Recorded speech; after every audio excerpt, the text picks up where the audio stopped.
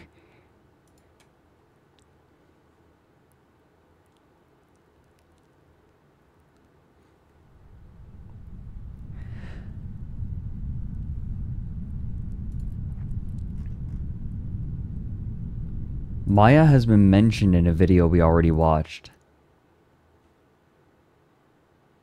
Where?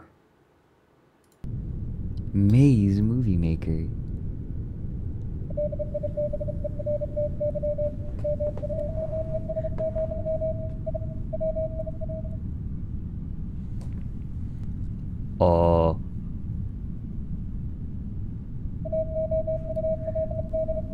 There was a headless body. I mean, yes, I saw. I was weirded out by it.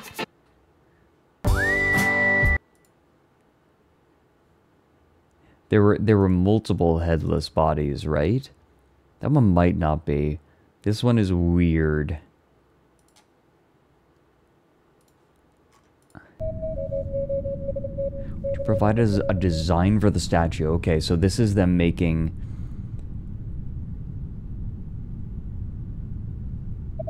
Wait.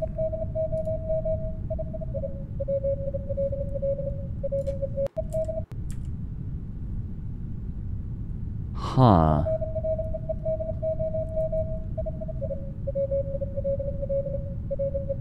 Okay. So wait, does the Statue of Liberty look different? Freedom is difficult to cast. That is a fantastic line. Freedom's difficult to cast.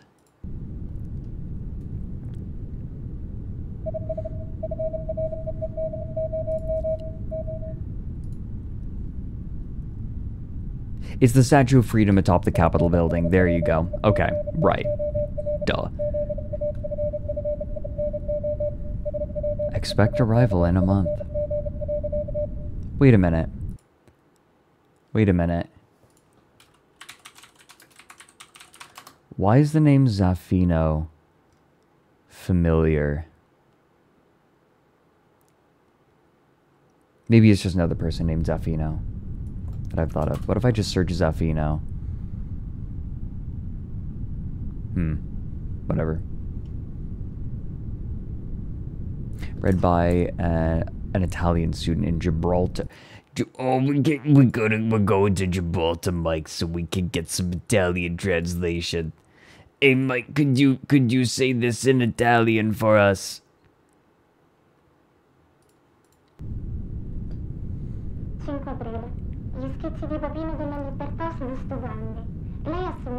She looks like Mama if she was a queen. You guys want to know something funny? My sister-in-law does a lot of art, right? She's a fine artist. But something that has become very clear is that the vast majority of the men that she draws in her art is my brother. Like, very obviously my brother, even when she doesn't intend to, and it's really endearing. It's really cute. Sono Regina. Ho chiesto a Papino se potesse fare una statua che mi somigliasse. Ha detto sì. 10 aprile. Oggi Papino è andato al suo studio. This isn't me just pressing this onto them, by the way. Like, she has admitted herself. gli ho chiesto se avesse già iniziato a lavorare alla mia statua ed ha continuato a sorridermi. Io credo di sì. Papino è molto gentile. 13 aprile.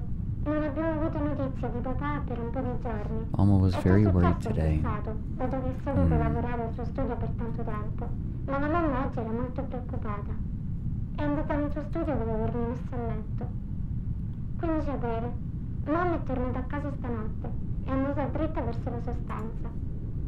16 aprile. Oggi è venuto un ispettore. Ci ha chiesto di papino e poi è andato nella stanza della mamma. Un paio di momenti dopo sono arrivati più uomini. Mamma stava piangendo. Continuava a gridare: lei ha i suoi occhi, lei ha i suoi occhi.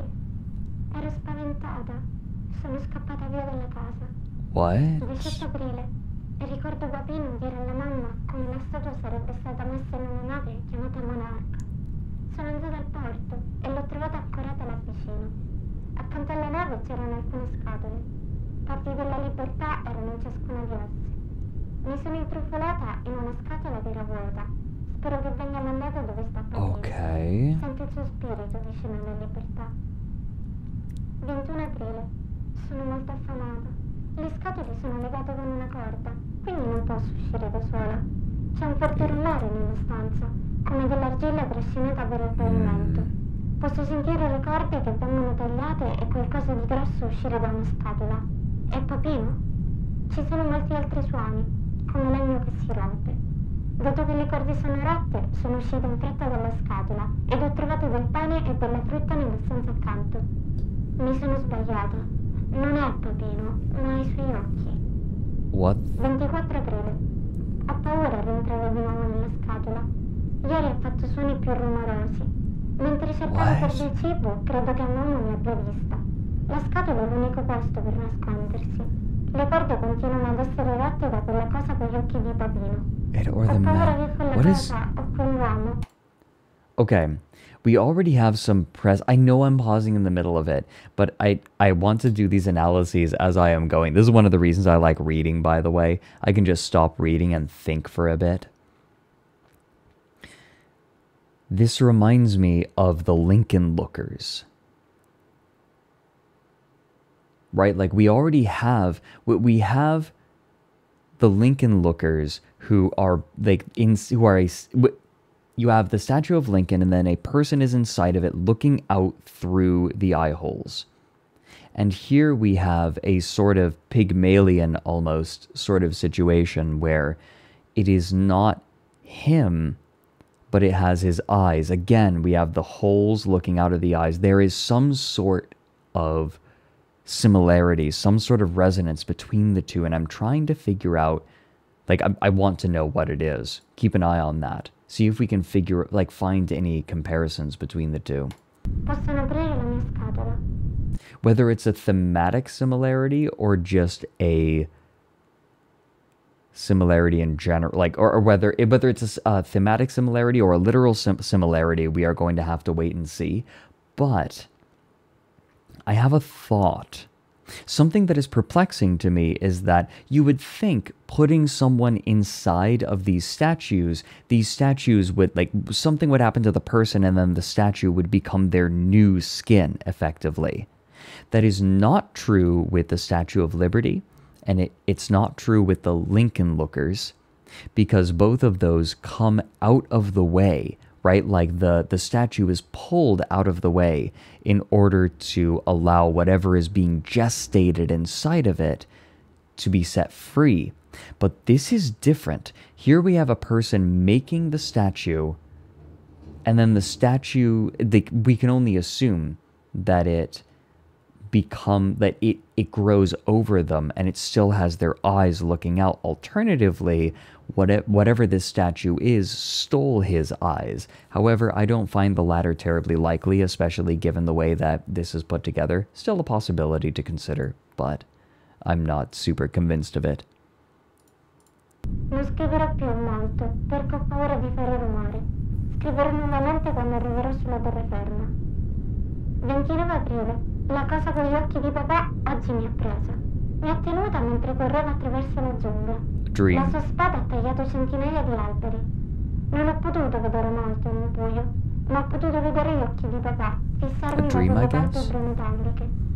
Siamo scesi giù per un buco e in una grotta profonda. Dopo avermi messo a terra, ha By hitting its cercato arms di tenere against le sue rocks. braccia contro delle pietre. Ormai è da ore che affila la sua spada con le rocce, ma non ho mai guardato la lama. Oggi, sin da quando ho iniziato a scrivere, la cosa con gli occhi di papino ha fissato me.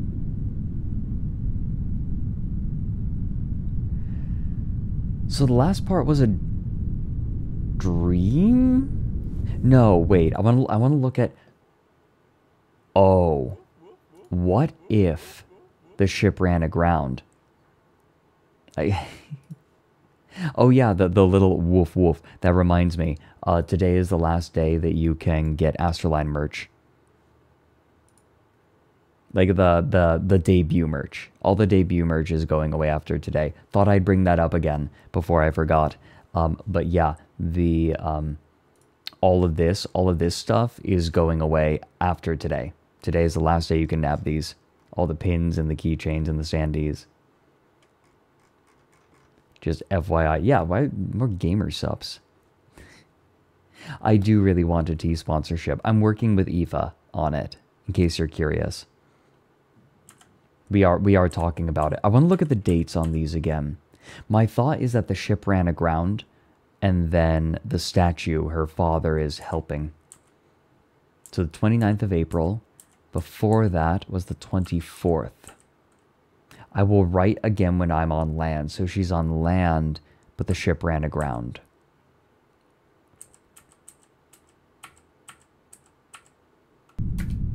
So I'm sure that we'll learn more from the captain's log about this. 19 aprile. 6 casse sono state caricate all'alba. 6 crates were loaded at dawn. Ciascuna di esse contiene una parte di una grossa scultura. 29 aprile. Wait, I missed. Told me is the goddess of freedom. Each crate was fastened with ropes in the storage room. No sliding is possible. Whoopsie. We left Livorno at noon. 29 aprile. 29th of April. Okay, so this is... Wait. 29th of April. Yeah. When they arrived at port. Oh, so they arrived at port. They did arrive at port. They weren't marooned. We landed in Gibraltar at dawn. The ship took hours to steer into port. There were many, many holes in the storage room. Each one allowed enormous amounts of water to enter. Without the tar, we would have sunk. In 3 days. Why? Why were there so many holes? C'erano molti buchi neri postigno. Ciascuno di essi ha permesso un'enorme quantità d'acqua ad entrare. Put your dick away, Gibraltar. I'm not having sex with you tonight. Senza il catrame saremmo affondati in Could have been the statue, yeah. Abbiamo aperto le casse per gli ufficiali della dogana. We opened the crates for customs officers. The crates were empty. It escaped.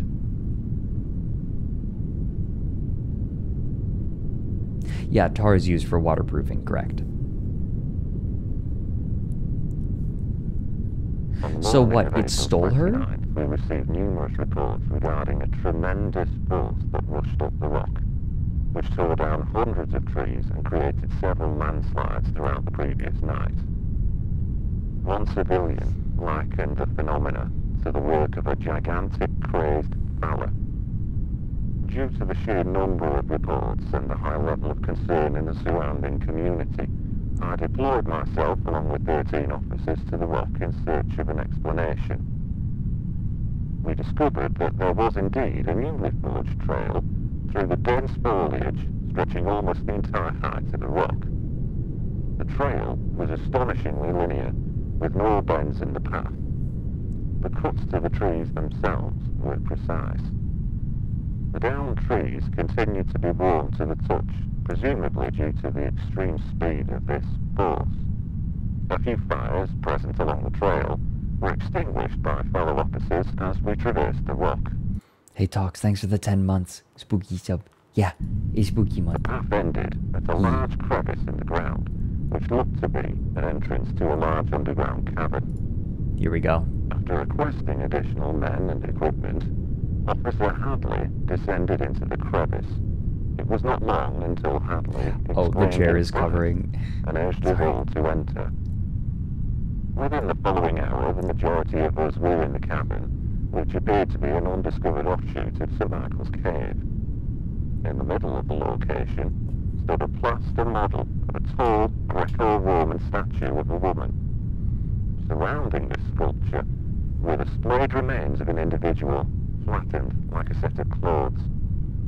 A hollowed-out torso was stretched a quarter of the way up the statue, the sight of which compelled a few of the officers to exit the cabin. Child? The human remains were collected and sent to the morgue, while the sculpture was cleaned and lifted out. The statue's blade, held in its right hand, matched the cuts present on the downed trees. It was sharpening its blade. The fantastical implications of this detail, the Gibraltar police force officially concludes that the work of the crazed fella was nothing more than the result of heavy winds. During a secondary investigation, a journal was discovered in the cabin. A translation of it. Important to note, I think there was only one corpse, and I think it was the corpse of the child, if I had to guess. Italian text. By the way, if you hear a hissing, that is my, that's my kettle. In progress.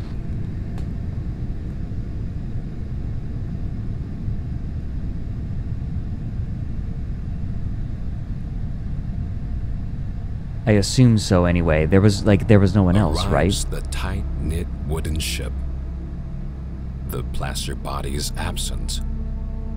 Instead, a tall, wounded woman, sleeping in its vessel, donning a helmet wrapped in a robe, clutching a sword and a damaged shield. Overheard a conversation with the captain, a violent conflict with freedom at the port in Gibraltar. They tell me inside her is the plaster, and I walk away, silently believing freedom craved liberation so terribly she tried to take it for herself. But off the ship, she was dragged away. Freedom locked up. Freedom in chains. They tell me I have to take it out of her. So hook, rope, peel, and pull. When it was done, freedom stood motionless. Freedom stood still. I see the final bronze woman, and I feel as if, maybe even hope, she is only dormant now, and will awaken again.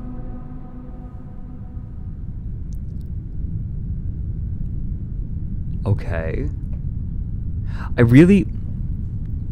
I enjoy stories that seem to be tied to particular experiences and particular images, right? Those images and experiences act as the basis for an entire story. That often is how I write most of what I write. Like, I have a particularly strong image in my mind, and then I build out from that point. And I think that the image, I think that what spurred this, if you were to ask me, if I had to guess, was the image of, like, Lady Freedom, the sculpture being taken into bits and bound in boxes. I think that image alone was the impetus for this particular part. I like it. I like when one image is, like, at the center. You can sometimes spot things like that. An image being at the center of a story. Like, I think The Long Rain, the image of a person in a blasted out dome with water spilling into it, like from the rain. What else? I'm sure I could come up with more. Oh, the cloud sculptors. There's the image of clouds forming at the edges of cliffs and the tops of spires. Anti-Dean Association storms U.S. Capitol. Millions look on in horror during attack on democracy. When was this published?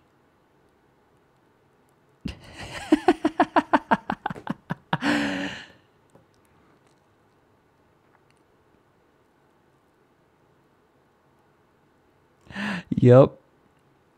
I mean, when was this video published? The date on the newspaper? Let me look. Thursday, January 6th, 19...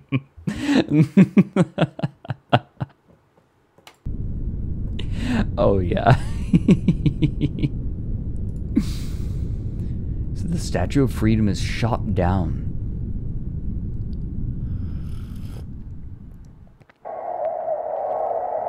Okay. Guys, it's totally peaceful. It's totally peaceful. Totally, completely peaceful.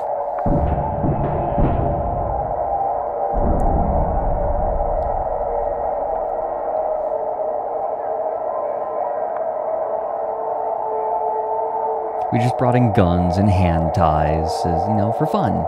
Just for fun. I just like keeping them on my person, just in case.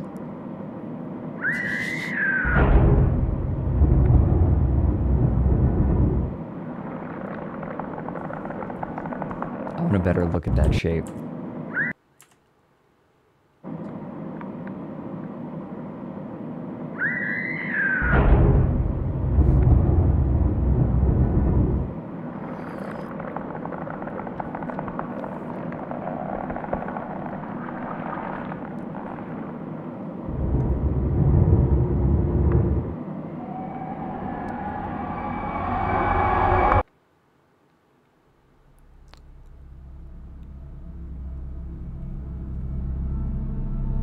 Creepy, rusting meat.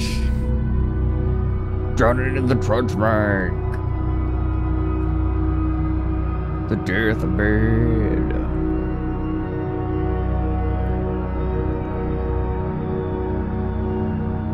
No, that's down in the decoupage.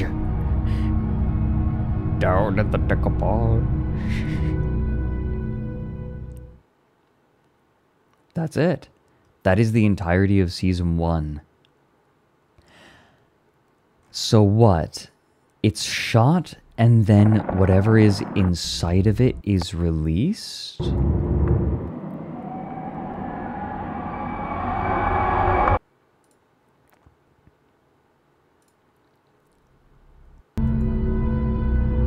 It woke her up. My thought is that something... Okay, we have some consistency now. Ready for this? We have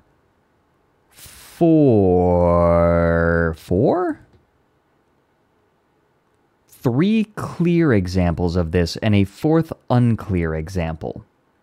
1, the Statue of Liberty. People are put inside of it. They are formed inside of this monument. And then they are released.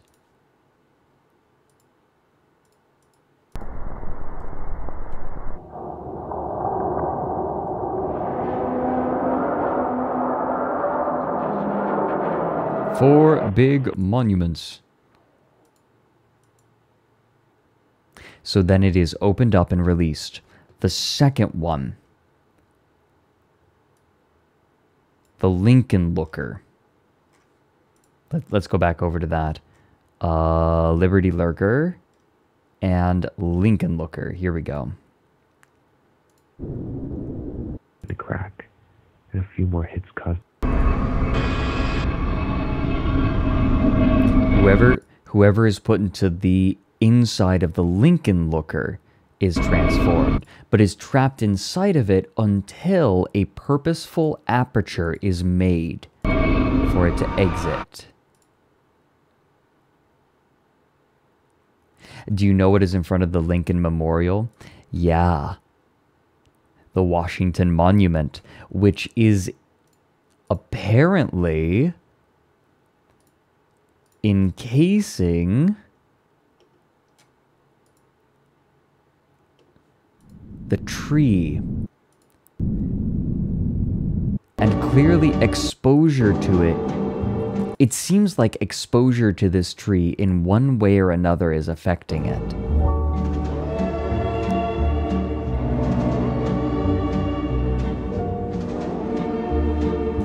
I wonder if the Lincoln Memorial and the fact that it is looking directly at the Washington Monument has anything to do with that transformation.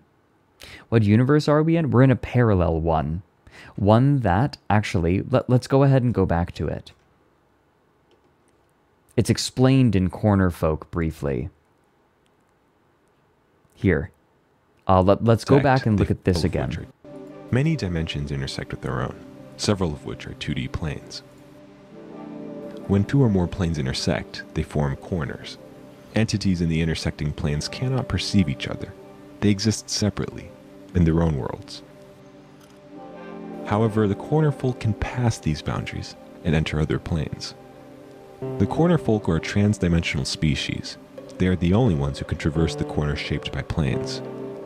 Coincidentally, I believe that the corners of my own home align with several planes, for I've seen the corner folk in action, crossing the corners from one reality to another. There. Pooh's Adventures Wiki. Pooh's Adventures of Corner Folk. My name is Corner Folk Jones.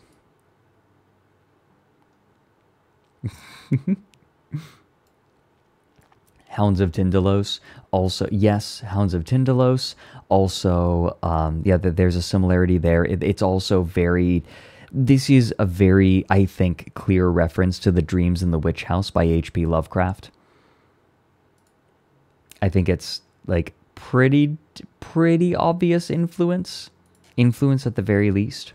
Yeah, the third one that we have, the third comparison, or like the third example of a person inside of a monument being transformed is what we just looked at.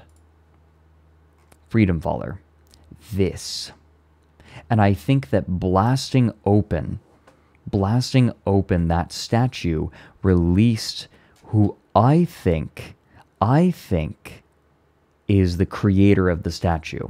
He was inside of it, almost like a sort of twisted version of Pygmalion, where instead of bringing the statue to life, he became the statue, and while he was inside of it, he changed.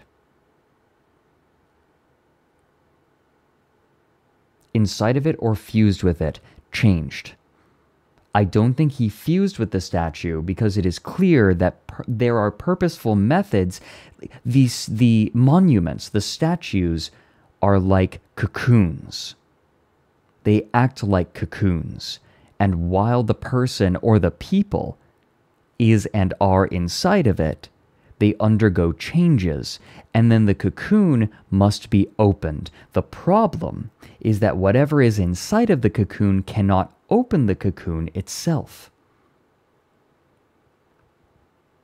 Alcatraz is something that I hadn't been thinking of until you brought it up again, C and Shutter. But this does show that there is a consistent trend of places that are in the public consciousness, powerful symbols, end up as gestation spaces, right? Alcatraz literally expands itself out, right? It performs mitosis or meiosis, I'm not sure. Whatever. It multiplies and then begins taking over. The question is, how much does that have to do? How much does that have to do with the rest of the Monument Mythos? Does it have anything to do with it? Is it in the play? Like, it's in the playlist, right? Yeah, Alcatraz attack. It is. Alfie, hi Alfie. I'm proud of you too. So, I kind of don't want to stop.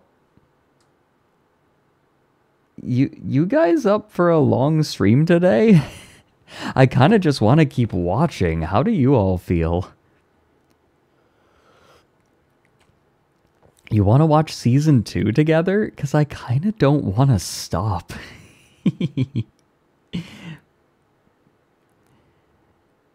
Okay, let's do it. Let me pull it up then. Playlists. Monument Mythos season 2. Here we go, baby. Did I say your freckles are ugly? I'm just doing it to tease you. Alfie, wait, Alfie, have I like things that add details to people. Okay, like joking aside, I like the freckles in your character a lot. Crush you with your hands, yeah. Ooh woo. Okay, season 2 of Monument Mythos. Let's go. Oh, this is the trailer. No, I don't want the trailer. I just want it. Corner girl?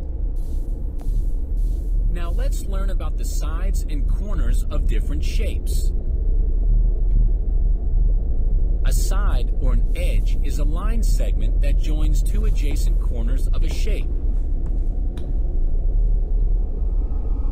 Ray Tillin on or vertex is the point where the two sides intersect.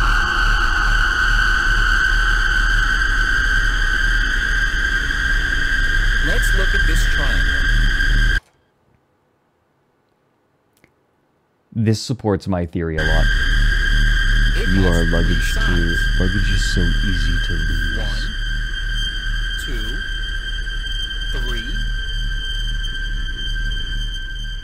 3. It also has 3 corners. 1. Ow. 2. The merch is going crazy again? Wait, is it? 3. What did the merch do? Sorry, that was loud. Wasn't expecting it. Head's imploding. Sorry. Jesus, that hurt though. I turned it down.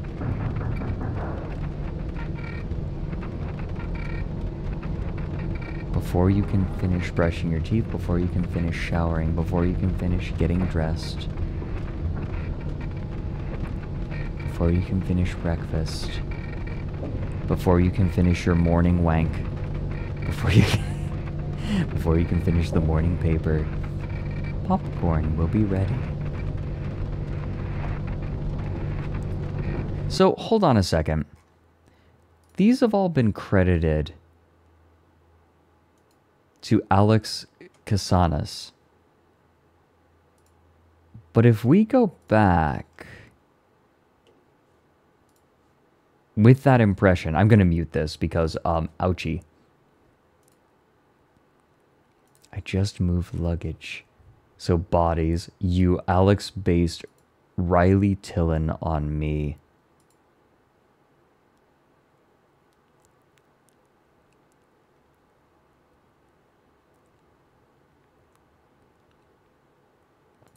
She was luggage. Luggage is so easy to lose. Sincerely, Alex's inspiration. Riley, you a busta. Stop. The startup time just under 60 seconds. Popcorn Prime is the fastest personal computer on Earth. Okay.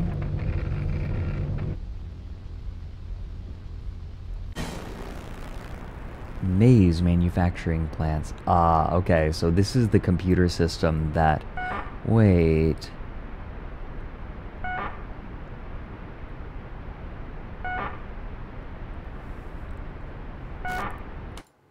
This is early. Right? This is early for computer systems to be developed. They weren't, like... I mean, you had, like, the Enigma machine. 60s had computer. Yeah. Early for home computers, right? But were they were experimenting this early, but they weren't terribly advanced. What? Okay, well, there's an obvious pattern. Kaio, hello. Yeah, you like you like the Texas Chainsaw Massacre at the bottom. I just fucking love Grandpa as a mechanic. Just, it's so funny to me.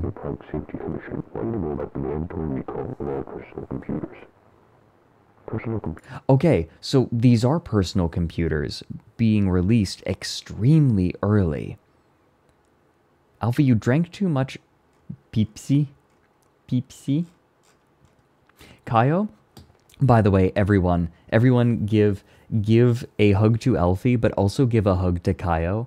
Kaio was absolutely lovely last night playing Demonologist. I had a bunch of fun. I really hope we get to do more stuff. Like, I would love to do more stuff together with you. I'm like, I hope we get to do more stuff. Wait a minute. I get to choose. Wait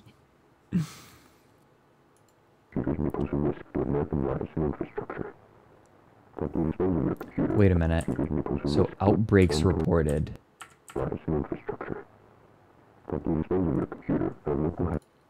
No, Kaio was absolutely lovely. I had such a wonderful time. So promptly dispose of your computer at a local hazardous tech collection center. Fourth Amendment rights do not apply. Okay, I want to make sure. Yeah, protects people from unreasonable searches and seizures. I forgot which one the Fourth Amendment was. Fake American. But yes, I feel like the Fourth Amendment doesn't actually do very much these days. Not that much. It's the Forgotten Amendment. Respect the collection center. Your safety is of the utmost importance to us.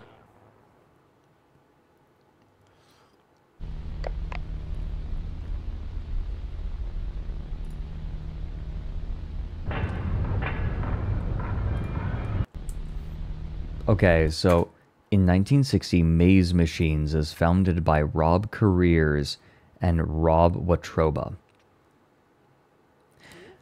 So this is very, very early. Okay, hold on. Who's buying... Like, why are we getting notifications for gamer subs on this? Oh, because they got a pin as well. Hey.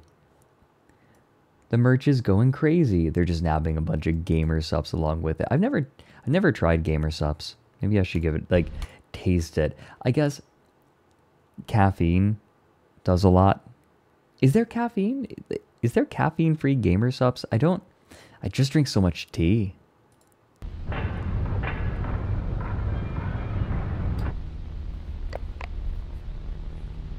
President Dean establishes the Department of Technology, uniting all major American computer corporations and allocating billions of dollars toward technological advancement. Now this delegation pays him this ovation and rises to its feet.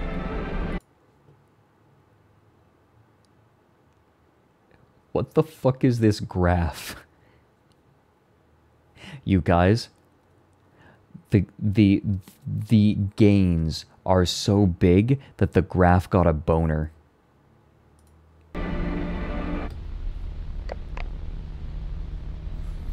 The first personal video camera and home computer. You know, I was wondering about that about some of that camera footage, right? Ahoy hoy.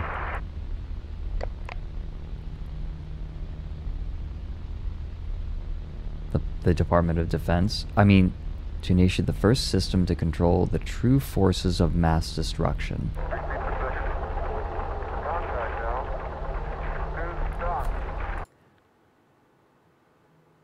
Going back again, remember?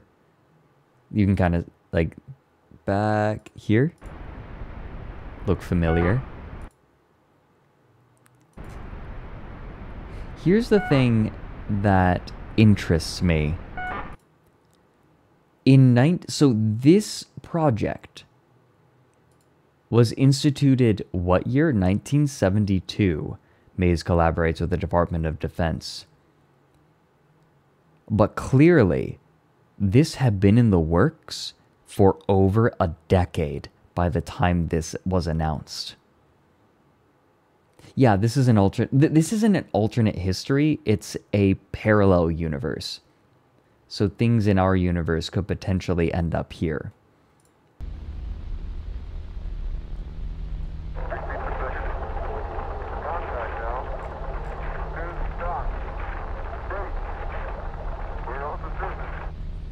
Wait, hold on. What are they saying there? Let me turn this up. I'm going to turn this way up, and I'm sorry if it's a little loud.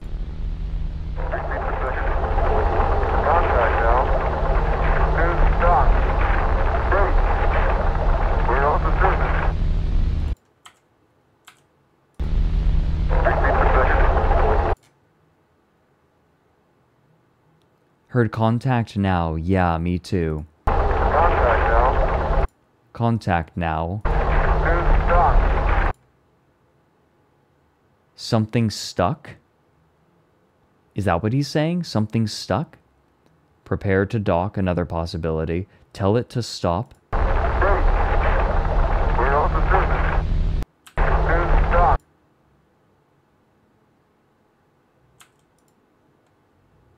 Hold on. Let me listen again. This is... I'm almost hearing this is Serpent. Contact now. Please stop. Please. Is he begging? Please?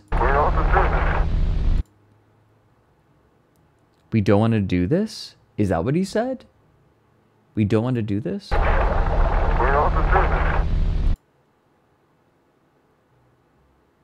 I just can't make it out. It's not clear enough. In 1980, Maze is attacked. I'm turning it back down.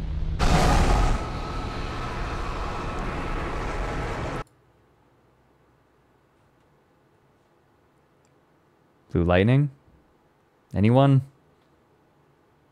Anyone? Anyone?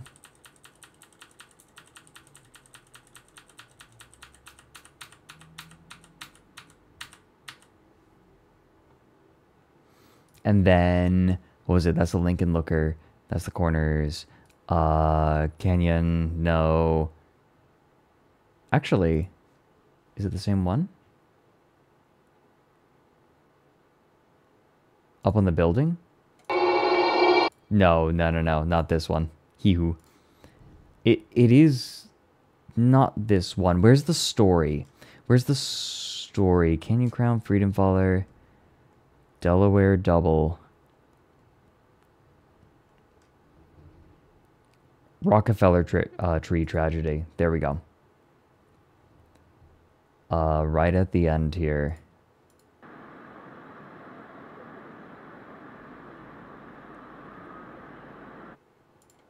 That lightning shows up. Okay, so remember, we have a flash of blue light and a lot of energy being released when something crosses the corners. Remember, back here, you go back to these fellas, he talks about... See each other. The blue flash.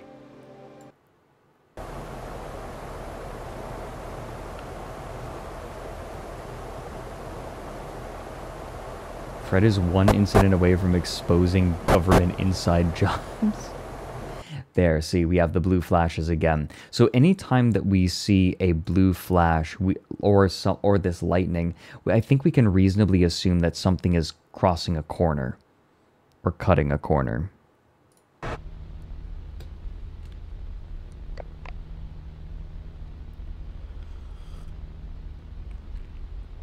In 1990, the last...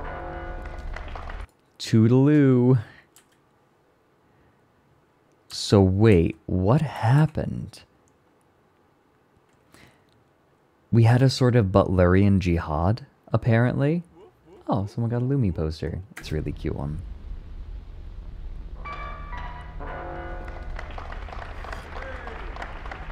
It's like the Cold War, but instead of nuclear weapons, everyone lives under the constant threat of unimaginable eldritch beings. That's possible. A sort of similarity there. In 2000, we've learned from our mistakes. We created mentats. That is Dune reference like 3 or something. Control is confidence, and today there are no doubts. With Maze Movie Maker, now you can take control.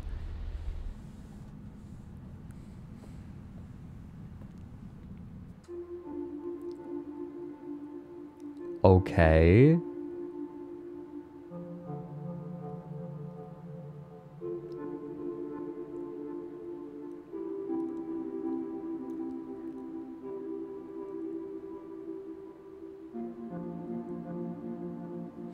So remember, we have cameras. We have like old camcorders were invented quite early.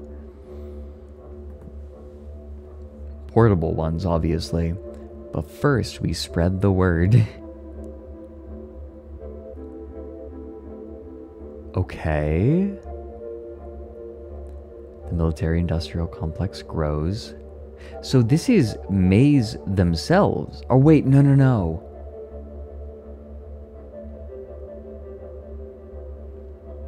So who made this?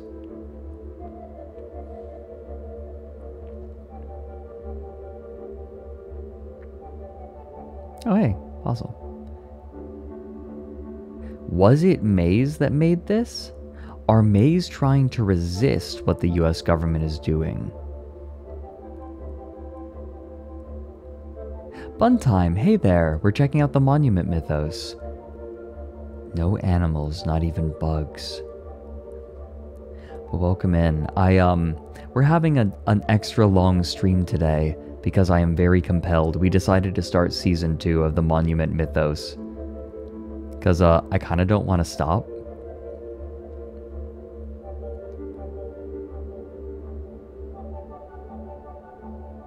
I was thinking too that this footage was confiscated by Maze potentially, but we have the intro. The intro is what makes me hesitate to say that, because if we go back here, oh, it's separate. Okay, no, so this is dissidents, maybe anti-Dean people, because James Dean is president now. This is my colonoscopy. Damn. I'll never forget when my friends in high school came up with some Jägermeister, some potential Jägermeister commercials. One of them was my friend would take a hot dog and throw it down a hallway of the school and then turn to the camera and just say, Jaeger.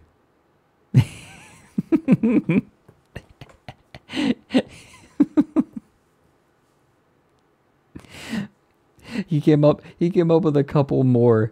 I remember the dark ones that he came up with. The dark one was there would be a mother and a daughter sitting at a table eating dinner, and then there would be an extra empty place at the table with food on the plate, and just so you know, there's an empty spot where someone should be. And then the daughter looks up at the mother and says, "Mommy, where's Daddy?" Then you get a wide shot of the whole table.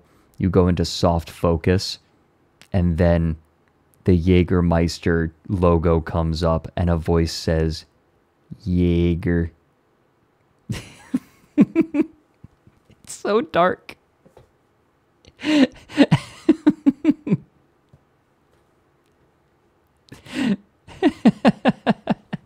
So fucked.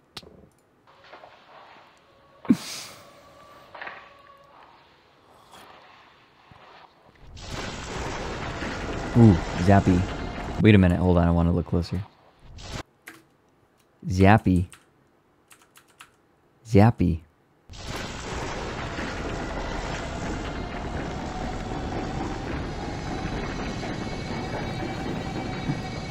Nose. I wanna be like Daddy. Okay. What was that? It's hard to get a sense of the scale. What is the scale here? This place has... So apparently there are corners here, right? Remember, one person had a house that lined up with the corners. Oh, thanks for nabbing the keychain. I know I'm missing some of the merch. Everyone who's nabbing merch, FYI, today's the last day to get ASTRALINE launch merch. Today is the last day. I think we got less than 24 hours. If you want ASTRALINE launch merch, do it. Because it will not happen after this. Merch now, please, King. If you want it, again, I want to stress, only if you, if you can afford it, and you want it. I want you to want it. If you think it's a neat thing. Yeah, don't feel bad if you can't, or you don't want to. That's totally valid. It's there if you want it. But if you do want it, you have less than 24 hours. Wait, hi Maya? Wait, Maya as in like a person? Oh yeah, filmed by Maya and Nathaniel Arnoldson. We have heard of Maya before this. Show merch? Merch now? Merch now? Merch now? Show... They're so cute. The pins are my favorites. Look at this. Look at your fella. Yeah, look at your fella. Him angry. I have a request for anyone who gets a pin of me and a pin of Nick. If you put it up on a cork board, if you put them up on a cork board, could you put us next to each other? Hee. And Alfie. And I honestly just all of us. I'm like, wait a minute. I just want to be next to everyone. I'm doing the dumb thing.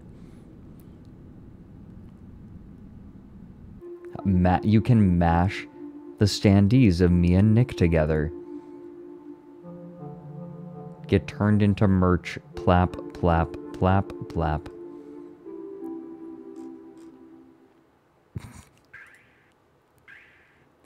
Okay, Suez Canal.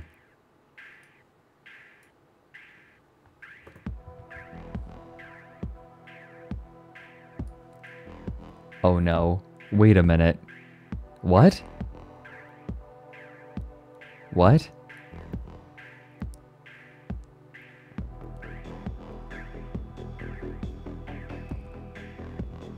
I wonder how many people started to become more skeptical of our just-in-time economy after this happened. Because I don't know about you guys, but the Ever Given getting stuck in the Suez Canal, for me, made me feel like, oh my god, we need to set up local economies for shit way, sooner rather than later. Because everything is so fragile. I'm like, oh my god, this fragility will not last.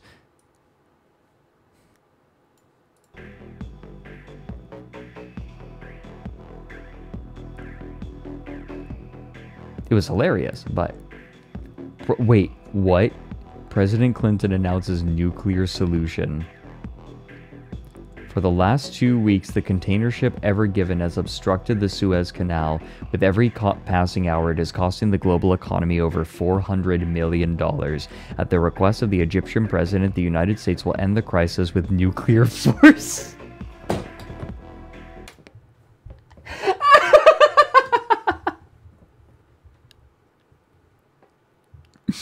Both good.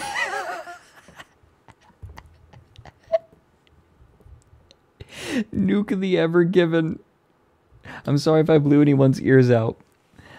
Nuke the Ever Given.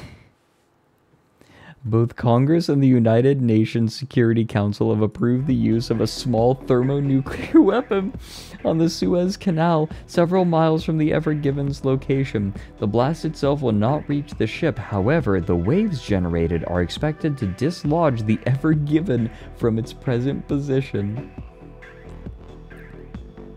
Now remember what happened to Alcatraz, right? Evacuations of the cities along the waterway are in progress.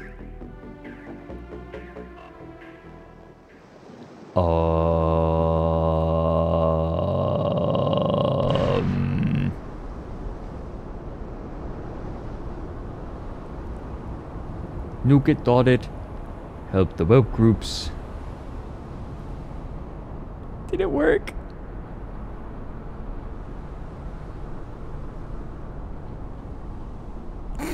No, it didn't.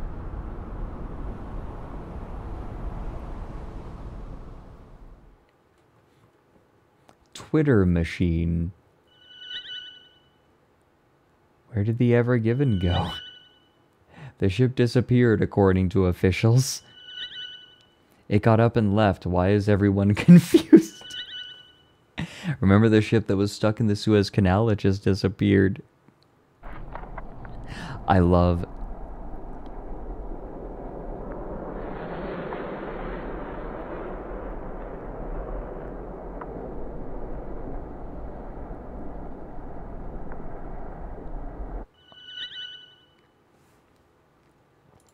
Siren Head looking at that thing like wood.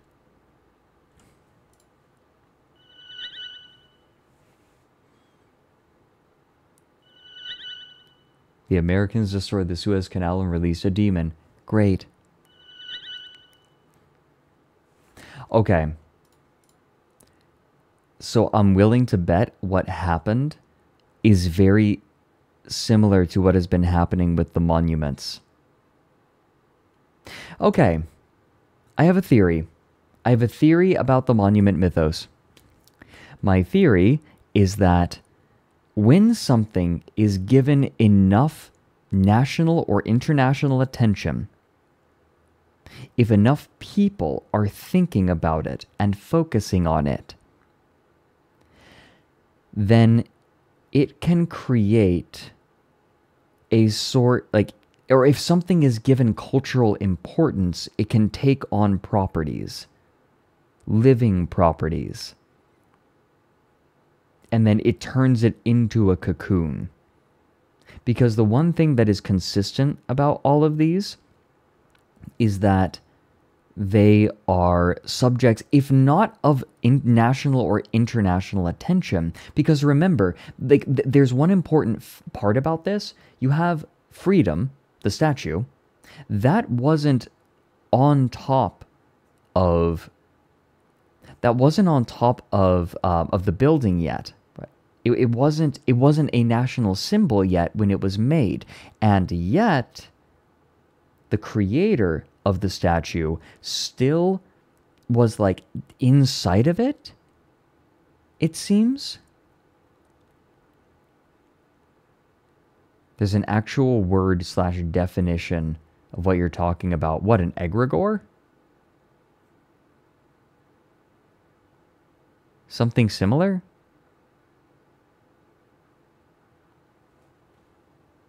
She came at me from an egregious angle. So it's not entirely clear what it is that is creating these things or allowing them to manifest.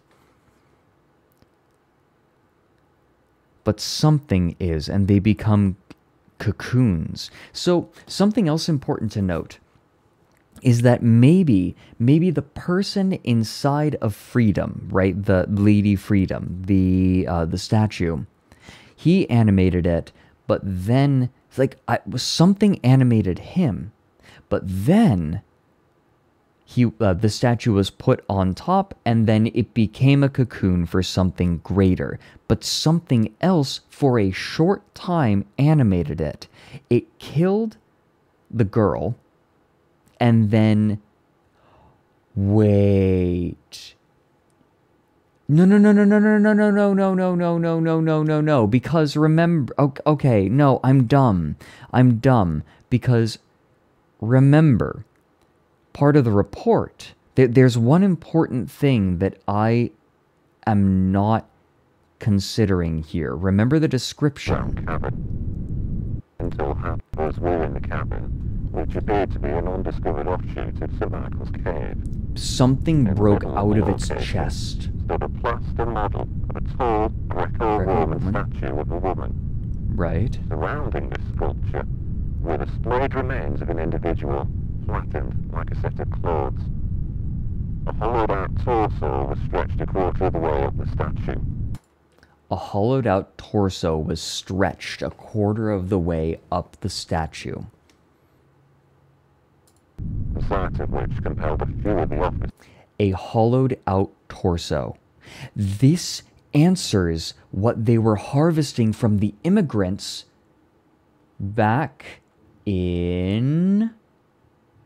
What was it? Where is it? That's not what I'm after.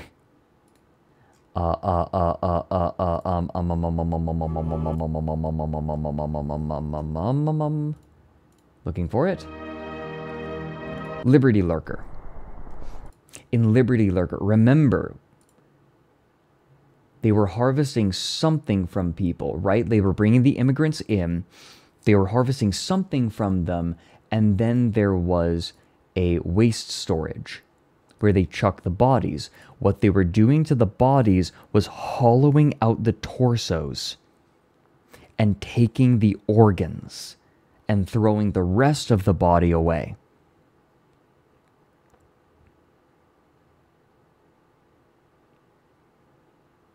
And now, so that's what happened. Oh my God. Okay. Where to go? That's what happened here. The statue must have taken the girl, hollowed out her organs, and consumed them, or subsumed them. To exit the cabin. Because something important to note, remember, this girl is writing about her experience, and she says, like, oh, the statue is sharpening the sword. Why is it sharpening the sword? The sword was dull from cutting down all of the trees in its way. It took her down into the cavern, sharpened the sword again, and used it like a scalpel to remove her organs and consume them. Add them. And then it entered a dormant state where it was taken to America, placed on top of the building, and then gestated for a while, acted like a cocoon. And then when it was blown open by the Anti-Dean Association, it released whatever was inside of it, aka the thing that was grown from the organs of this girl, and likely from her father, the creator of the statue in the first place. So, what is it that allows something like this to gestate? Clearly, it can take some action on its own early on. It seems there are a few different ways to do this. I'm willing to bet that somehow attention is what allows for the gestation and what makes these monuments into cocoons. I know that there's some people who are probably really frustrated with me trying to piece everything together and are like, Fred, you're wrong, or that's so obvious, or like, you'll learn if you go along. Part of my fun is trying to piece things together as I go. This is what I like doing. This is how I like interacting with things like this. It has her father's eyes. What else does it have from him? Right. Was it animated? What, and this is the thing that I am missing right now. What animated this statue in the first place? What was it that got it moving in the first place? It's not just him inside of it wearing it like a suit, obviously, because I doubt that he'd be able to charge up a hill like this. Right? Clearly, right? This isn't just a dude in the statue. So what was it that animated this?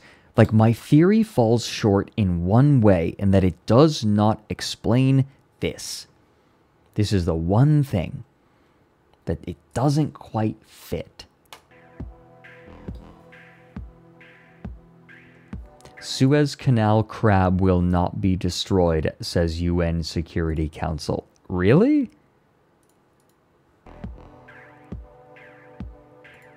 Is it not normal stone? Oh, I mean, we don't have any evidence for anything else. They called it plaster.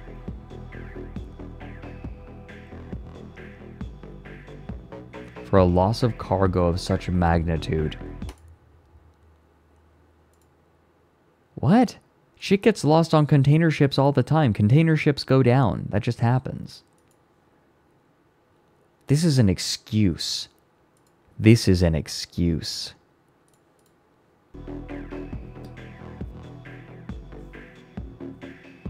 This is a bullshit excuse. Will be lifted from the ship since low-flying aircraft cause the organism to ambulate unsteadily. In hopes of returning the Ever Given back to the sea, efforts are underway to carefully manipulate the crab's route through Egypt. Are we watching all of the Mythos today? I'm tempted. How much more is there? We have season 3 after. We have 3 seasons. Need to eat at some point? We can do a break. Partway through, right? We can do that. I'm gonna keep going though. I am starting to get hungry, which makes me think we should like do a BRB real quick. I might be gone for like 15 minutes or something. But I want to keep doing this. I don't want to stop. I don't want to stop.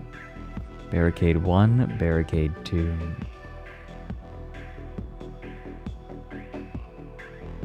Cairo.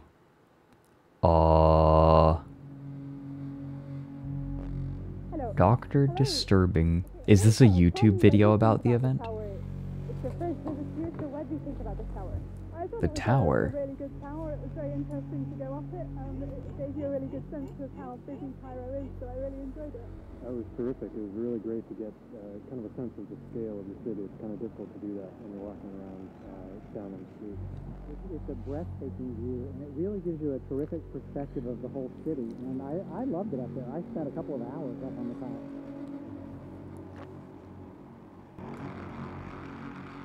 Due to evacuations around the Suez Canal, millions traveled to Cairo in search of housing. It's a fake video essay. Thanks for the 100 bits, trash chick. Pee pee poo poo, I love you. Thank you. In response to this thanks for the 50 crab bits, Muda. Many building capacity limits for popular attractions were in. Why is it still doing the film grain thing? You want to know why? Because this is a parody of YouTube video essays. The Cairo Tower, one of the tallest buildings in Egypt, had its own recommended capacity limit increased from 700 persons to 1,000. On the evening of April 16th, 2021. To be fair, I do quite enjoy channels like Brick and Mortar. Upwards of 1,200 visitors. Yeah, this is true crime. Yeah, this is like a true crime sort of deal. Toured the Cairo Tower at once. Although concerns of overcrowding had been raised by several staff members, the building manager dismissed their comments.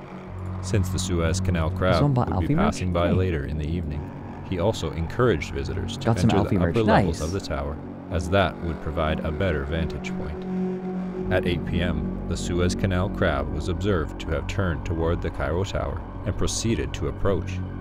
Despite an it's going to mate with it. Alert sent out by the Egyptian. The crab looked at Cairo Tower and was like, wood. Egyptian government for civilians to immediately vacate structures in the crab's path. Most visitors ignored the warning and stayed on the upper levels of the Cairo Tower as it came near. At 8:15 p.m., the Suez Canal crab was seen to have stumbled and, in an attempt to regain its balance, crashed into one side of the Cairo Tower, killing over 200 people. Bonk. The resulting tremors that traversed the building damaged its staircases and elevator systems beyond repair. The cascade of shipping containers from the Ever Given, knocked forward by the momentum of the initial stumble, lasted for over 2 minutes, as an estimated 800 containers broke from their locks and pushed forward an additional 1,000 containers. As all 1,800 containers tumbled down through the building, the structural integrity of the Cairo Tower rapidly diminished. Falling debris and containers are reported to have killed over 800 visitors. At 8:19 p.m., the Cairo Tower fully collapsed, dragging the immobilized Suez Canal crab into the ground. In total, only 39 of the 1,189 visitors of the Cairo Tower survived. 2 of the 15 staff members escaped to safety, including the building manager. None of the 6 security guards survived.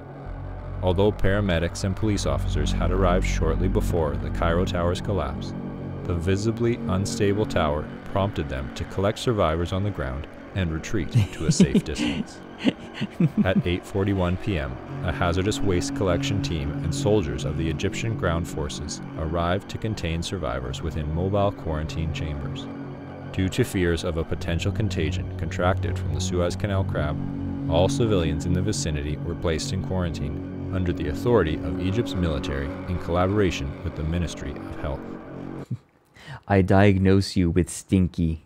Upon impact with the ground, the Suez Canal crab and the Ever Given separated. The large wounds caused by the separation discharged thousands of gallons of seawater and bodily fluids.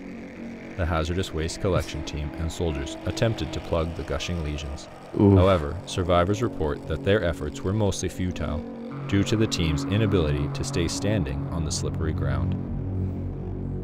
With the number of accidental falls among the Oh no, Suez Canal crab senpai, I've fallen over and I can't get up. Oh no, I'm all slippery now. troops on the increasingly editing's wet amazing. ground, the Got the Egyptian stock army PNGs. diverted its focus from closing wounds on the Suez Canal crab to evacuation efforts. By midnight, the civilian population within a 3-mile radius of the fallen Cairo Tower had been completely evacuated.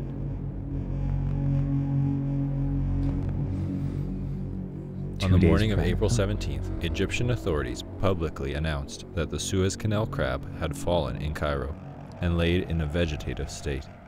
Although the Cairo exclusion zone was primarily intended to prevent any media coverage of the crab and the surrounding destruction, several journalists managed to record footage of the site through the assistance of private helicopter pilots. By 8 a.m., clips of the crab were trending on Twitter. Members of the Anti-Device Association attributed the severity of the disaster to the development of intelligent devices, specifically Twitter machines. Okay. This is an interesting development.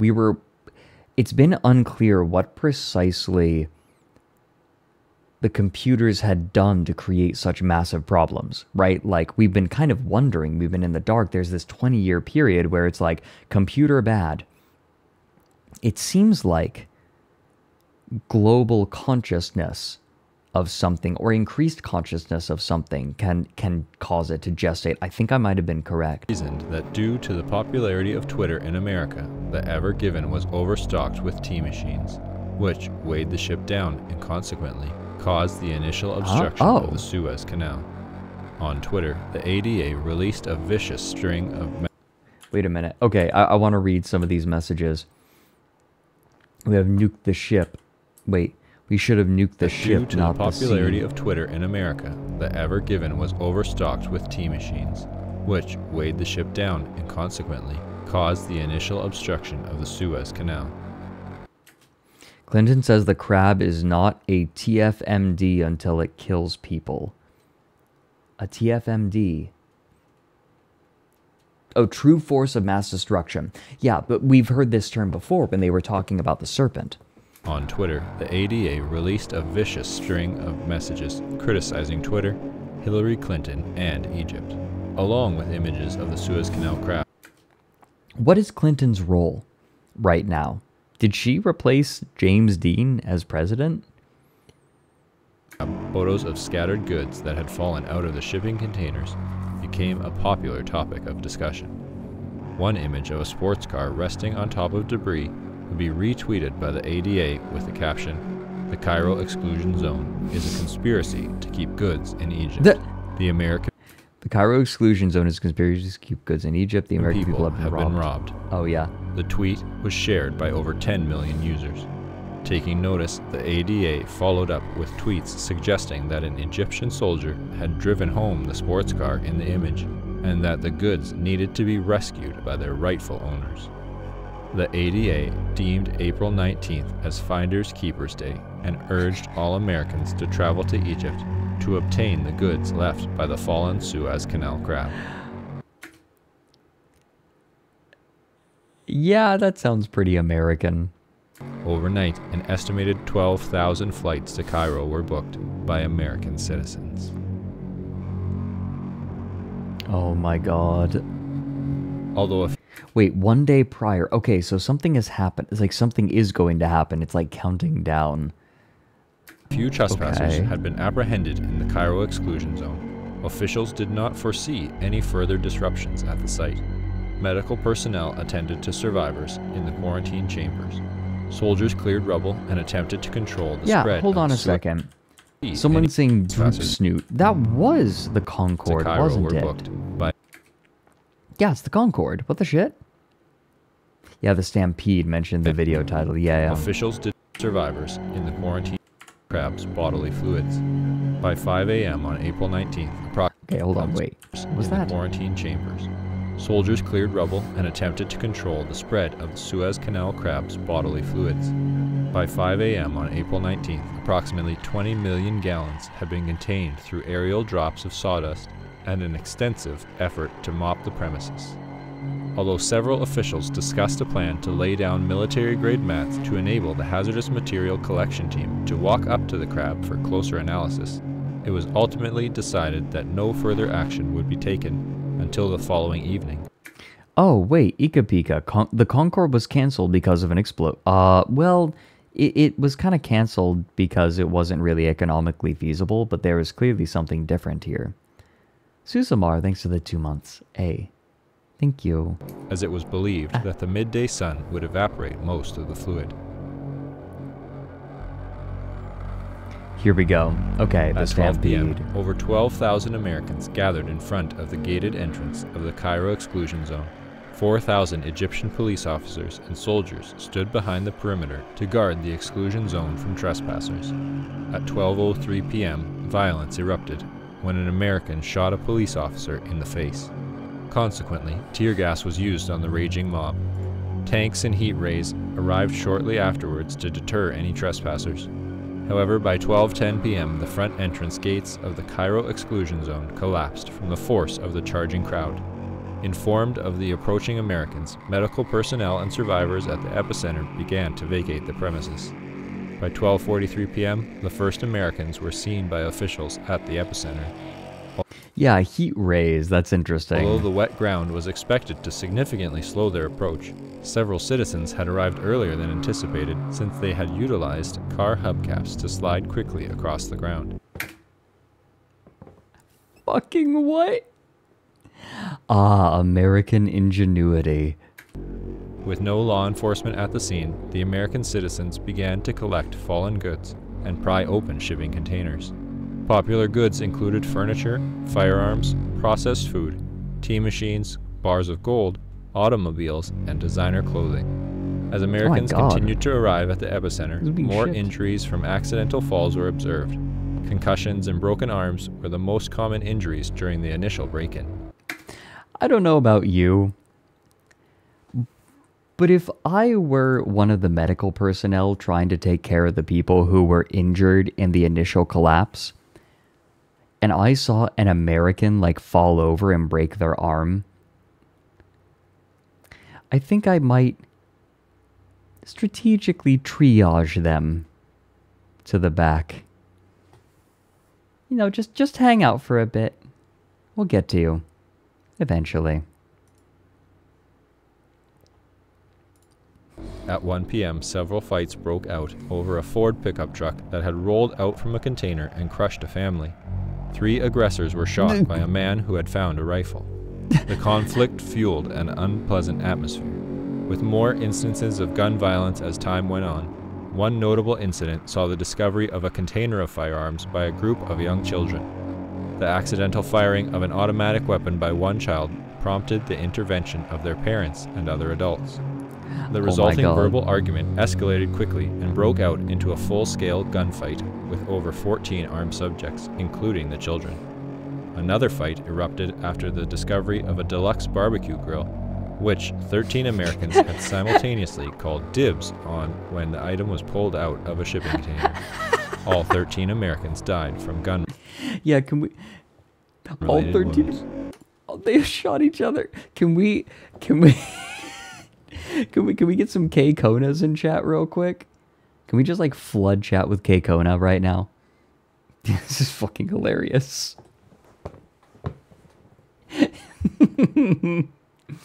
Cheeseburger freedom, man. When the last wave of the 12,000 Americans had entered the epicenter, overcrowding ensured that the accidental fall of one individual would trigger a continuous series of additional falls. Without any open space for the midday sunlight to reach the wet ground, the bodily fluid had no time to evaporate, and the number of falls steadily increased. At around 1:30 p.m., one of the posterior legs of the Suez Canal crab twitched and incited panic in a nearby crowd. As Americans attempted to flee, many fell on the slippery ground and were trampled by those rushing behind them. Oh my god, they're wiggling on the ground. By 1:33 p.m., the screams of the panicked crowd had reached a deafening volume, reportedly being heard over 5 miles away. Due to the reinforcement of the Cairo exclusion zone's gates and orders from the Ministry of Health to prevent any American citizen from leaving the exclusion zone, the massive crowds were kept inside the 3-mile radius of the epicenter. Oh my god. This is very, very reminiscent of what, like, Americans and just Western countries in general will do to refugees. Just like, all right, stay there where things are bad. Held in place by an orderly line of tanks that flanked the entirety of the zone's perimeter. The gates stood for over 6 hours as Americans ran from the epicenter. Many soldiers became ill at the sight of injuries caused by the thousands of bodies being crushed into the metal bars. By 7:15 p.m., everyone within a half-mile of the gate had perished from extreme pressure. Heat exhaustion, accidental falls, and gun violence were also major causes of death. The Cairo exclusion zone gates were opened at 8 p.m. Soldiers searched for the remaining survivors. Of the over 12,000 Americans who had arrived... The American Wiggler, the sequel to the Pear Wiggler, yeah. Only 944 survived. Holy shit. 77 of the American survivors were found kneeling around the Suez Canal crab and claimed to have been promised from a deity that they would survive if they prayed to the crab. However, none of them could account for the remains of dead worshippers that littered the ground around them. They would later establish the Church of the Ever Given during their stay at a local hospital. This is Howard Melrose, an American journalist permitted to visit the Cairo exclusion zone the day after the stampede, said of the site, "It looked like something from a medieval painting. All of their bodies were jammed into each other.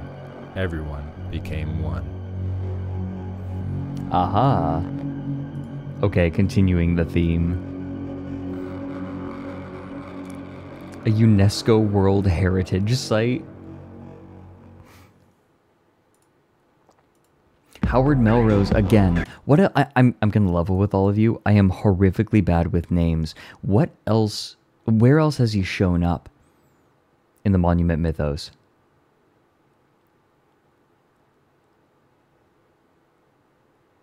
Where else has he been? Lincoln Looker? Whereabouts? Care of it once there were fewer visitors. I heard wolf. A few minutes more passed, gamer and the subs. scratching became much louder. Get yourself some gamer subs. Okay, who is it? So this is Howard Pull her away, Melrose. damage, and pushed up. He was just a visitor. We saw this. Maya. There's Maya Arnoldson. We've seen her. It's just too absurd. Often you're the, the only person who remembers. Leonard Moreland. He was the one in the interview. Which interview? Was he the guy that recorded it? Let me see. It was a familiar face. It was Maybe?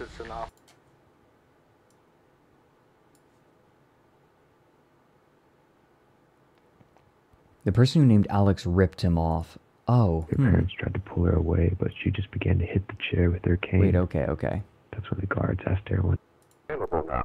Please leave your... Wait. Hello, we are not available now. Please leave your name and phone number after the beep. We will return your call. Hey, He helped out the looker. I see. After 2 weeks, they found out that they had misidentified me, and I wasn't the correct Lincoln Looker. Reagan apologized to me personally, and I was released with some monetary compensation. They don't care if I talk about it or not. No one would take me seriously. Lincoln looking is just too absurd.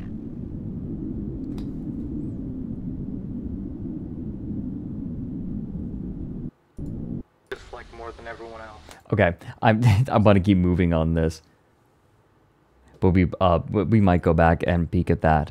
We have recurring characters, but I'm not sure like what their significance is just yet. And maybe we can create a thread as we go, like later on, if it appears pertinent. However, I don't want to stop because I'm having a lot of fun. Like I'm really enjoying the Monument Mythos.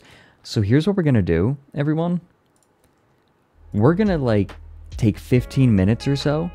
I am going to freshen up and I am going to stuff some food in me. I have some leftover pizza that I'm gonna stuff in my face.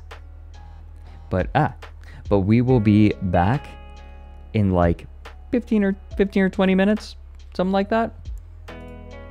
In the meantime, I encourage all of you to stand up, stretch your legs, stretch your arms, get yourself a sippy, grab a snack too, because we're gonna be here for a little while longer.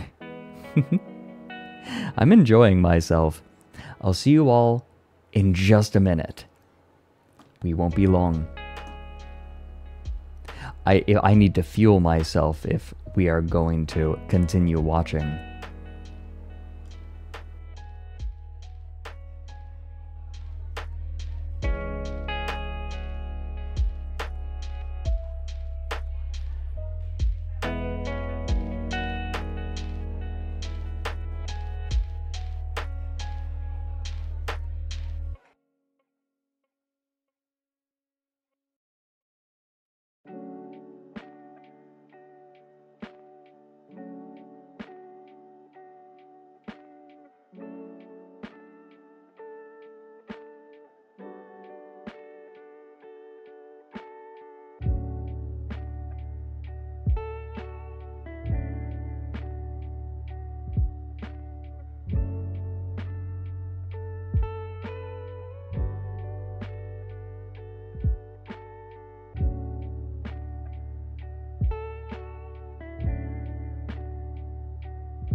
Hello, my owlets.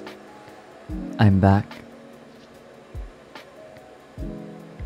I got fresh, I had food, and I got some more water so I can keep sipping tea. And I'm going to calibrate myself again because I always forget to do this.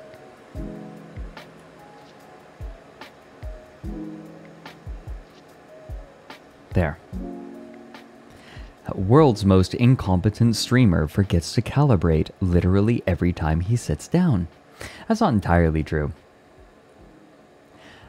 I got more water and filled up my kettle so that we can continue to make tea and keep looking into the Monument Mythos because I am very invested now. I did eat.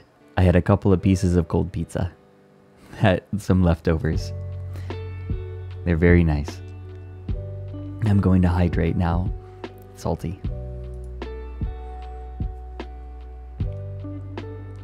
Yeah, please get yourself, find yourself a good rat. Stuff a rat in your mouth. And down it in one go. Cough up pellet.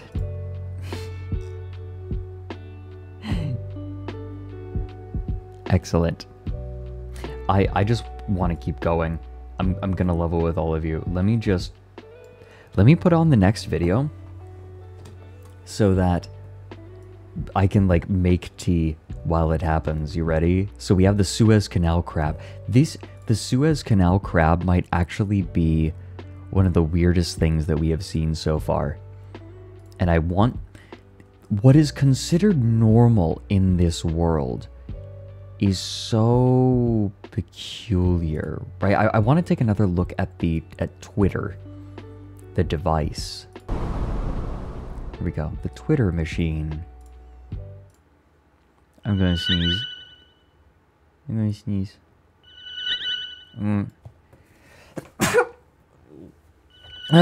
Sorry. It got up and left. Why is everyone confused? You know, whatever. I love the diagram. I want to see the diagram again. Seeing it for the first time was so funny. Even my sneeze is twinkish. You're twinkish. You know what else is twinkish? The way you're getting timed out. Get him, lads.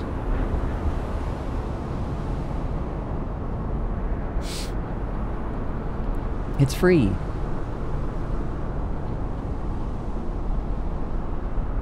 It's gone.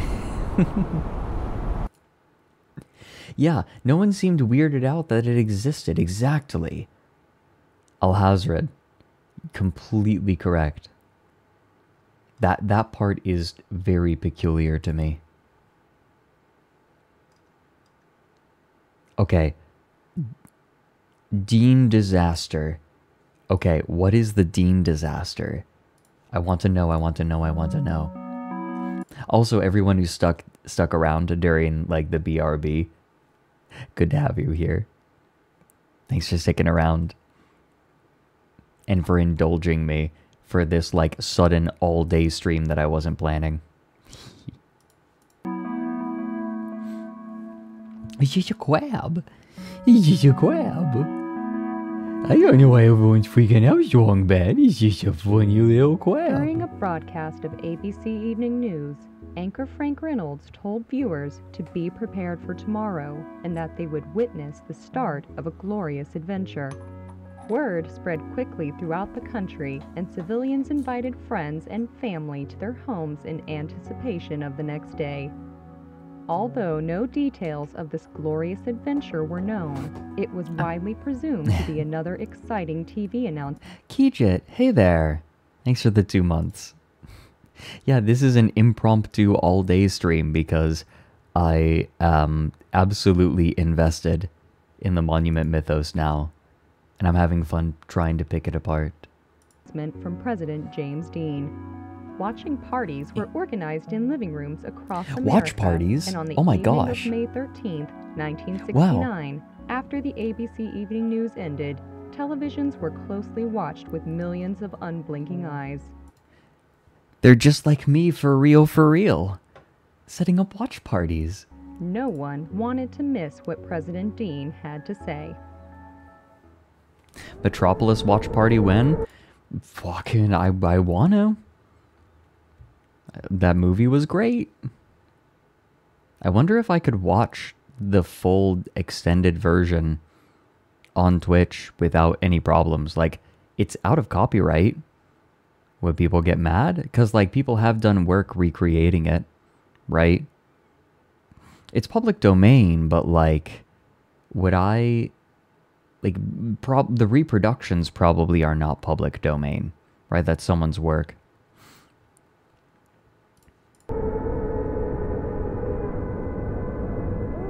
James Dean's America is Hell.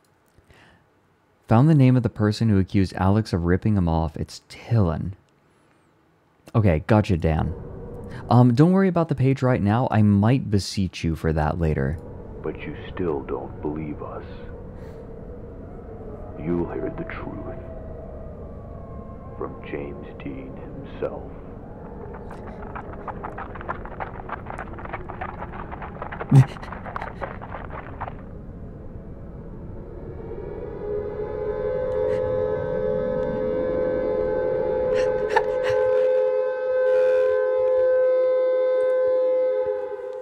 Immediately following the broadcast, air raid sirens activated across all 50 states.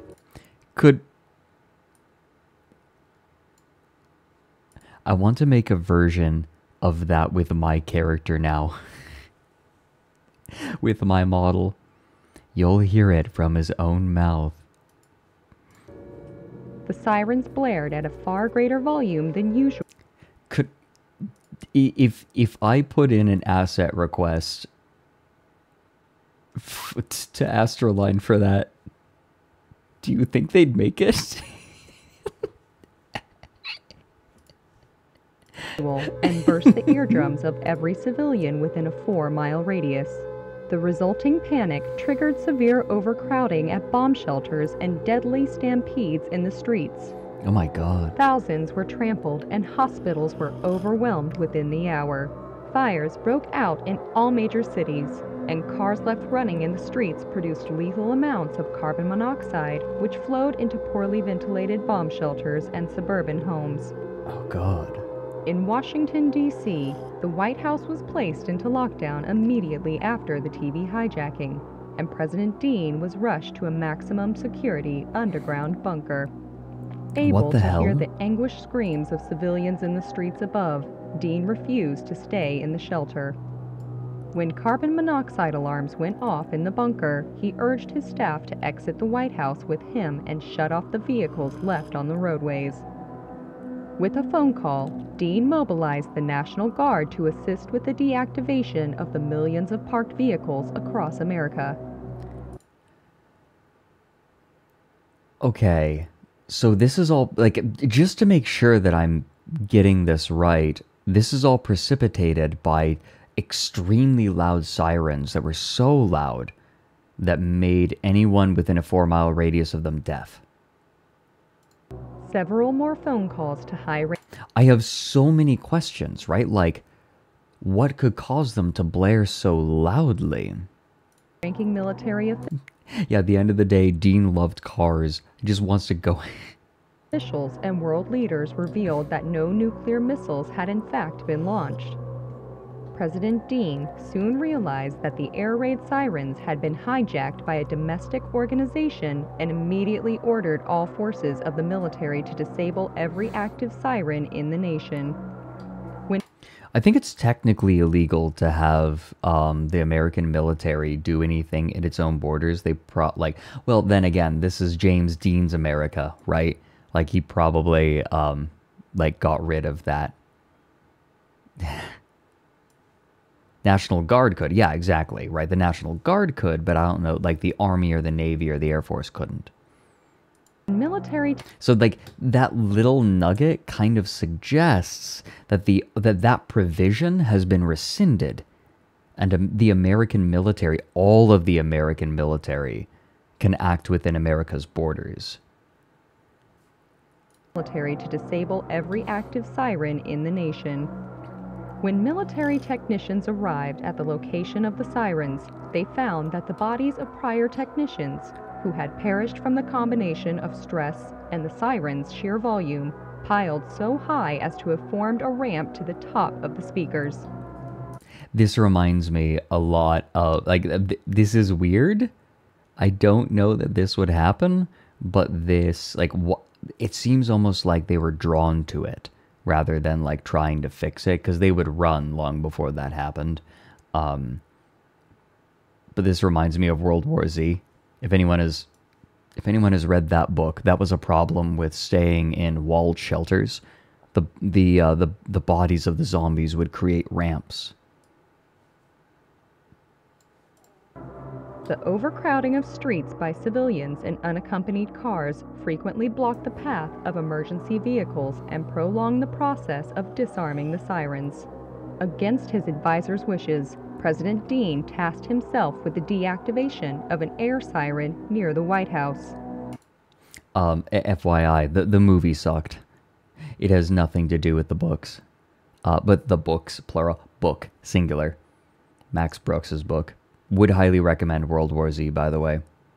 Although he would accomplish the task fairly quickly, Dean sustained permanent ear damage and was rendered fully deaf. The sheer volume had also caused countless blood vessels in his body to burst and produce several abdominal hernias. James Dean. His condition was shared among the millions of other Americans who had been near the sirens at the time of their activation. 3 hours would pass before all air raid sirens would be fully disabled. The next morning, at the advice of federal authorities, civilians slowly made their way from the shelters back to their homes. Although some continued to stay in the shelters for fear of radioactive fallout, most accepted the explanation given by military officials over the radio. There is no nuclear holocaust. A domestic terrorist organization hijacked the sirens of America. The streets were littered with bodies and automobiles. The National Guard handed out blindfolds to the young, sick, and elderly as they exited the shelters to prevent the scenes of bloodshed from causing fainting spells and heart attacks. At the Walt Disney Medical Center, physicians examined President Dean and other members of his staff who helped disarm the sirens.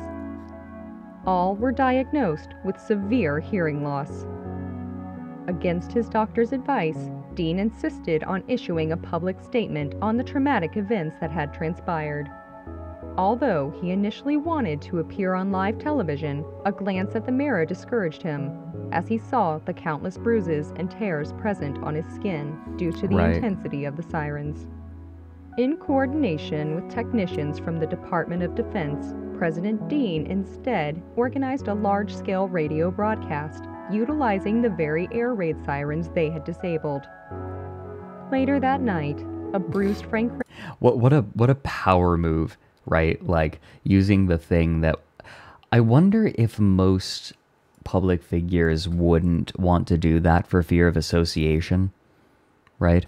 But... I don't know, like, James Dean just seems like the most based president. Reynolds would announce on ABC Evening News that Dean would speak through the sirens and that captions would be displayed simultaneously on television for viewers who were hard of hearing.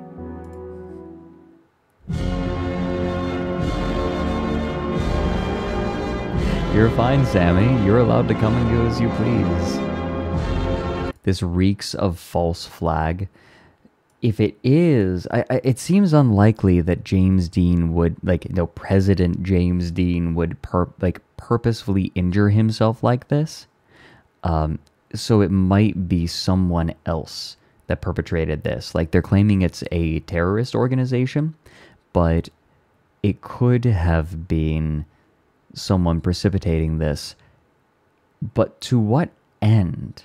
Right? Like, what was the goal with this? Because something important to note is that terrorist organizations never just do things for the sake of sowing chaos. There is always a goal or a some sort of principle that they are trying to push, right? Like, sometimes they are trying to take power. Sometimes they are trying to push for change. The question is, what was the goal here?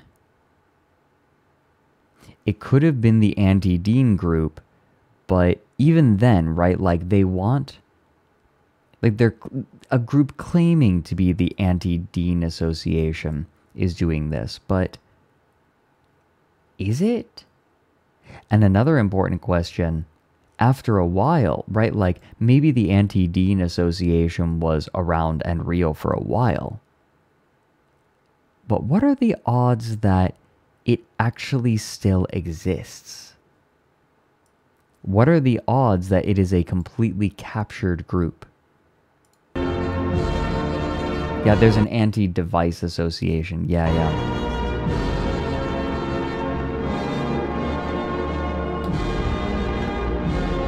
We'll be with you in just a moment.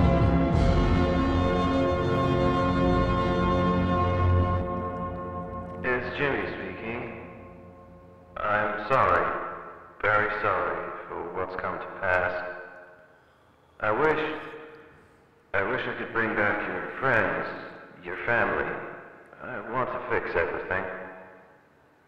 This is not the announcement I planned for. But as you know, there are people who have it in for us. Who have it in for us. The Dean Association.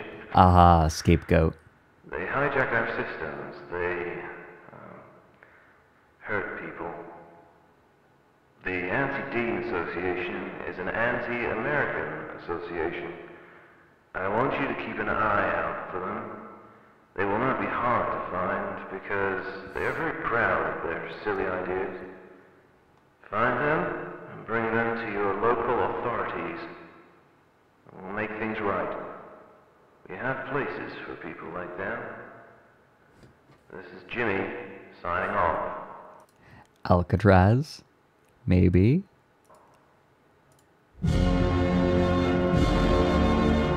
Have a nice day. Over the next week, hundreds of thousands of anti-Deaners would be apprehended and sent to correctional facilities around the United States. Okay, so they are a real group, it sounds like, who is being... The question is, was it actually the anti-Deaners that performed this? Or is this just being used as a pretext? No, okay, no. Actually, you know what?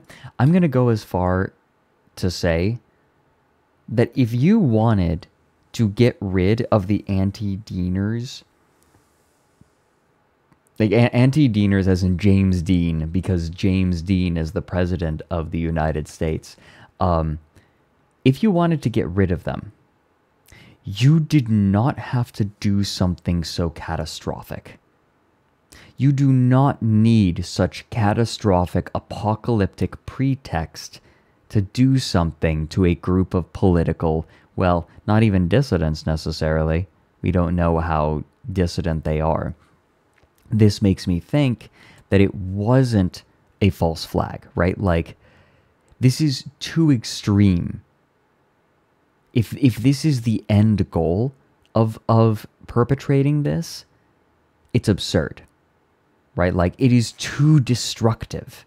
These are people who are trying to keep Dean in power, right? They support Dean in power, and perpetrating something so massive and implying that Dean allowed this to happen, that doesn't make sense.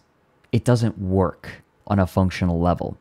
So this makes me think that this wasn't a false flag. It's too extreme. It's too much. Oh, Spectral. Yeah, right. I kind of realized that partway through. Glad we're fine. These facilities, meant for the anti-American, were aptly located near or at national monuments in order to symbolize a return to American virtues. It's a harvest. Most would stay for merely a few weeks before being released again. Friends and family of rehabilitated anti-Deaners frequently claimed that they would have improved personalities, no recollection of their past criminal activities, and even slightly altered physical appearances.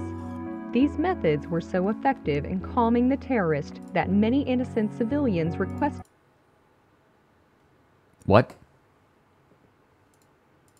monuments in order to symbolize. Wait.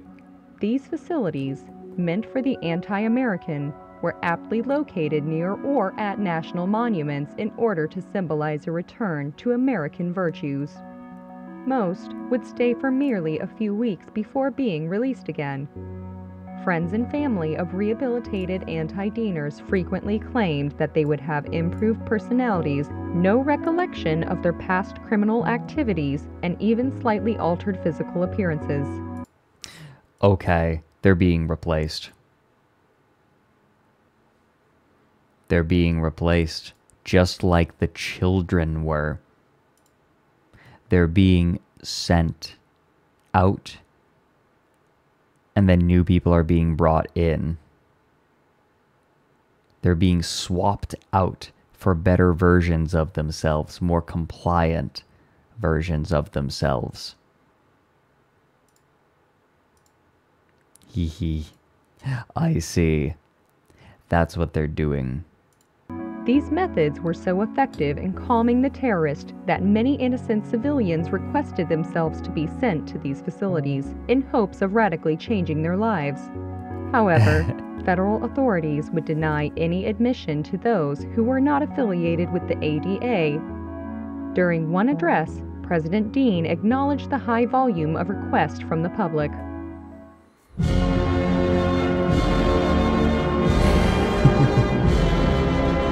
You notice Dean's x-ray? I was looking at something real quick. Let me see.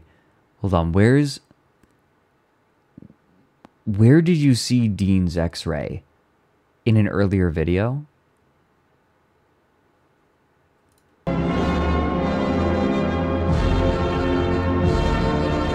Oh, thank you, Endered. I'm glad that you like my channel and that your dad enjoys it too. Okay, I've mentioned this before, but it bears repeating. To me, the greatest compliment that I can receive on my work, whether that's my streams or my YouTube channel, is sharing it with friends. I'm not talking like social media. It's cool if people like something enough to share it on social media. But like when someone goes to a friend and says, hey, I think you would like this video, that is the best, that to me is the best compliment that I can receive. And it makes me happy. I only share it with my enemies.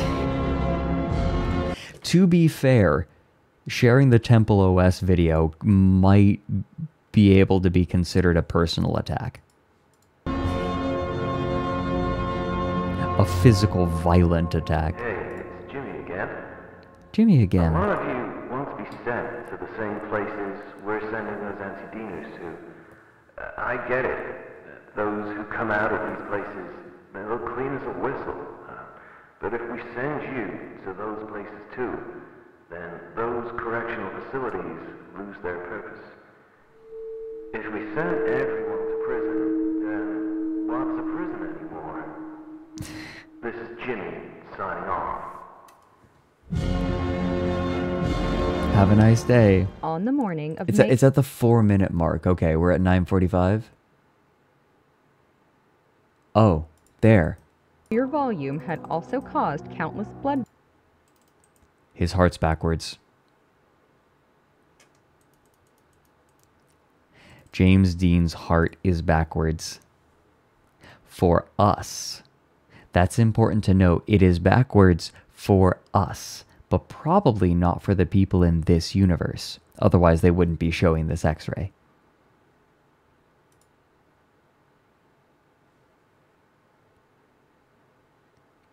No eyes? Actually, I think that this is an MRI, and this is just, it's more visceral. It's a more visceral shot, slice of the body. On the morning of May 22nd, 9 days after the disaster, President Dean received a state-of-the-art hearing implant from Maze Machines, an up-and-coming tech company.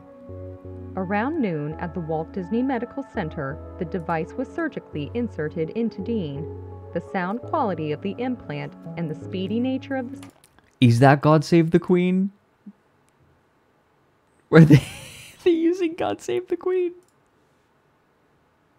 I didn't even think about it. No, okay, My Country 'Tis of Thee is the same melody. Okay, I was like, what? God Save the Dean. I never really put that together. Huh. Surgery inspired I'm trusting you on this. Am I getting one guide? Dean to imagine a new government department. I was gonna say, my country 'tis of thee, sweet land of liberty. Yeah, tank facts. I know, we talked about this condition earlier. Which would be a... where, like, your organs are mirrored. Captus comes in and says, Fred, I'm quite late. What is this thing about?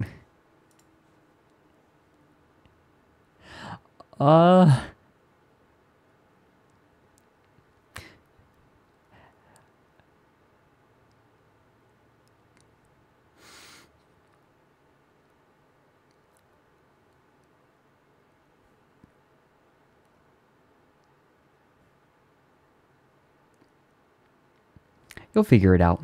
Inserted into Dean. The sound quality of the implant and the speedy nature of the surgery inspired Dean to imagine a new government department, which would be able to oversee the mass production and distribution of quality hearing implants to the American public. That evening, President Dean requested an emergency session of Congress and proposed the ambitious project. I can't hear a damn thing. Did you hear me? I can't hear a damn thing. Neither can you, or you, or you, or you. It doesn't matter whether you were near the sirens or not. None of you are listening. We need to bring together those technology companies to build and send hearing devices that the public needs. Hearing devices that you yourself need. And through a collaboration with the Department of Health, we can give back to the people what our failures took away. We can let a mother hear her child laugh again, and let a man hear his dog again. We can give everyone their hearing again. Ah, yes. The way that it's supposed to be. Mothers tending to their children, and men with dogs. But then the man is like, I don't mind being deaf. I can't hear my wife complain. K-Kona. And who's stopping you? Listen to the public. Bark, bark, bark, bark, bark, bark, bark, bark, bark, bark, bark, bark. So here's Woof, woof, woof. By July 4th, I want every American to hear the fireworks. That's a good line. Due to a malfunction in his auditory implants, Dean was unable to hear himself and as a result spoke much louder on the Senate floor than on previous occasions. Something that I want to note, the name of the company, maize, as in corn, might be a nod to the way that the corn industry gets an absurd amount of subsidies. It might have to do with that.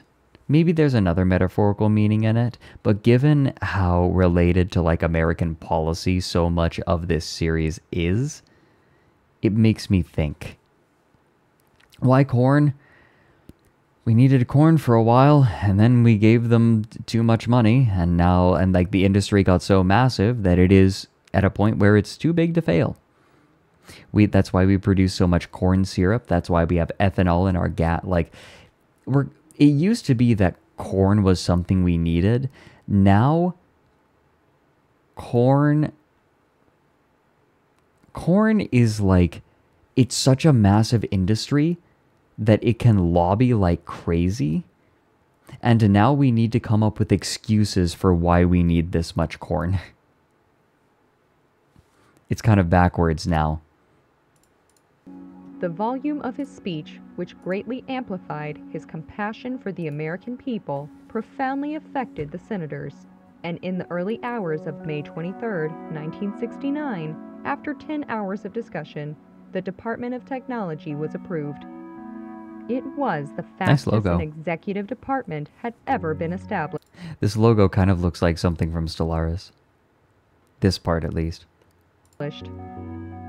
by May 27th, all persons with hearing loss attributed to the anti-Dean disaster would be eligible for the surgical implantation of a hearing device free of Corn is the dominant species of the North American continent. Excuse me? charge. Everyone got hearing implants free of charge. Can't have that. Mass operating rooms would be established throughout the U.S., able to house over 1,000 patients at once. The use of surgical androids was approved on June 6th, which increased the number of What? surgeries performed per What? day over 250%. Wait, surgical what? Once all victims Surgical had been what? treated, those with deafness unrelated to the disaster also became What? eligible for the surgery. What? You want to back up there a On moment? July 4th, it was announced that there was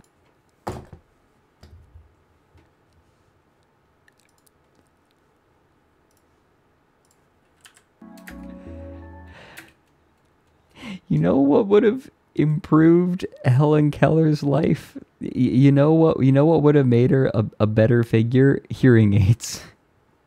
Fuck, that's so funny.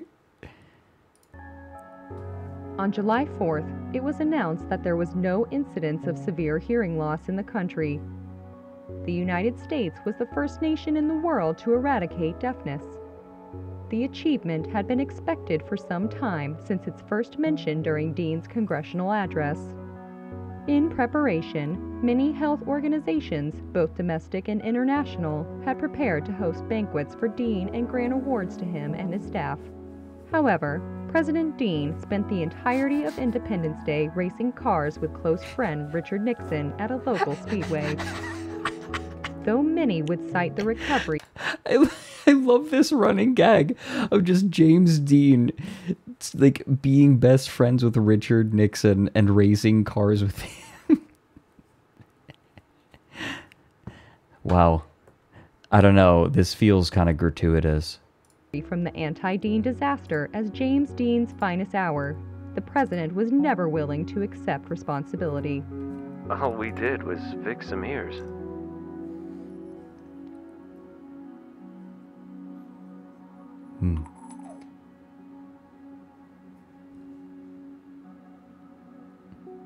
This is so interesting and weird. I see why people call it an analog shitpost. Just the concept itself, right? How do you describe this? I'm making tea again.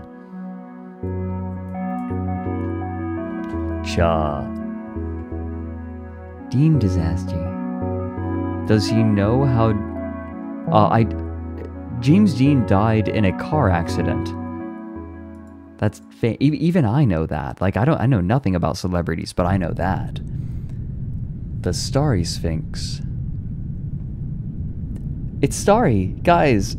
We got Starry into the monument. What? Is that? Is this another? Stop. Is this going to be a version of the Cocoon things, but with the rover? Oh my gosh, Limes! Hello everyone! Welcome in! How are you doing, Limes? I think this is the first time that you ever even been able to raid me. Not set for a long time anyways. Welcome in everyone. We're checking out the Monument Mythos. I am going for a very long time today, and we'll be going for a while longer because I am loving this. Limes, how have you been doing? No, I am very dug into the Monument Mythos right now. Yeah, be afraid. Grandpa's at maximum. I hope that Limes was treating you well. For those who don't know, I'll do it. I suppose this warrants a short introduction. I'm Fredrik Knudsen. I am a streamer. I am also perhaps better known as the person who makes Down the Rabbit Hole on YouTube, but I also stream. I have fun with it. I am a streamer with Merryweather Media's VTubing company, ASTRALINE. Gotta run and grab food. Go, Limes, and I'll see you soon. Everyone else, get comfy. Grab a snack. Grab something to drink. And this is weird. Someone came in and said, wow, like, what's going on? And I found myself at a complete loss. Usually I can manage to explain something in like a couple of sentences, but this, I'm struggling.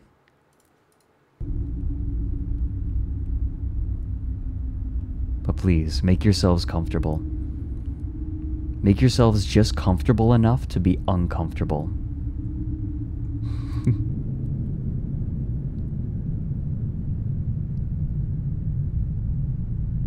Recovered from an arson scene. Question. Help for my viewers. Have we been introduced to Leonard Moreland yet? One thing that you need to know about this is an alternate universe where James Dean was made president. And the 2-term limit was never established. Entirely done by excavation. They have every right to be upset when we went ahead with it anyway. They said that their system worked for thousands of years. He was in the Lincoln Looker video, yeah. Egypt was entirely against the excavation, and they had every right to be upset when we went ahead with it anyway. They said that their system worked for thousands of years and would continue to protect their country. They were right. The time the president and our military did not care. They viewed their solution as a problem and desperately needed a better solution. American solution. Which in this case was excavation. Yeah? This feels like a very American thing. You're like, yeah, what you're doing is working, but you need a better solution that will come with more problems. We were talking about this last stream. The idea of solutions that just introduce more problems. Wait, total something of mass destruction, TFMD. Total... Wait. TFMD. Wasn't it TWMD before? Total force of mass destruction. Yeah. Once the pyramids were classified as TFMDs by the U.S., excavation was inevitable.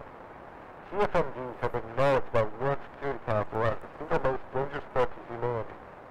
Of course, this was before climate change and mankind was classified as TFMDs under the DNA. At the time, it meant that the pyramids required immediate action. Okay, so that is what they're called in this universe. Like these cultural objects can become weapons, like forces of mass destruction, right? Like that's what these are. We've kind of figured out, and we've supposed that the people who, well, when an object is under enough cultural focus or has enough cultural importance, then it can become a cocoon in which something is gestated. What precisely makes them so dangerous is not clear. So is this a TFMD from a different planet? This is totally the Mars rover because it is an object of significant cultural importance. And now it is coming to Earth.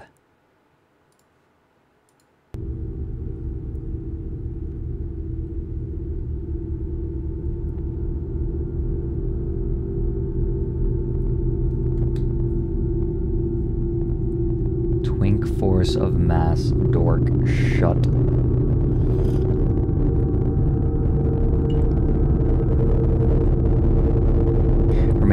Oh, wait a minute. Remember the video? The starry sphinx. You're right, it's a sphinx. Personally appointed workers called guardians, with some years of their lives striking the trees. They were equipped with the finest music glass balloons, which had substances to inhibit muscle fatigue and induce insomnia, so they would be able to hit the trees for several nights in a row. The goal was not to cut down any of the trees, of course. That wouldn't be possible until 1945. 1945? Wait, they figured out a way to cut down the trees? They did. Okay. The trees, by the way, are things that can be used to traverse from one like one, not parallel reality, but divergent, not divergent, just a reality crossing ours. Probably nukes, you think? It's when they created the atom bomb, yeah. Focus on upward growth to internal repairs. The ancient Egyptians knew that they could not permanently halt trees germination, but by prolonging their growth, the Egyptians bought themselves time to build enormous towers that would better contain the trees. Oh, that's what the pyramids are in this universe.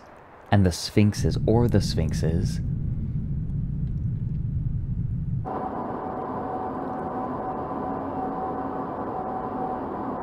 Bomph. Okay. Take a shit.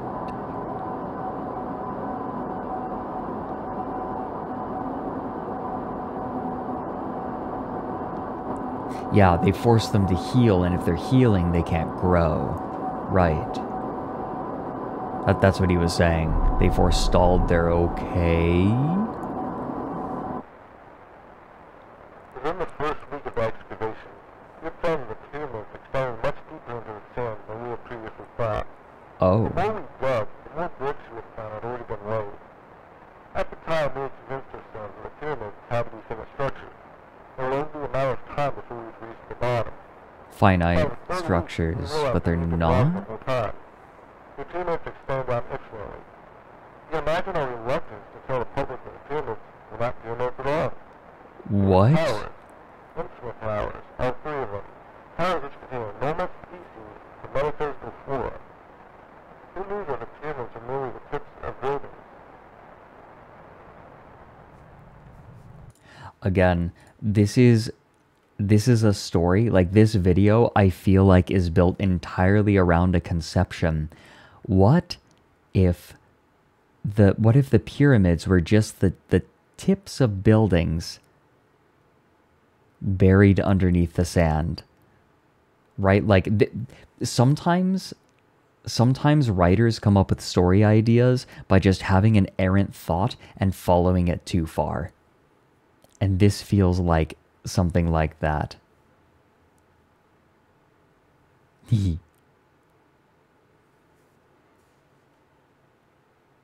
Had that an actual conspiracy? Yeah.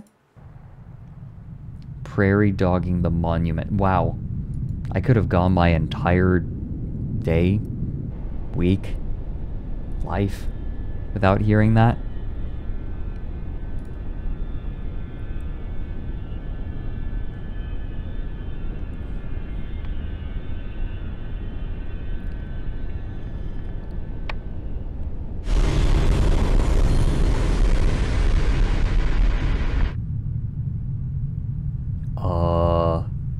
False children. What are false children? Okay, this is a new concept. Do the false children have to okay?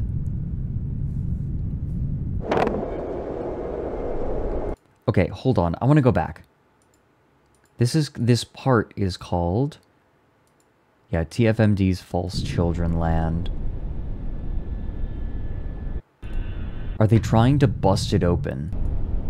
So is something coming from space and trying to bust open the Sphinx to release whatever is gestating inside? Well, hey, fellas. Those are the orbs it was dropping, right?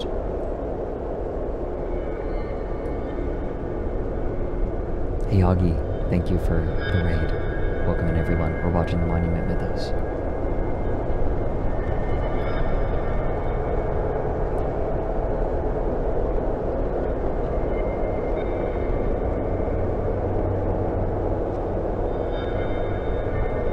Chunk eighth.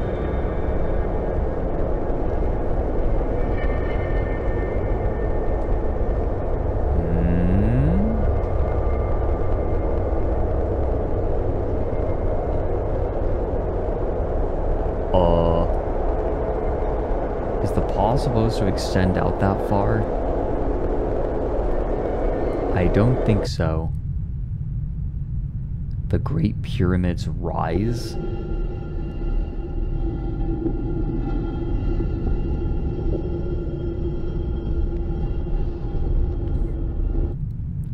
Great Sphinx. Gongo.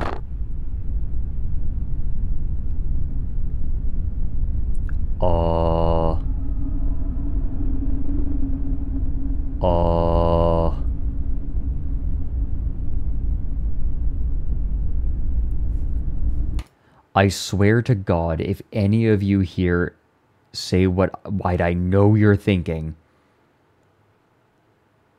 if any of you fucking say 9/11, you're banned. Or I guess there are 3 of them, so it's like 1822. 4? 5? Okay, now you really can't. Yeah?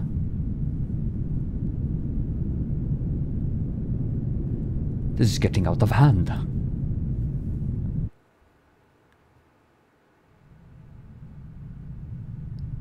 Okay, so...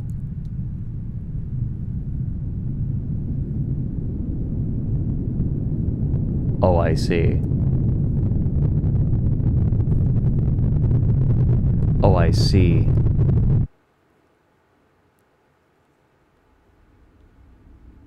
Produced by the Anti-Device Association? Wait. What do you mean produced by the Anti-Device Association? What are they doing here? Yeah? Okay, look. I understand that a fuck ton of stuff just got introduced in that video, but I'm gonna level with all of you. I have no idea what to make of any of it. There's a Sphinx that came from outer space, and there's a Sphinx that is here, and like I feel like I don't have very much to add, weirdly enough. Because the pyramids were made to contain these plants, these trees that we've seen, like the ones in the Washington Monument. And like just I think that's just a video where a bunch of new ideas were introduced. Which is weird. But now the Sphinx is here. There's some. I want to check a few dates in here. Just real quick. Are there dates? Do we have dates on anything? I don't think we have dates on any of this. Giza Guardian.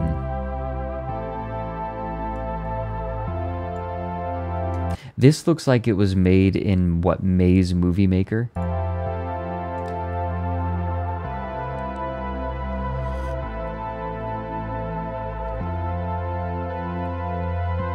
A feed of the starry Sphinx. Okay. Oh. Oh.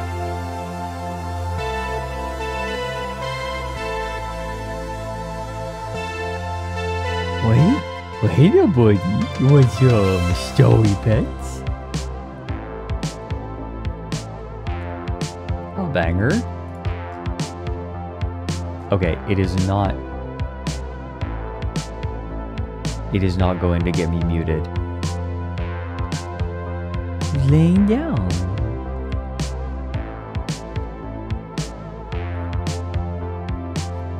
He's vibing.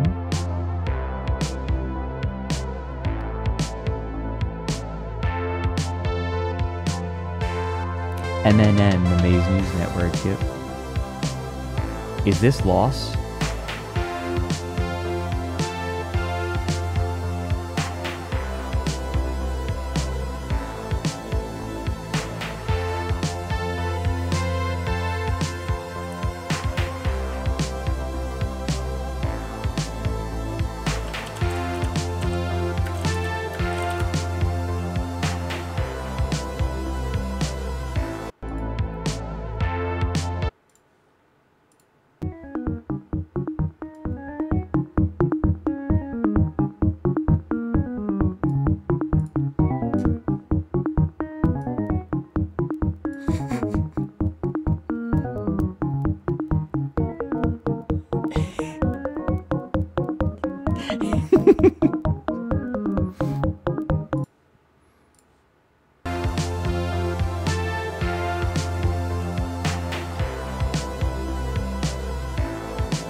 Whoa, whoa, whoa, what was that? Okay, the only time we've seen lightning so far is something traveling along a perpendicular dimension. So what happened? Okay, actually, let's go frame by frame there. Go back.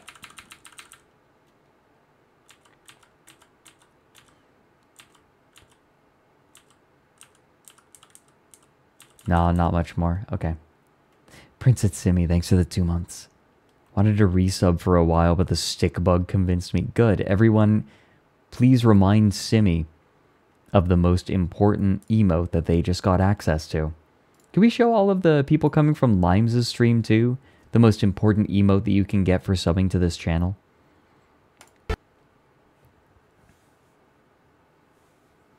It's so instant. Hey, no, don't show them this. Don't.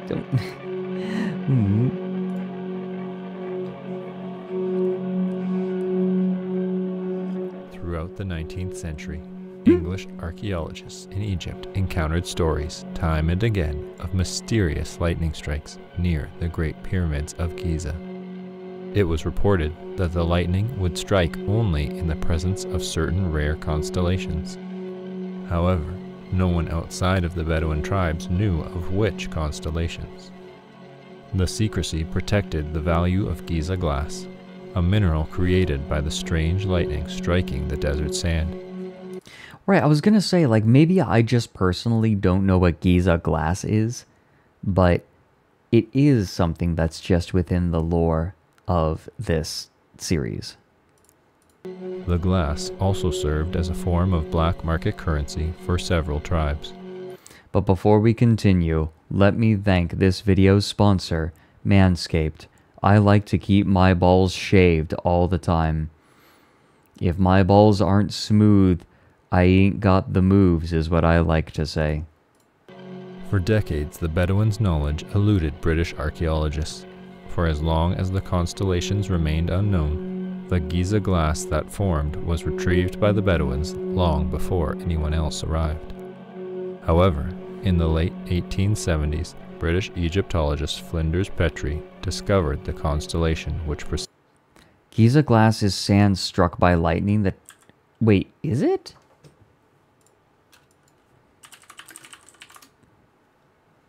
No, it's something specifically about Monument Mythos. Because, like, I know what you're talking about, the glass tubes that form when lightning strikes sand. But that's not called Giza glass. This is just a Monument Mythos thing. 70s, British Egyptologist Flinders Petrie discovered the constellation which preceded the electrical phenomenon. In 1880, he arranged an expedition to collect samples of Giza glass for the British Museum. Petrie accurately predicted the appearance of Giza glass, and with the help of British troops, secured the location of the glass for themselves. The glass, which formed in long, multi-layered sheets, was fractured in order to be more easily transported.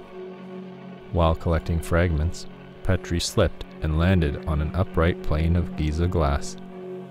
The force of the fall, combined with the sharpness of the material, decapitated Petrie immediately. Metal. While British troops at the scene quickly assumed Petrie had been killed, a closer inspection revealed that he was still alive. Oh my god. Could you imagine the bullying opportunities for something like that? This is like a middle school bully's wet dream.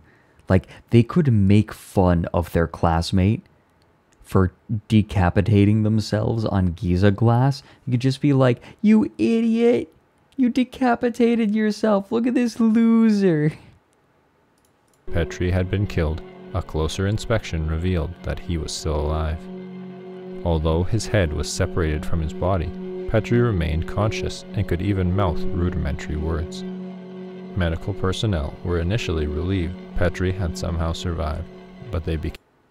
What's that? What's that you're mouthing? Petrie, what are you trying to say? I think he's saying, back that booty up. Well, I mean, the decapitated head says the truth. Medical personnel Back it up. were initially relieved Petrie had somehow survived, but they became concerned when his head began to discolor and swell significantly. But the fate of Flinders Petrie is a tale for another day. Oh, we wouldn't Petrie's want to talk lot, about that. as his collection of Giza glass came to be known, arrived in England in 1891. Unfortunately, due to the poor handling of its containers during transit, the glass arrived broken into thin shards and was deemed worthless by museum curators.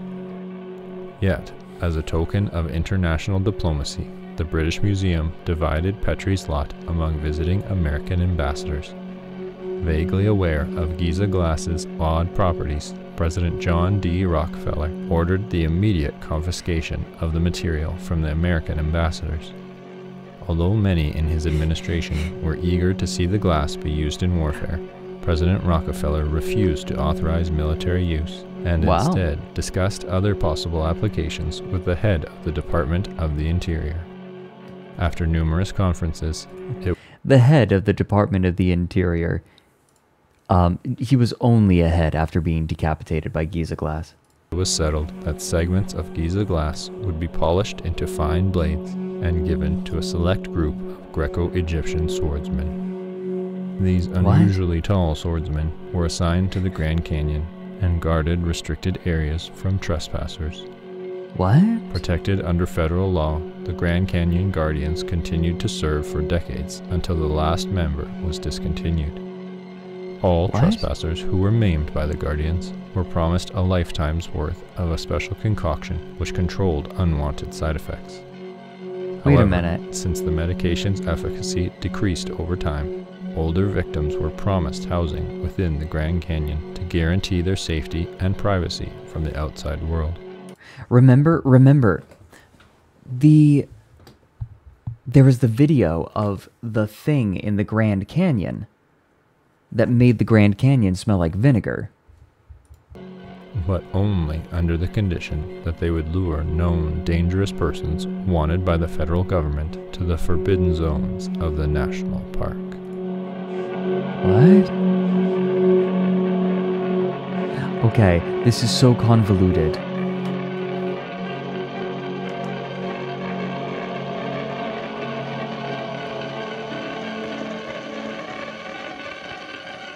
This is so convoluted, like this whole plan. What's the goal? Louisa Crawford, wife of the esteemed American sculptor Thomas Crawford. The Statue of Freedom. Yeah, I was going to say, wait a minute. Sculptor, right? Like, he's the person who designed the Statue of Freedom. Wasn't the person who made it, but he designed it. Thomas odiava l'America. È andato a Roma quando era 20 anni e ci è rimasto per il resto della sua vita. Or was this him? Was this the person who actually made it? The person who ended up kind of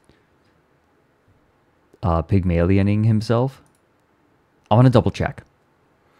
I don't trust any of you.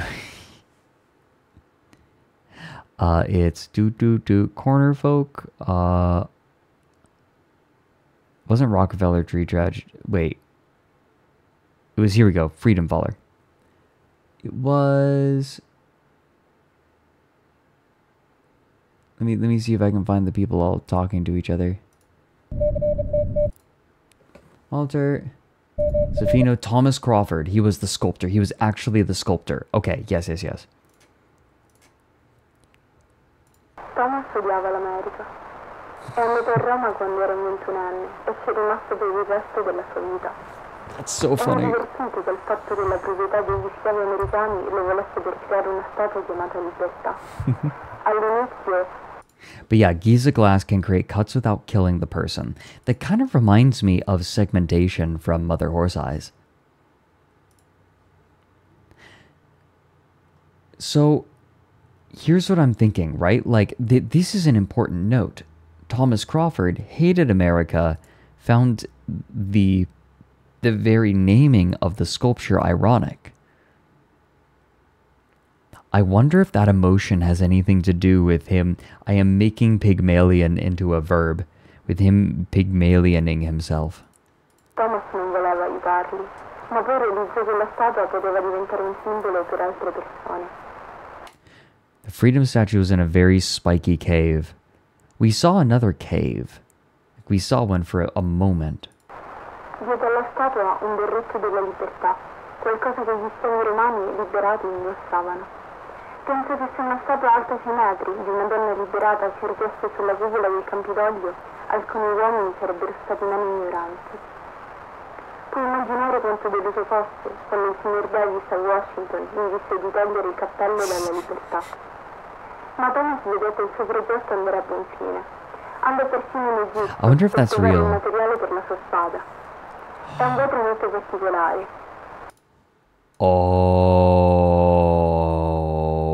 Okay, this is an important note.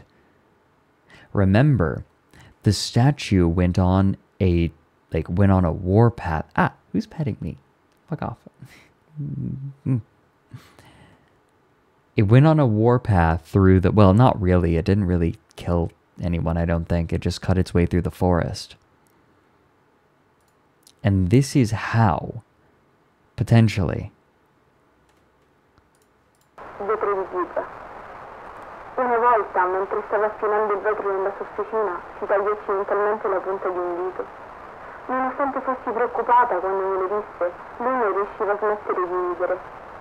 Mi disse che il vetro era così tagliente che la punta del suo dito si affettò senza dolore né sangue. Però poteva comunque sentirla.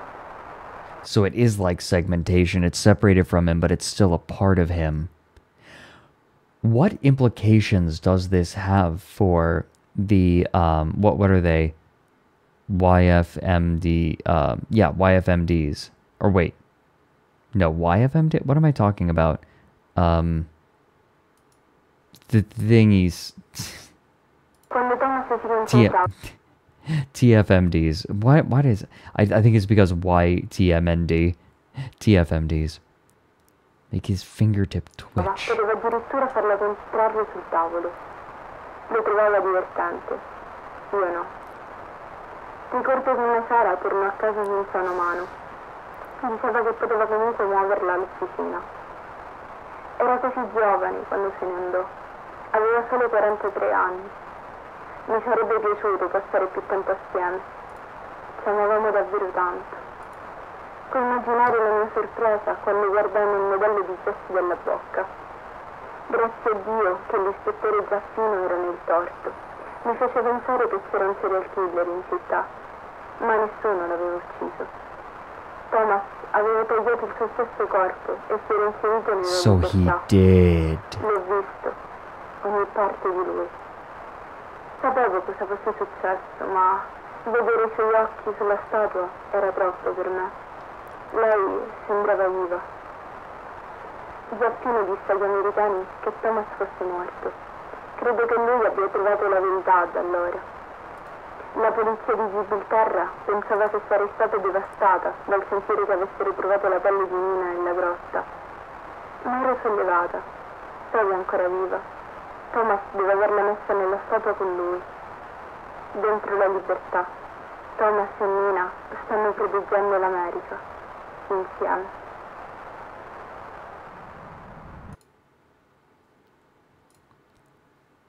So what makes him able to ambulate it the way that he does?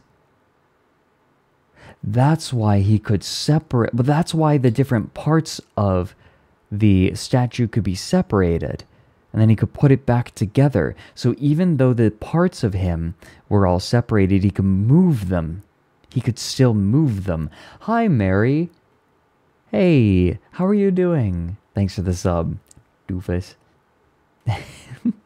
Yes, I am very aware of the fact that, yes, all the members of ASTRALINE are subbed to each other, and, like, we're basically just passing money through Amazon, through Twitch. Twitch is at, like, through Twitch. But still, thank you. I accept this.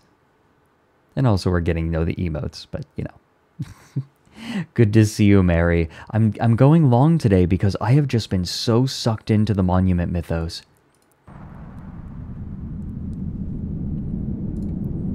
VTuber money laundering. You know, that actually has happened in the past. Where people say, oh yeah, just give, like, I'm going to give you, like, money, you buy bits with them and then give bits to this channel. And, like, that's used for money laundering. It has in the past. Which is weird. That Daddy Bezos got to get paid. Yeah, he's a monument. I wonder if humans can become monuments. Can become, what were they? TFMDs. Now I wonder. Oh my god. This makes so much sense. So America learned because of freedom, right? The statue, that if they already knew that, well, did they? Maybe this was how they discovered TFMDs, because there were human body parts inside of freedom. And then freedom, over time, as it became a monument, it became culturally relevant, it started to warp what was inside of it. Unless it all just has to do with the physical functions of Giza glass. I wonder.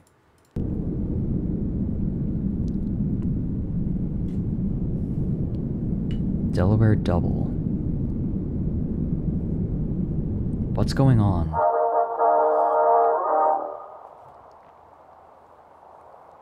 I'm fascinated. Mary, are you familiar at all with the monument mythos? Following the ADA storming of the Capitol on January 6th, numerous organizations expressed interest in purchasing the Statue of Freedom. The statue, which fell during the riot and caused over 150 casualties, was seen by reactionary politicians as a result of poor craftsmanship. Wait, it killed 150 people? How? Not that many people would die from it falling. And blamed her original installer, Philip Reed, for her collapse. Reed, an experienced architect and enslaved man at the time of Freedom's assembly, this has become the latest in a series of historical figures demonized by the ADA. Due to growing reluctance to reinstall the Statue of Freedom, the Department of the Interior has instead transferred Freedom to an undisclosed location in the Grand Canyon and rejected all other offers to purchase her. When asked why the statue had been sent to the Grand Canyon, President Dean replied, "The rocks won't shoot her down." Okay, that's a pretty good snarky reply, but that does make me wonder, what is it about the Grand Canyon that makes the Grand Canyon that makes them want to move it there? What is it? It went on its own rampage. Yes, it did. I know it did, but there's no way anyone's going to believe that it falling killed 150 people. I know that it went on a rampage. Difficult access, but like, while in one place.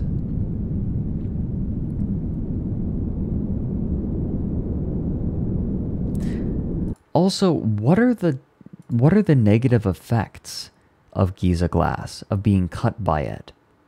I'm not entirely certain. But because, remember, people were cut by the Guardians, who were given swords made of Giza glass, and the people who were cut were given a compound to help prevent the negative effects. What are the negative effects?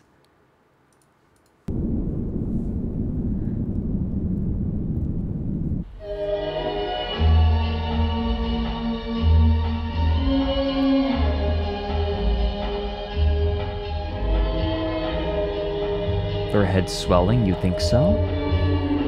Locas, you might be right. Also welcome in.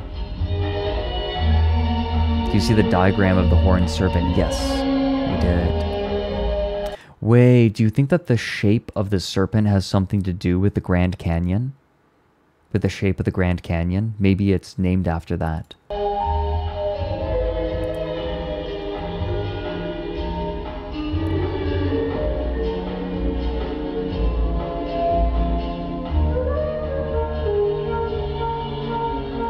Oh, they're taking care of problems.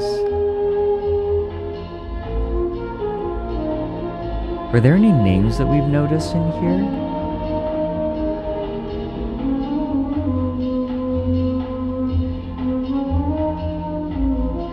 This could be you. Oh. Maya, the person who was accidentally put into the, accidentally assigned as a Lincoln Looker.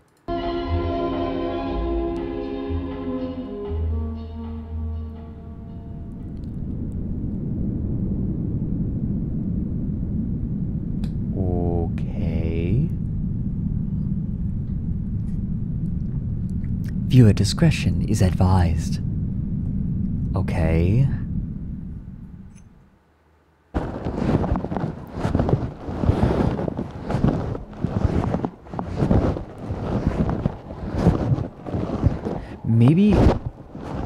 Maybe Maya was affected by her time as a Lincoln Looker, right? Like she was taken out before the full effects could take place.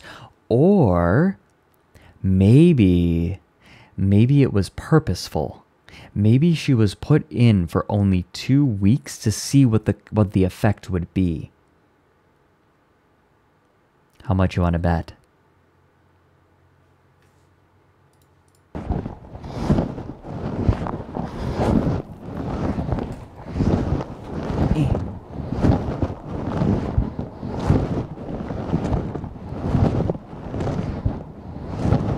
I like how they're using the same text for remove lens cap, because it is the same camera that was made by Maze.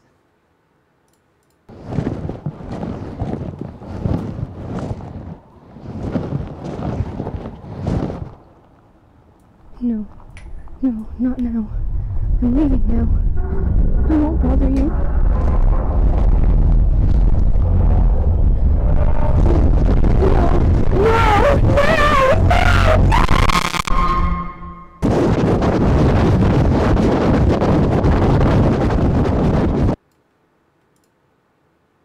Yeah?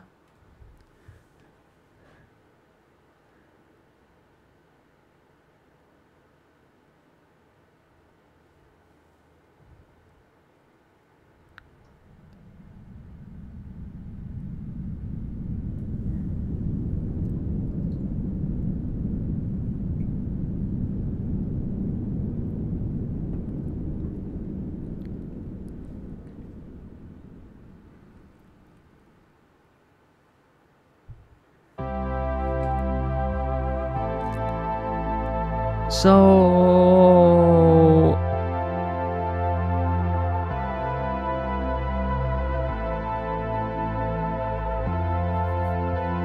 Grandpa at maximum. Hey, Hina.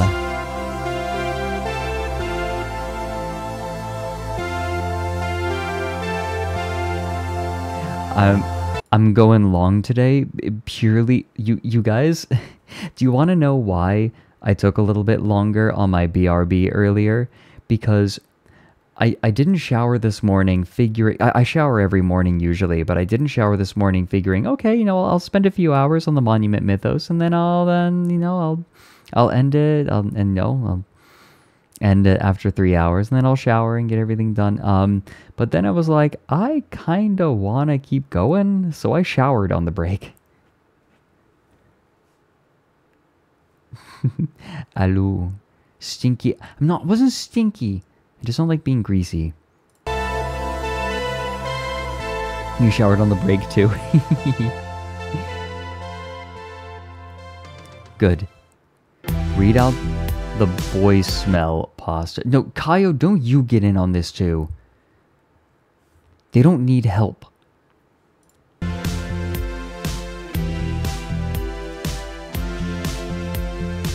Are you ready? Wiggly, they followed me all the way home. Yay! Cute. Mr. Squirrel, he's back. The stabilization. And he is beautiful.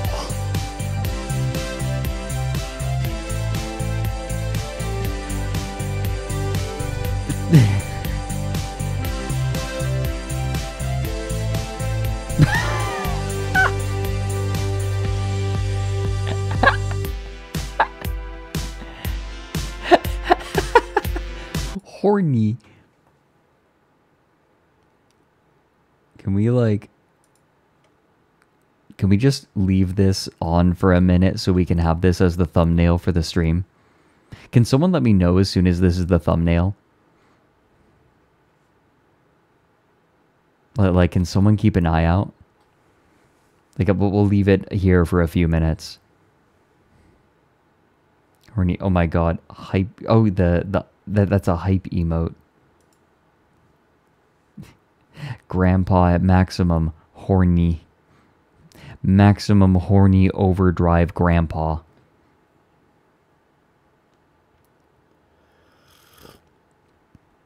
You made the Dean disaster edit of me into the meme tag? Well, I can't look at it now. But I can't. Oh, it's up now? Okay, good. We can continue. Horny. Horny. Thanks for the 100 bits, Super Snack Bros. To leave the house.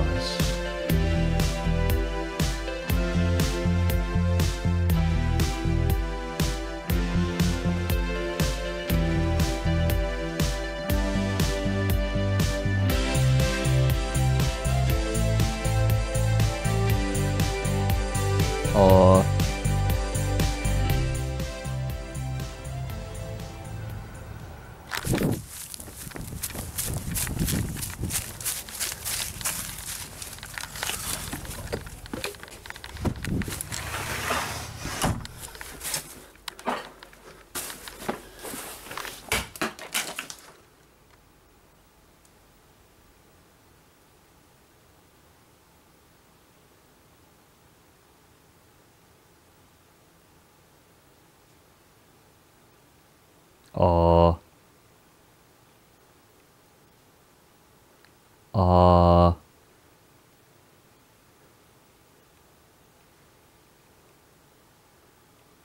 Is something rotating back and forth? Is it looking in?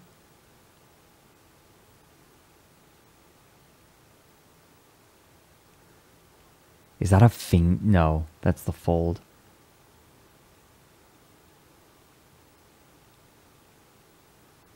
Okay. Don't like that. I'm turning it down. I can't believe it's been 3 days already.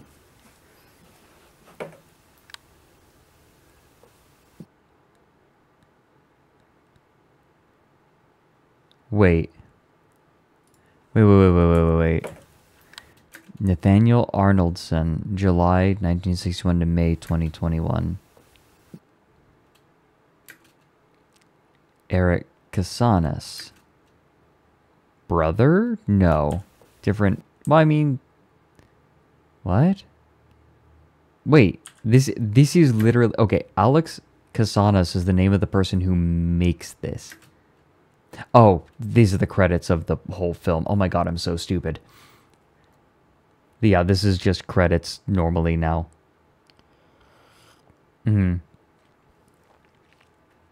Yeah, that's for his dad.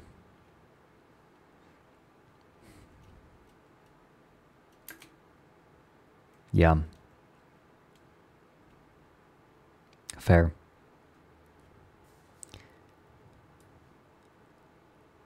Rockefeller Revelation.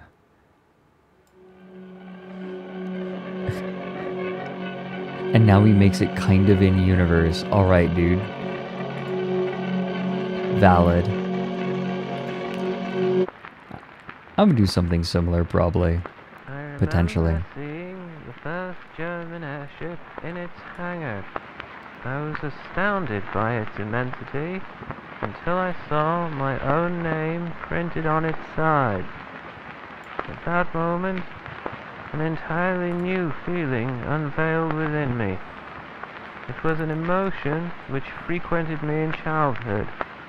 A blend of revulsion and satisfaction that had followed the execution of a cruel jest on a friend or a stranger. A pin in one's foot. A tumble down a stairwell. What would others think? I thought to myself, at the sight of a foreign airship bearing the name of the American president, dropping explosives upon cities of unarmed civilians. I wish to say that revulsion was my sole reaction to this invention, yet I cannot deny that I was proud of this magnificent vehicle. It was perhaps the greatest war machine ever developed by mankind, made possible by yours truly. By nightfall, shame outweighed pride, and I requested the immediate removal of my name from the airship and all its future successors. Although the Germans complied, they continued to refer to their airships as Rockefellers. I knew that removing my name would not obscure the facts for very long. It was inevitable that the American public would one day become aware of my secret dealings in Germany.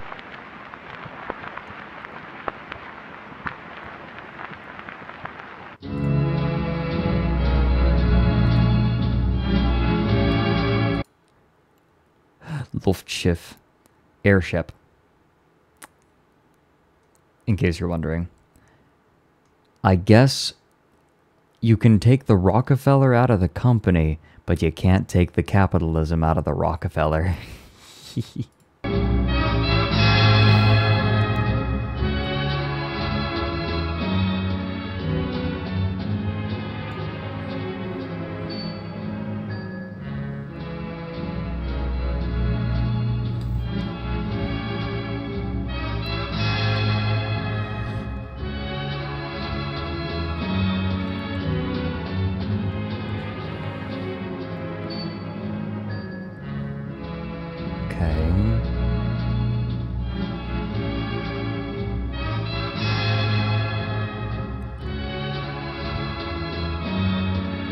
Okay, interior. Crocodile alligator. I drive a Chevrolet.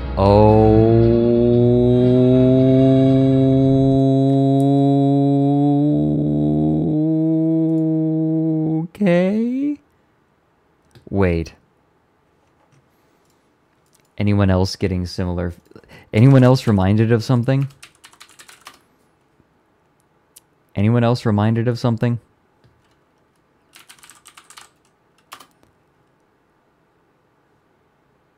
Let me see if I can find it. One moment. I'm looking for it now. Here we go. Is this it? Does this have what I'm looking for? The intentions? Yes.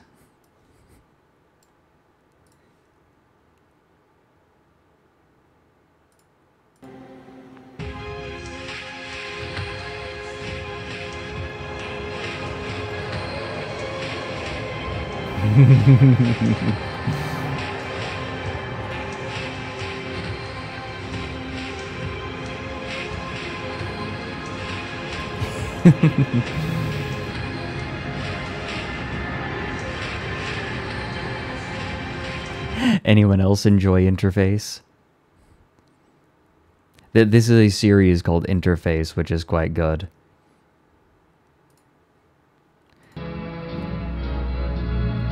So, this is filled with a fucking, like, dude taking the golden path. I think that's the 4th Dune reference this stream. It had always been my intention to reinvigorate the American economy. Once I had been debriefed of the situation in the Grand Canyon, the overpopulation of crowns, I realized that I was also hearing the beginnings of a solution to the impending economic collapse. That solution being slavery. I can imagine your reluctance to read on, and I entirely understand. Rest assured, I believe that all citizens should be unconditionally promised the very freedoms that our country established at its founding: life, liberty, and the pursuit of happiness. However, crowns are not men or women, nor are they animals. They are merely the decayed shells of ignoble criminals. They do not qualify for the same freedoms exercised by ordinary civilians. Once they were conditioned and bound together, the crowns became the perfect workforce. They did not rebel, for they could not speak. They could not leave, for they were chained. And best of all, crowns were incapable of forming unions. He's a Rockefeller. Anti-airship death ray.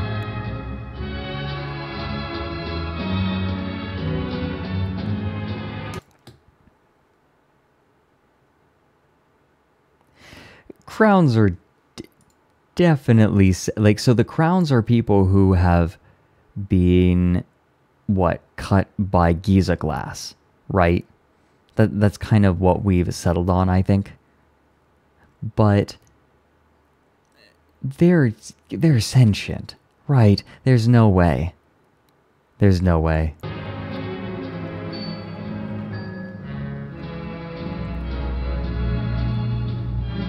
That's what freedom was doing.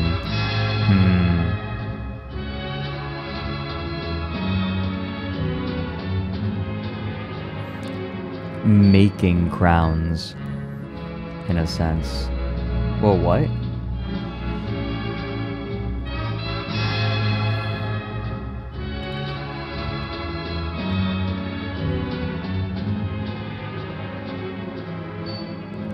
Okay, what's the lens, though?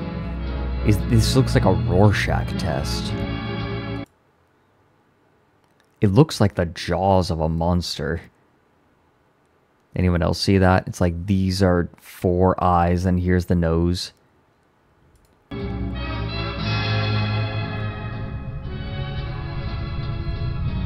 Yeah, it was very funny how it was avoiding the lens. That was a good choice. Germany was the first nation to inquire about the crowns and their potential applications in warfare. I never mentioned the vast quantities of geyser glass we owned, since I knew that it could provide them with many more crowns at low cost. Instead, after signing several agreements and receiving a tremendous German sum, I provided them with over 100 crowns, along with my best advisors and the brightest engineers. Okay. Even if, right, like, even if crowns are completely, like, non-sentient, basically lobotomized, even then, who are they turning into crowns? Criminals. And when enough of your economy is built on this sort of labor, you start finding excuses to make more of them. Just completely coincidentally, you know, like not related to what we're talking about at all, but it sure is interesting how prison inmates are used as slave labor. Completely unrelated to what I'm talking about, of course. Like completely unrelated to what's in this. The Germans gave rise to the greatest military vehicles in history, the Rockefellers. Germany's growing demand for men and crowns to construct more Rockefellers revitalized the American economy. Very few nations offered to hire as many of our men and women, and none would have paid as graciously as Germans did. It was, by all accounts, the greatest and most sustainable partnership of recent times. I could not have foreseen the destruction those airships would eventually inflict to the very nation that provided them. Yeah? I thought that their creation would unite Germany and America. I could not have predicted that by 1918, Rockefeller bombing raids would have killed thousands of American and European soldiers. My terms were over before I could take action against the Germans. It was the administration after my own which was tasked with the seemingly impossible mission of destroying the Rockefellers while preserving the reputation of the former president.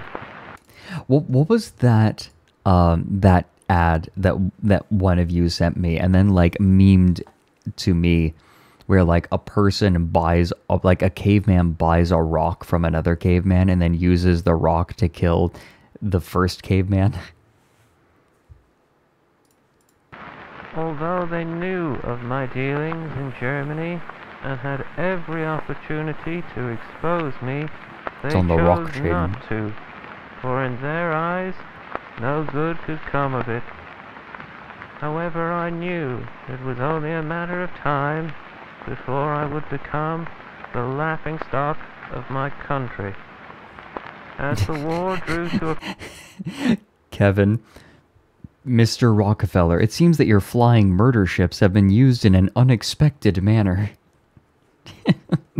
close, I often found myself in a daze, envisioning my assassination on the streets of New York, or, more likely, on the steps of my very own center.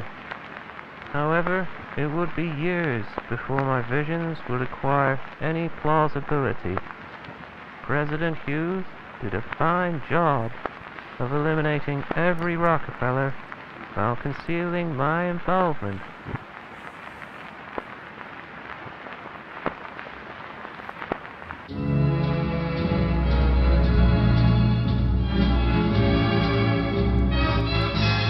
Can I just say, I actually love how they keep reusing this this track, this composition.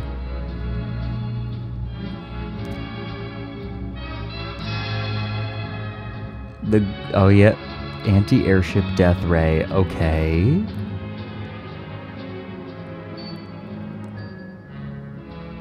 Just clamp that onto the nipple. Yep.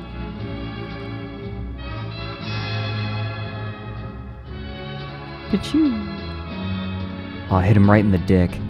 Hey, Sasha Green Spider Queen, thanks for the 5 months. Men/men. Fujoshi's in chat going wild. It is a miracle that only now the news of my involvement in the Great War has become widely known. Thankfully, information on the Crowns has continued to stay hidden from the public spotlight.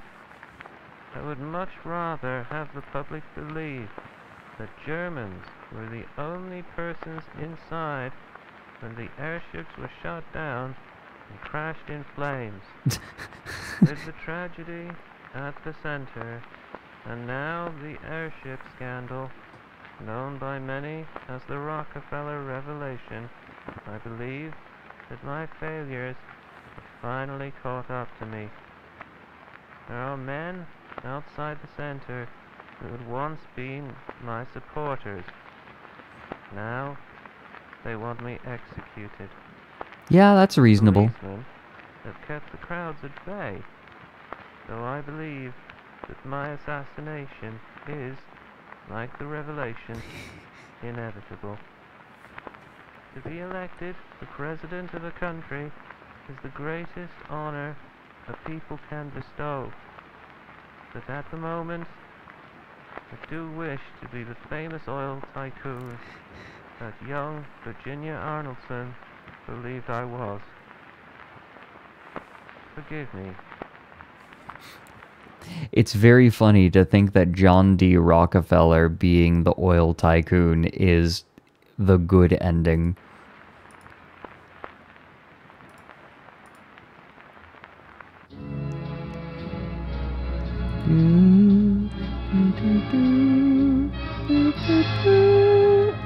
Oh.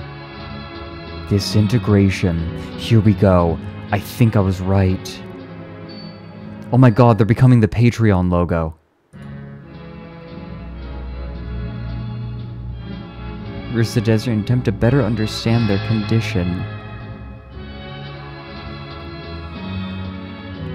The Patreon logos desperately try to figure out what they're supposed to be. Amalgamation. Here we go.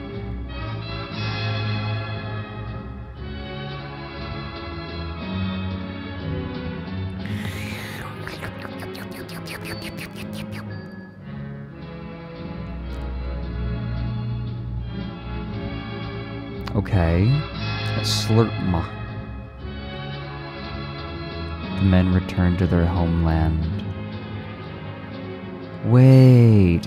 Remember how there were guardians, like that they had given the Giza glass swords to very tall men who stood guard over the Grand Canyon. What if these are crowns that had been glommed together? Nina, thanks for the 2 months. Thank you very much. In the words of Limes, thank you. Hey, Vizarel, yes. Vizor, thank you. Thank you very much for the 23 months. God, yeah, almost 2 years. Close. I've been doing this a while.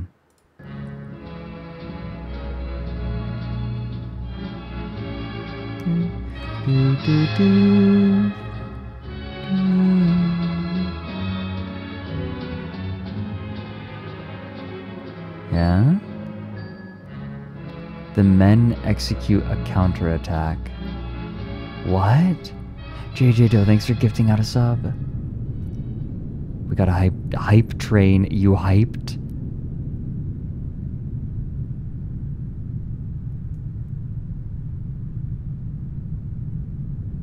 Okay, what? He was never seen again. Scam train, choo-choo.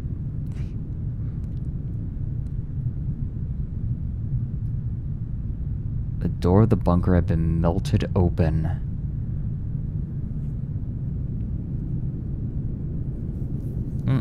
My nose itches. Okay.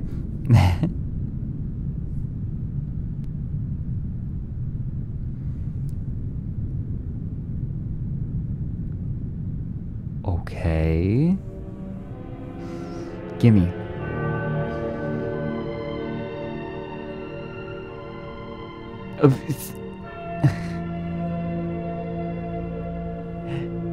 Wait, is he down there in the field? Can you see them? Oh, I mean, this is the tree, right?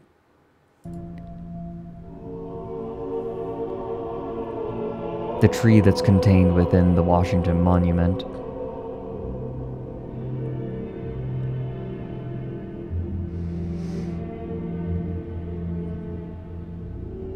What? That didn't show me anything. Did you see it? Stop it, you guys. Fuck off. I knew it. It was the car. Oh, wait, no. He's, like, there. Weird?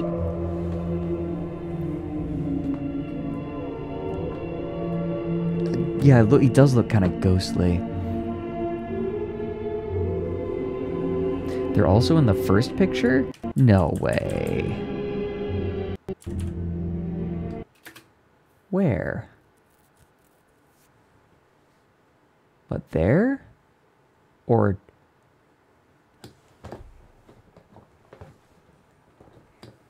Look very closely to the left of the tree. That dude.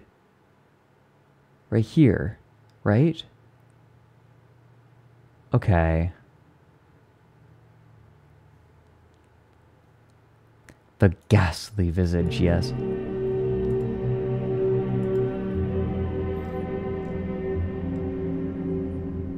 these are long. Okay. I want to finish season 2.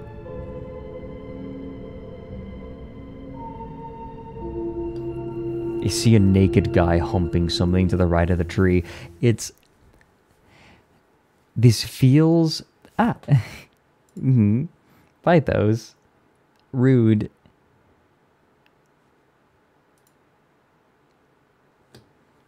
Catch you later, Red Lightning. Okay. After an unsuccessful lobotomy, Virginia Fate Arnoldson provided a more complete account of the Rockefeller Tree tragedy. Wait, an unsuccessful lobotomy. Virginia Arnoldson. Have we seen her? They screwed up the lobotomy because her brain was the wrong way around. I don't think that's... I don't know that that really would affect a lobotomy much. That was a little girl. Oh, you're right, Virginia. Oh, shit. Oh, Nullity, thank you for gifting a sub to Illegal Owen Wilson Imposter. Arrest that man. Oh, thank you. Something went wrong with me, and everything switched. Even my parents. My new ones did not like me, so they left me. My foster parents did not like me either, so I was left at an orphanage. Some of my friends were better off, but many were left at the orphanage too. We loved each other. We stuck together until we were 18. Then we were separated.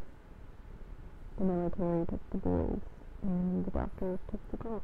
Uh-huh. They probably do not remember the tree anymore. Soon, I will not remember either. But I hope you will remember. Remember for me. When the tree changed me, I was not scared. At first, I did not know what was wrong with me. When my eyes adjusted, I was in a field of special trees. I was reminded of a story my ma told me. Alice in Wonderland. This was my Wonderland. I held myself close and looked up. If she says she went down a rabbit hole, I'm going to scream. Yeah, Mizuki, surprise. Like they ended, but above them there were upside down trees, and above those there were upright trees, like they were being reflected forever. Oh, The pattern weird. repeated for as far as I could see.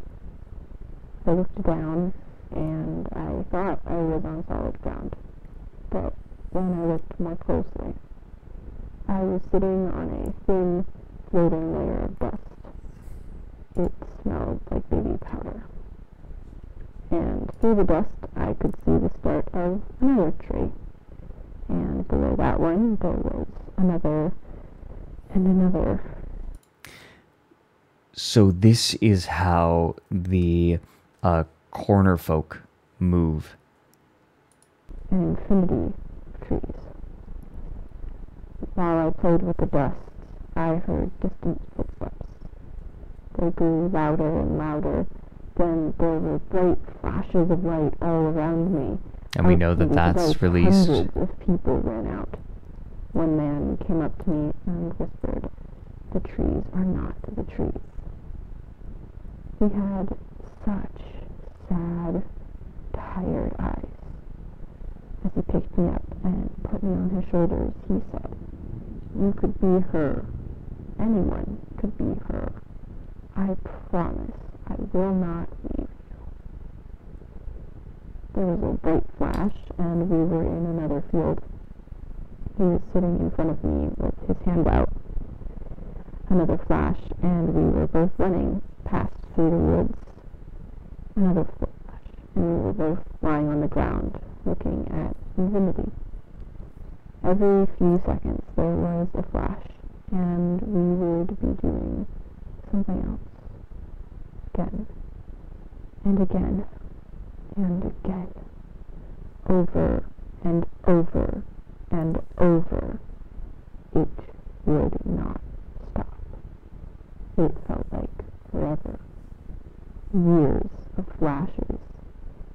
I was so angry at first, but soon I had those sad, tired eyes of his too. We were so sad and tired. Every now and then we would flash to another layer of dust, above or below, you know. But we would always see the climbers. I think there were people who tried to climb the trees while they were flashed around. They were stretched and burnt. Maybe the dust was the people that fell. The man was always with me. He kept me safe the whole time. It must have been years. It felt like 500 years. So do they not have to eat? I named him Everett. He was always there. He never left me. Everett was my best friend. Then on one random day, Oh, they're arched. Look. One random time, all the trees bent, and a flash brought me back to New York. All my friends were around me, but this was another New York. I did something wrong, and I lost Everett. I ruined everything. I should have stayed home that night. Why did I not stay home? I lost everything. For me and my friends, I ruined their lives. I will not tell you about the orphanage. It was a hard time. I will keep memories of the orphanage to myself. They do not matter to you. When I was 18, I left the orphanage. I looked for my new parents. They were not together anymore. My new pa died from a broken heart. I am so transfixed by this and so interested that I feel like I need to make a change to like make this properly transformative. Hold on.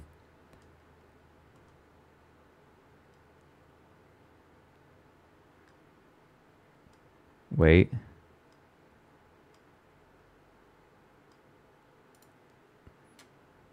Okay, we're transformative again. And Uma lived all by herself. She did not let anyone into her house anymore. All because of me. I wanted my old parents back. I went to the Rockefeller Center for an answer. The tree stood at the top of the plaza, above everyone else. I was never supposed to visit again, but I did. Okay, so remember we did see the tree at the top of the building, but it makes me think, what if the building was built around the tree in this universe and it's just poking up and out? It hasn't been relocated to the top, it's just growing out of the ground and poking out of the top of the building. And I spoke to her.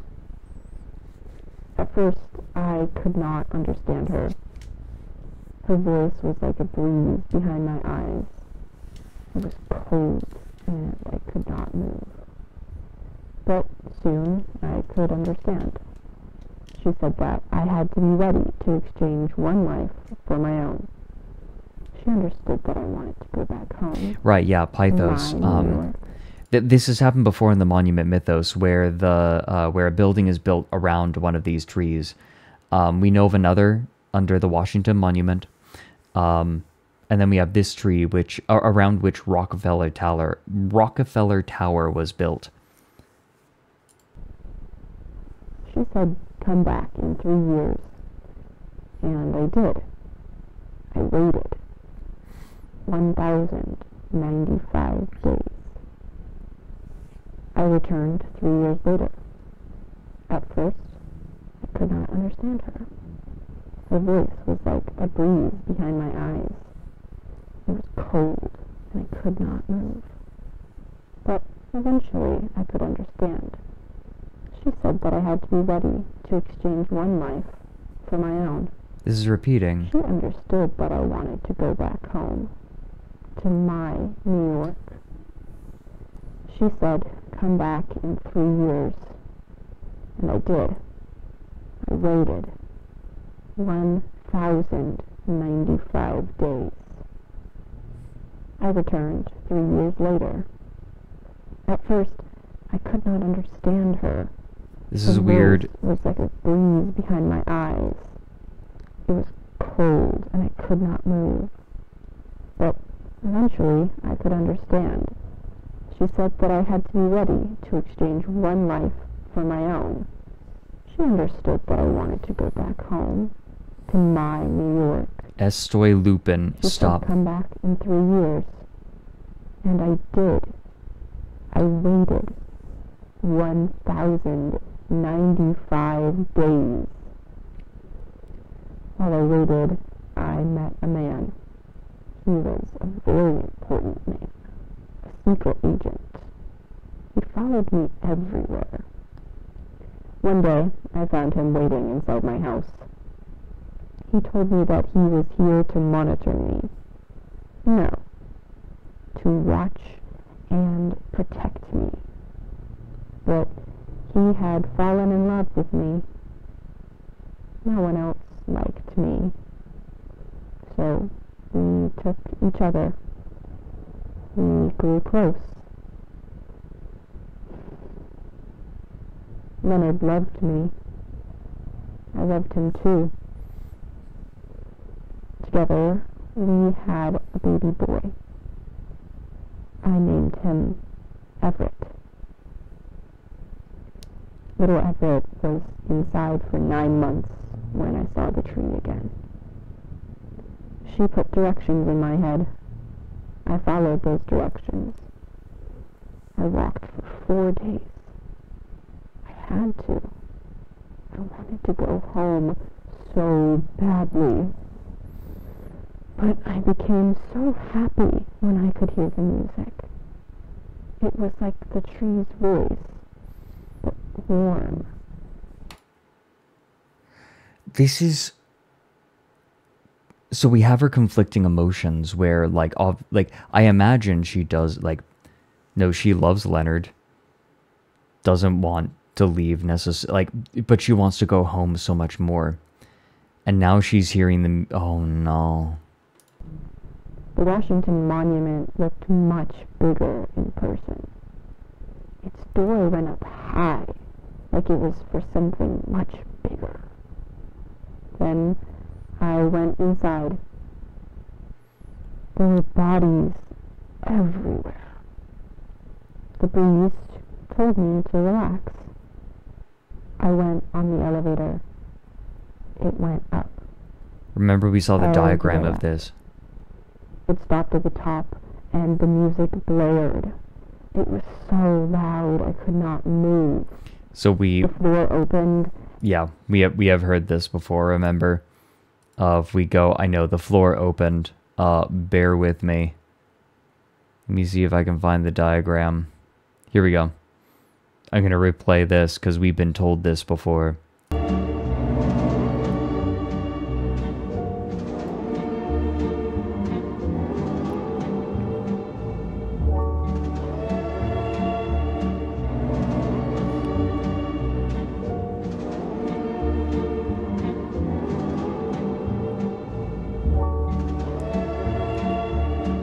What's interesting to me is that the cable is on the outside, on the other side, so you can see the cable from the outside, theoretically.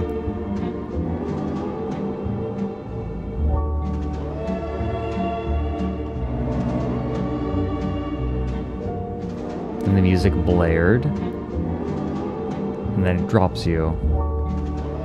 And why? Well, she's not dead. Yeah, she can't be dead if she's telling the story, right?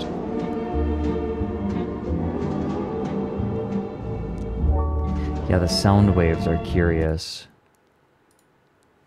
And I fell all the way down. I felt myself hit the ground.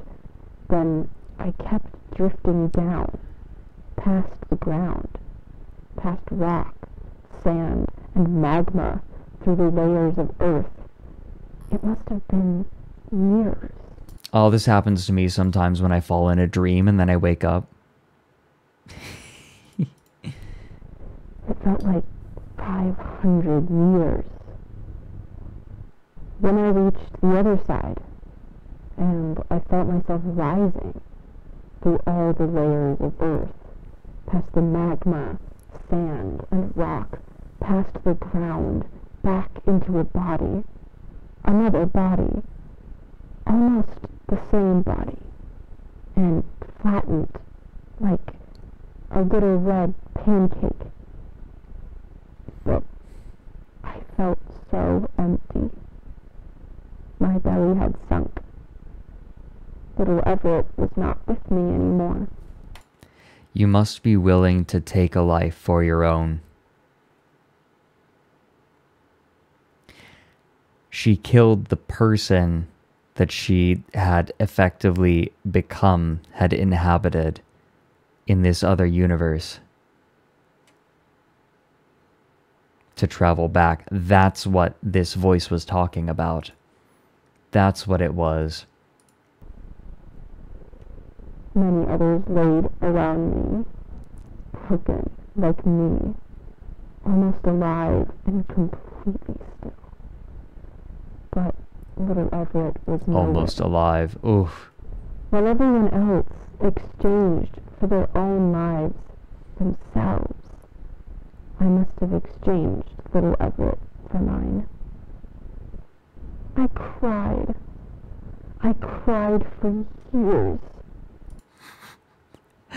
Pseudopod, this is Biden's America. Wow, this is the craziest anti-abortion ad I've ever seen. We all bled into the ground for years.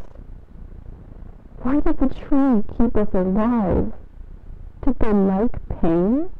Remember the Washington absentees. Remember the numbers. Any reason for right. I lost little Everett. He had no say. He did not even say his first word. I ruined his... Here we go. Everett Arnoldson, commonly referred to as the 20th Washington absentee, is a humanoid creature that is purported to inhabit the forests of the Washington zone. Have you ever seen Everett? Share your sightings on Twitter. Fuck. Holy shit. He lives in Wonderland. I hope he lives in Wonderland.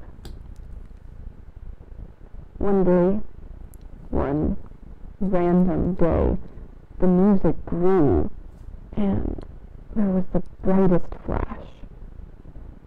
We found ourselves outside at the boy was named after Everett, the one who traverses through the corners. Base of the tower.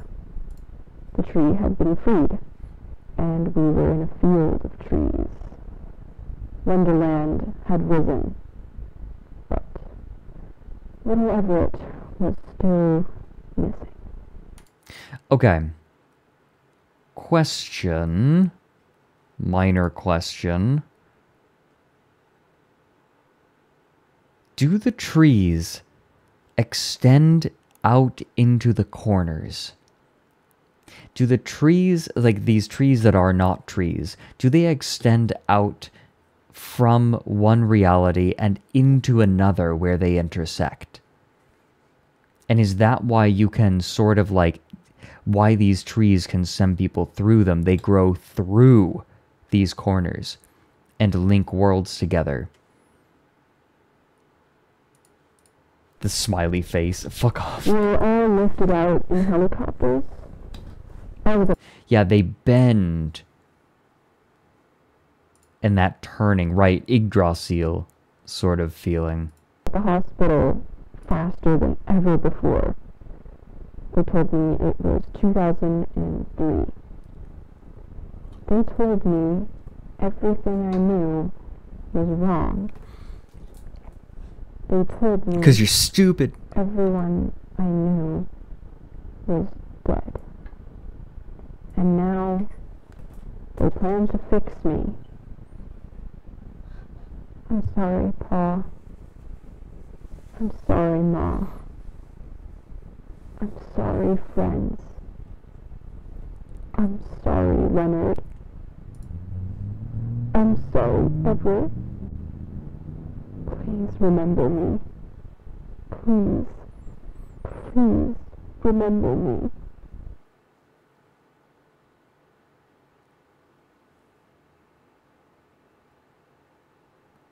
After a second lobotomy, Virginia never spoke again. Because she was so embarrassed about how badly they did it. This was a brutal one, Jesus. The rest of it has been more tongue-in-cheek, but this wasn't... I thought this was supposed to be a funny series. I thought you were supposed to be funny.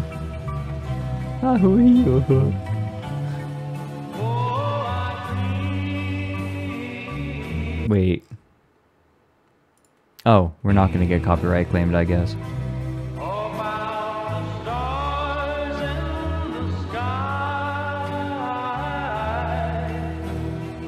Streamer, I am not comfy.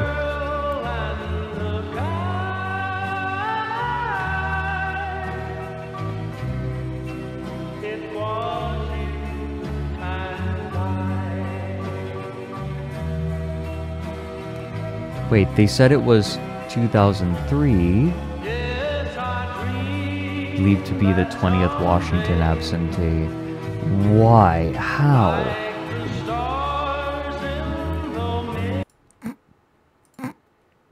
When she fell, did Everett just pop out? I'm sorry. Okay, but for real, she fell, and do you think during that intervening time, Everett was born?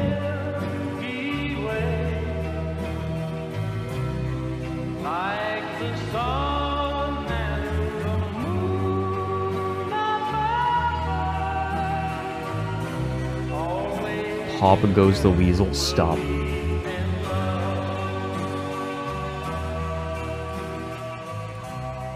Wow, don't say that.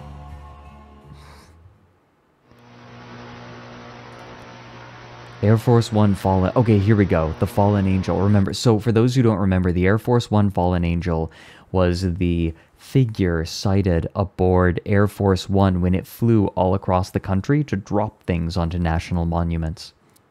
On the day that... Well, you know, the time period that this happened. The week this happened, right at the beginning of it.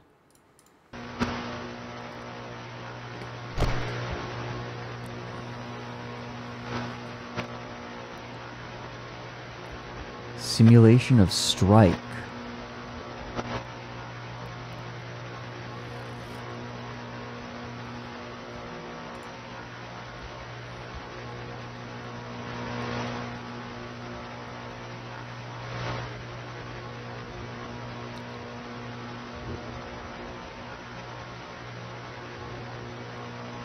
Okay, so this was August 2003, yep, when it made the drops.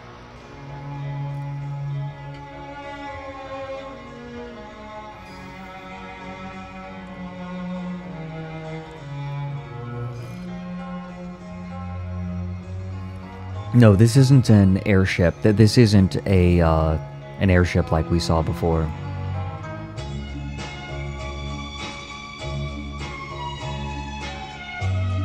They blew it up?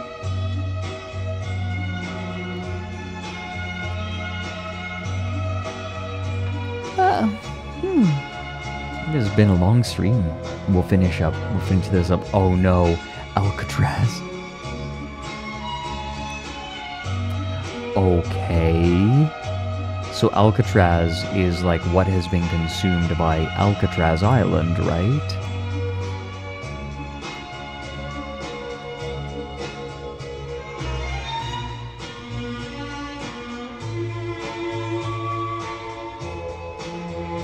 Okay. Right, so like Alcatraz has totally taken over that whole area. Out of 3, 1.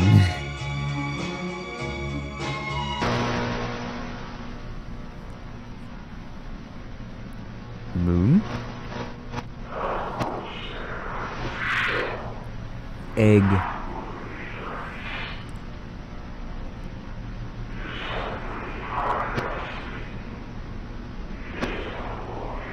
What?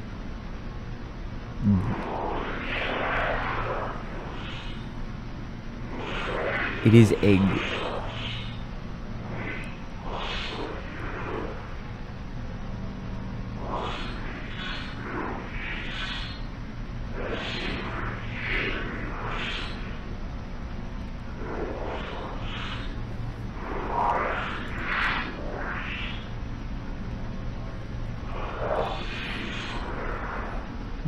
The only cracks I know is the one that divides my left cheek and my right cheek. Owned by Nick and Mary, respectively.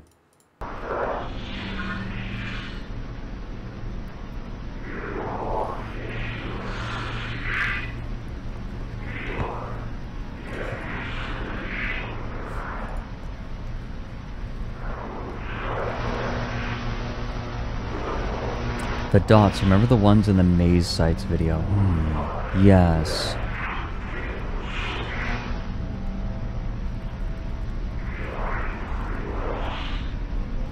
Who landed? I was looking at chat. Oh, the angel. After we fix him, he will be a walking atom bomb.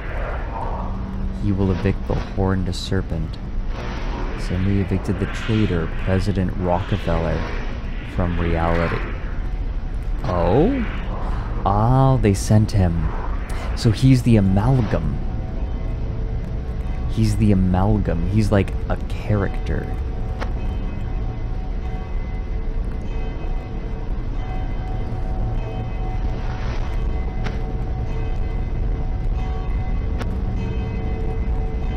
Okay. Unification of 1980 was short-lived as state borders were restored by the end of the decade. However, due to the extent of the unification of 2003, state borders are not expected to be restored within the century. The ADA refuses to recognize the 3 zones and their capitals. So it's like a different division of America.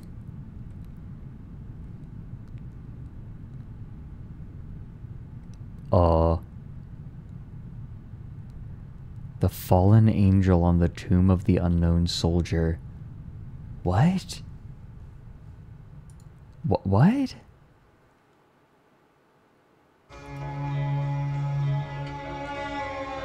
That answered like nothing. Like, we know a little bit more about who this fallen angel was, but like now there are just a million more questions. I'm kind of at the point where like speculation almost feels silly. Because there's so many new things being introduced. That's why I've gone so quiet, is like, yes, the stream has been going on a while, but I am just fascinated. Like, I'm trying to piece everything together, but I feel like there are so many pieces at this point, and like new things are being introduced. But what they are and how they relate to everything else is not especially clear. So the fallen angel is an amalgam, which is supposedly a bunch of crowns that separated from one another and then amalgamated back together, and then went, ejected James Dean, or sorry, Rockefeller from reality. And then grabbed Air Force One and started dropping things onto national monuments, trying to crack them open. The world is an egg. Stop it. Trying to crack them open probably and release these forces of mass destruction.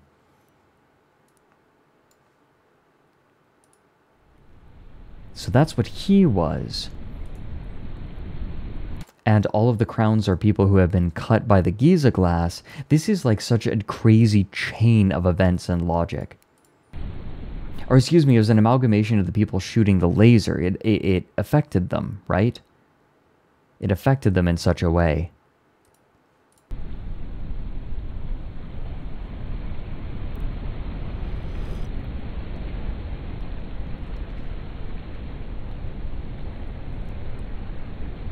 Later designed the Statue of Liberty. Okay. Is this a conspiracy theory or Dune lore? That... It does feel like Dune lore almost, doesn't it? The way I have to describe it. Yeah, the laser did a thing to the people who fired it. Yeah, disintegrated them, put themselves back together Dr. Manhattan style. Yeah. Interview with the developer of the Suez Canal. Okay, we're listening, buddy.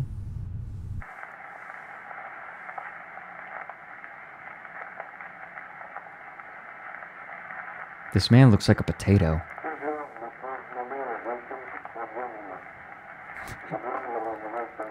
Wait a minute. Hold on, there's something I need to do.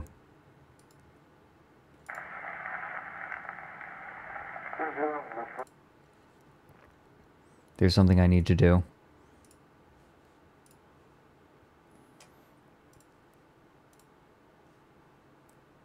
This is very important. Extremely important. You don't understand.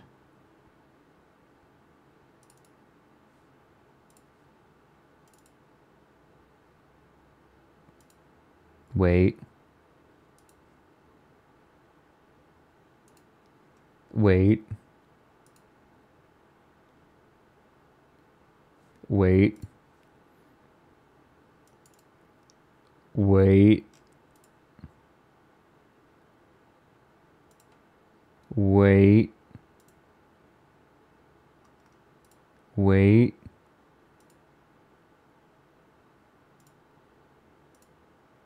Wait. Which one? I'm trying to pick one. This will be worth it, I swear to God. Joke loading. Exactly.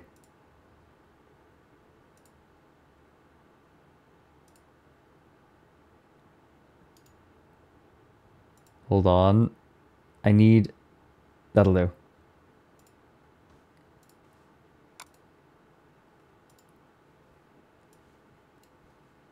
Perfect. There we go.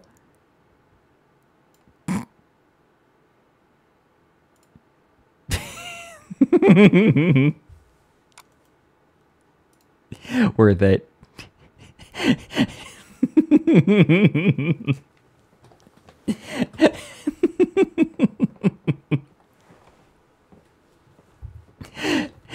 Fucking Mary.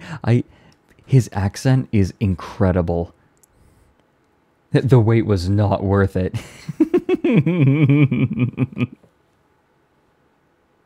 Am I calling Mary a potato? I'm saying no one can name the region his accent is from. Okay, we can watch the video now.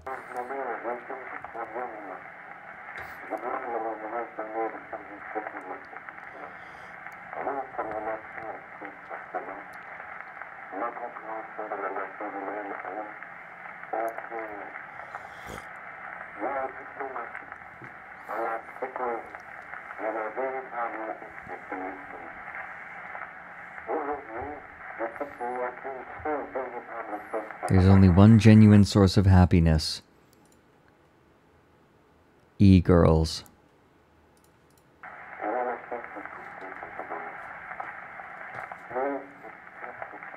Oh, fine. Thanks for the 4 months, Carrion Doll. Hey. No worries at all. You are welcome here at any time.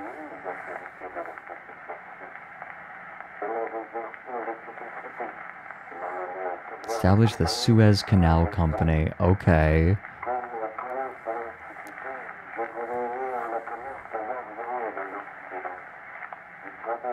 This is utilitarian shit. Yeah, who else could make the Suez Canal?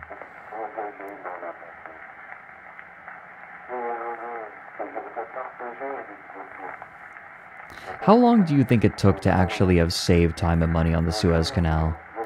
It must have taken a long time.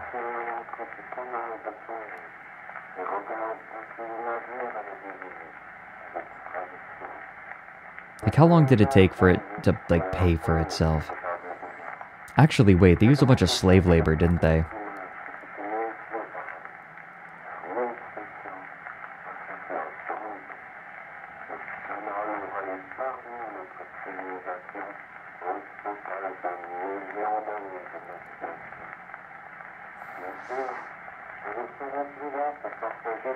My chair is blocking the text? Good. Fine. Fine. Whoopsie. There. Now it's not transformative, though. The transformative gaming chair.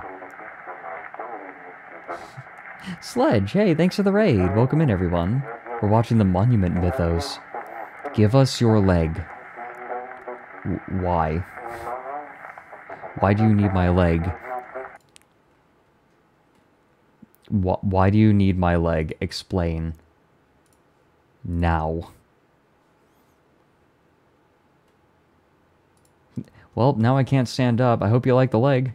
Because legs are weapons. Listen, before we let you onto this plane, we're gonna have you give us your legs. Oh, that sounds like a really terrifying sort of transhumanist thing. Right? Like, oh, in order to pack people more closely, we have everyone who wants to board a plane, remove their legs. Like, everyone has robot legs in the future. Okay, look, you gotta give us your legs. You gotta hand them over, and we'll give them back to you as soon as we get to our destination. And you know they would just fucking lose your legs. It's like, oh, sorry, we've your legs have not arrived yet. They're on a different plane. Here, have these loner legs in the meantime, and it's like wooden legs.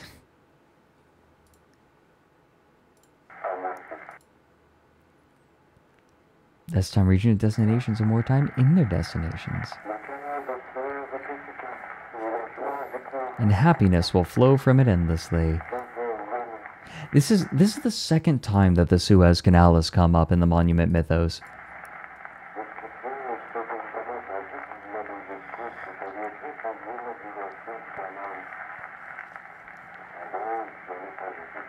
I did not read this speech.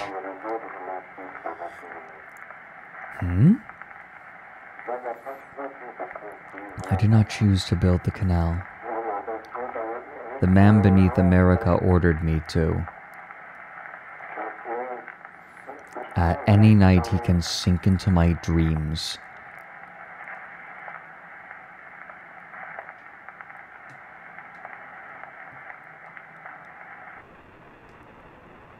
The idea for this video probably flowed directly from the canal incident. Haha, flowed. The Book of Ferdinand.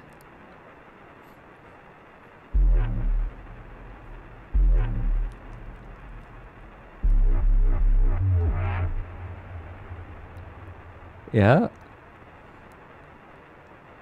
Yeah? Yeah? You gonna...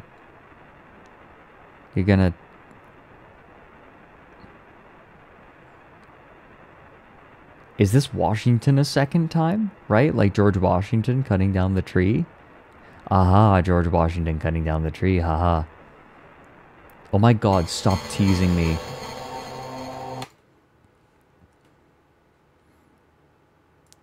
Go, like, running around this tree like he's trying to find the clit.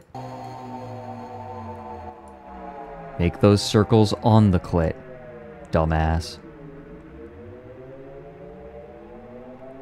Oh.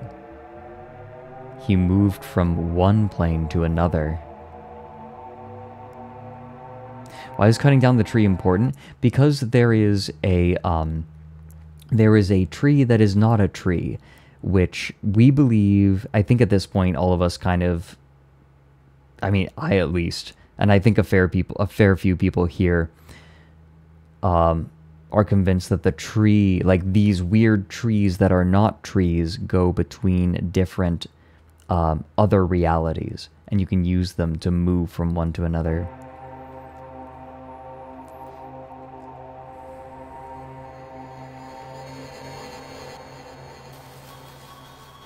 Yup. Stretched. Oh, that's why when you go up a tree, you get stretched across them, or you can be.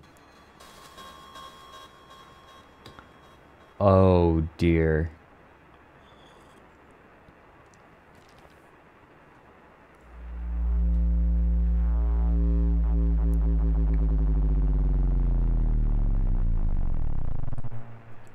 That's why.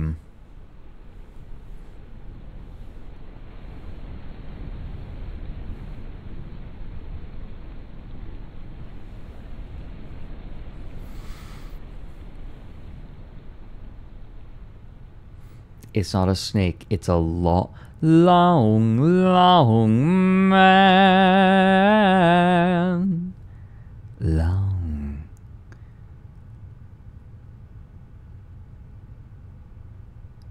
We've seen this text before, or something similar. Publicists are known as Liberty Liars.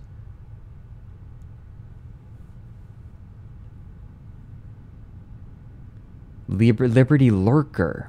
The Liberty Lurker is different because we have the Liberty Looker. Or no, not the Liberty. We have the Lincoln Looker. Then we have Liberty Lurker. Was that? Oh, here we go. Duh. Right, the Liberty Lurker refers to this. These. Okay, sorry. I've been going for a little while. Hikari, thanks for the 9 months. You've been streaming for so long, the baby is ready. What shall we name Hika Fredrik?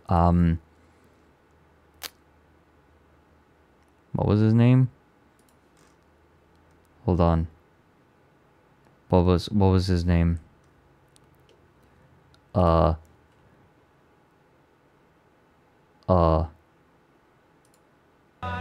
Everett. We are going to name the child Everett. Authenticity, one audio clip. Here we go.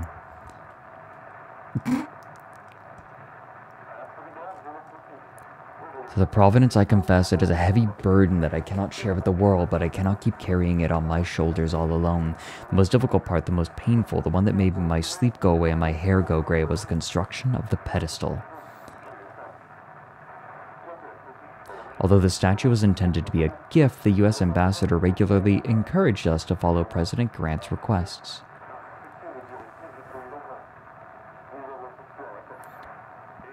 We made a deal, and each month we received varying design and size requirements for the pedestal. After 4 years, requests to change the size of the structure ceased. People often ask why the pedestal is so disproportionate to the statue. All I can tell them is, ask the Americans.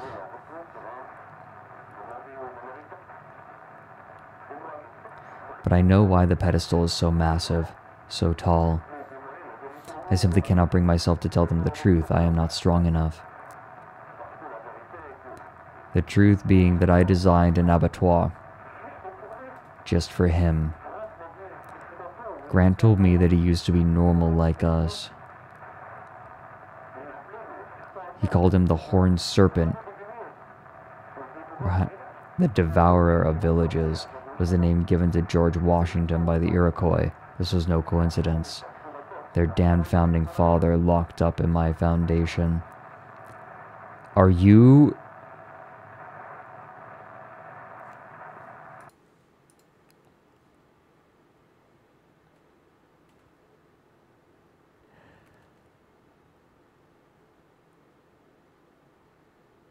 They took George Washington, who survived in the ice after traveling to a different world. They took him, put him in the pedestal of Lady Liberty, and started feeding him the organs of immigrants. This is some golden throne sacrificing thousands of psychers every day. Shit. No, that's the other Washington.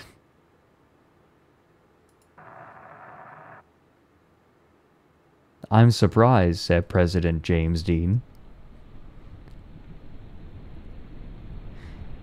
You can make copies in Wonderland, can you? Spaghetti Washington.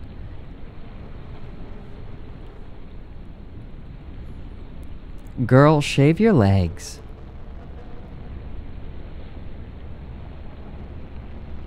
Washington at maximum. There is nowhere to hide. God damn it.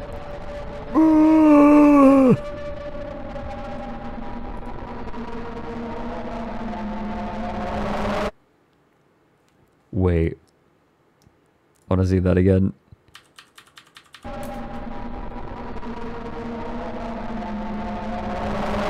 Yeet.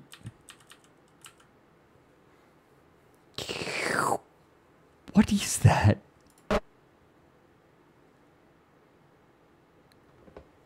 Wait, Knudsen?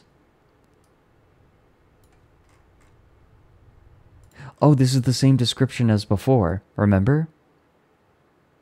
This is the same description that we had on the other one.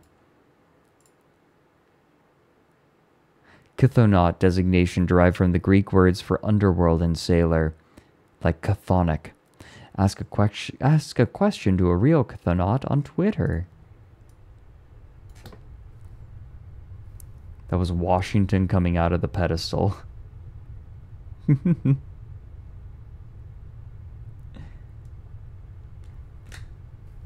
Okay.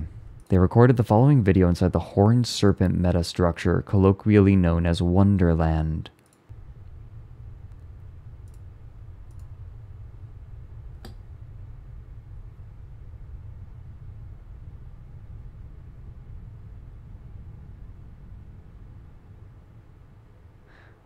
This following clip may disturb viewers who are sensitive to loud noises. Turn down your volume. Prolonged exposure to music from the horned serpent metastructure may damage your brain. And like a bunch of middle schoolers were scared.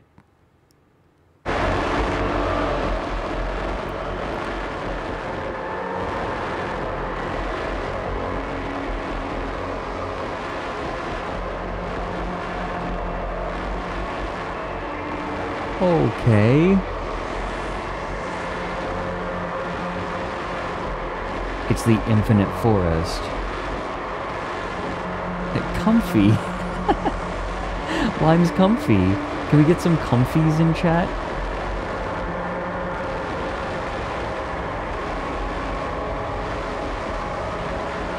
There they go down. Comfy. This is great, comfy. Yay. Yay. There is definitely a VR chat world like this.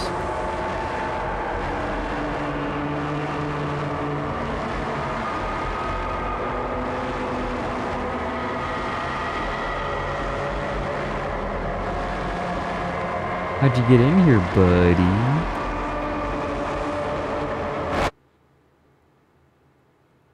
Oh, and then the flash probably took them back.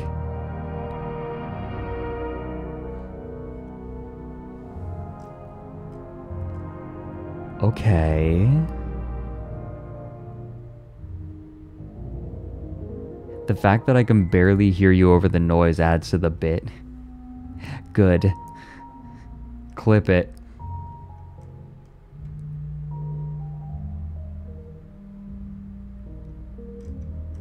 Wonderland film by Darius. Okay, one more. Alcatraz Apocalypse. Do we get to see what happened with Alcatraz after it, like, metastasized? Yeah, we know this one from Thomas Jefferson. This is classic.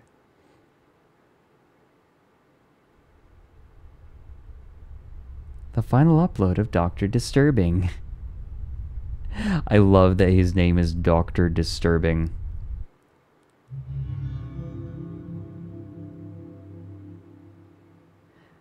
What a great use of May's Movie Maker. Dad's favorite things. Meat? Paintings, okay. I want to know. Just sit and watch, but it won't be transformative. The apotheosis of Washington.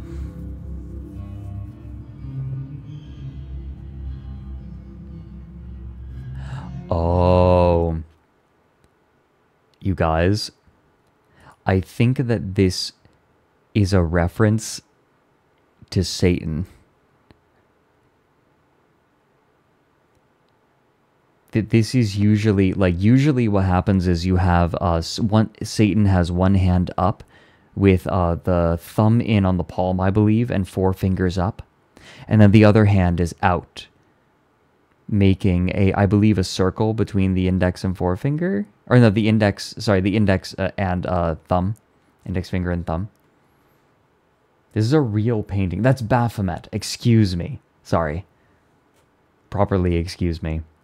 Getting that wrong. Usually associated with Satan, some, like, in one way or another, though. Yeah, Baphomet.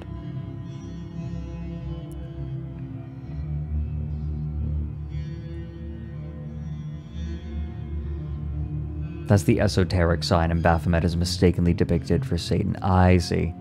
Oops. I'm making the same mistake. My knowledge of esoteric lore is actually spotty. Nick's is much better than mine. That's a real painting that Dean made. That's hilarious. Ah! No, don't pet me when I fuck up. You can't reward me for fucking up. Don't do that.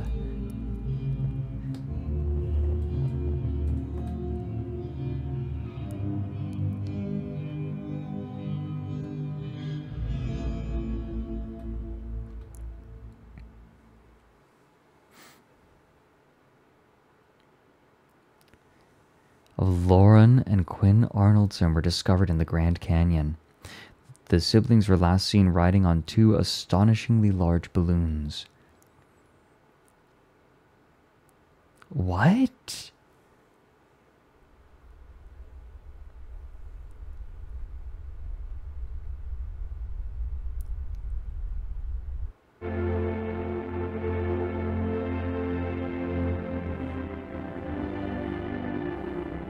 I'm like so mystified at this point. Hello?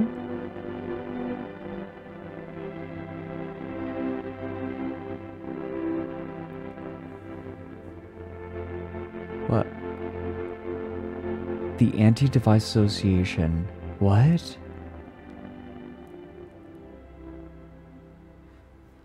Wait.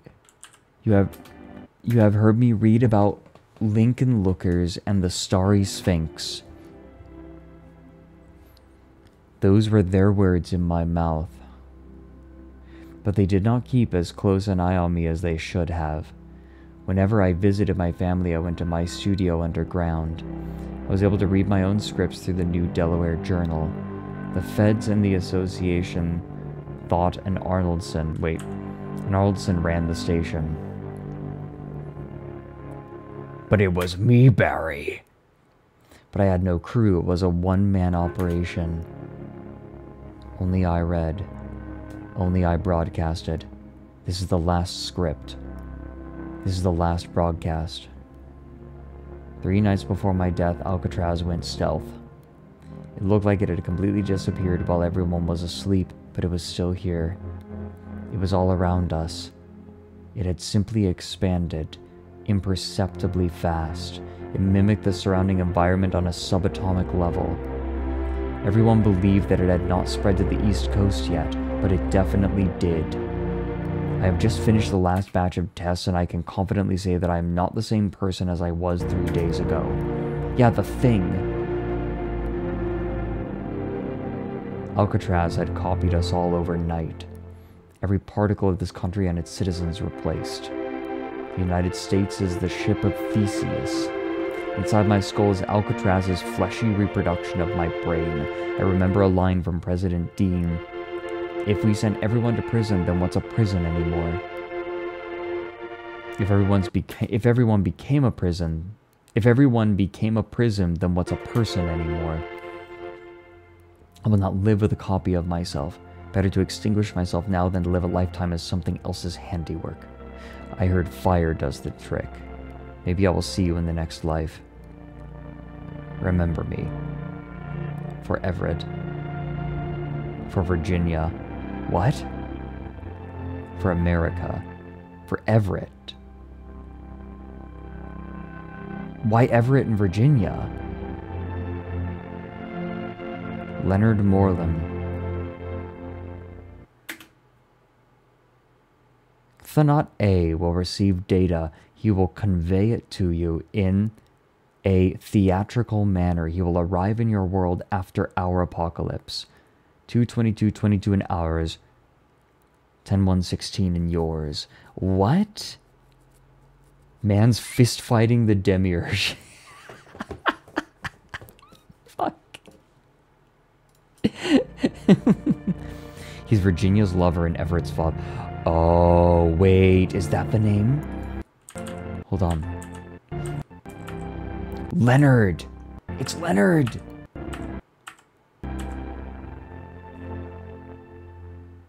So we have the two different worlds now.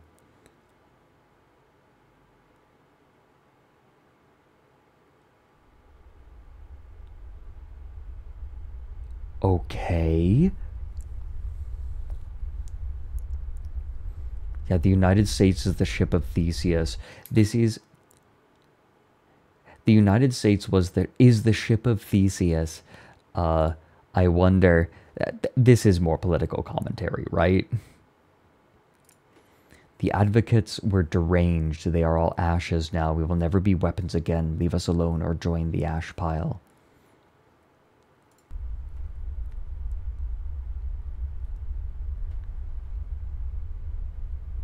Yeah, this all started with some fucking statues. What the fuck, man?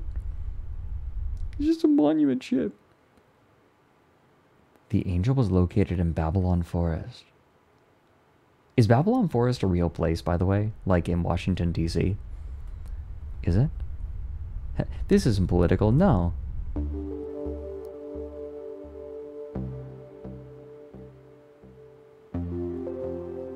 Okay.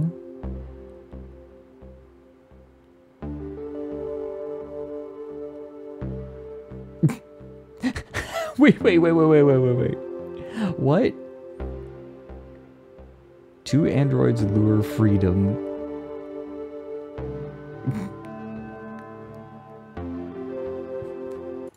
I can't believe that they're showing live footage of me streaming right now. This is what's behind the camera. It's in Long Island, gotcha. Captive false children, reactor presence. False children. Wait. Energy from the false children reacts with an IPC, an invisible particle cloud known as Giza gas. So what? Turning the Giza glass into Giza gas? Life Fred reaction. Shut the fuck up.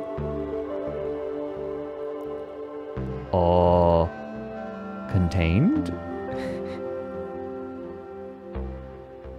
X-Wing Warrior collects the container.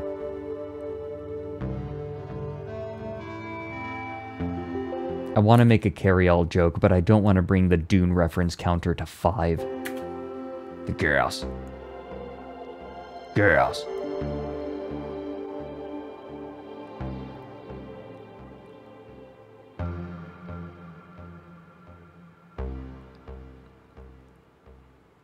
Why? Roar. The controlled decay of the container allows freedom to exit after touchdown. Oh, sweet, and it'll just, like... Oh. Freedom encounters the angel. Wait a minute, is the reason it cuts down trees? Like, it just seems to cut down trees randomly. Is this because Freedom is actively trying to cut down the trees from the corners?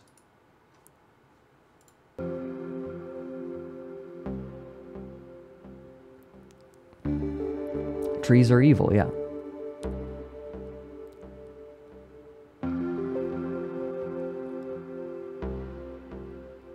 Biden blast. Fred, be honest, is this all an elaborate Jägermeister ad from your friend?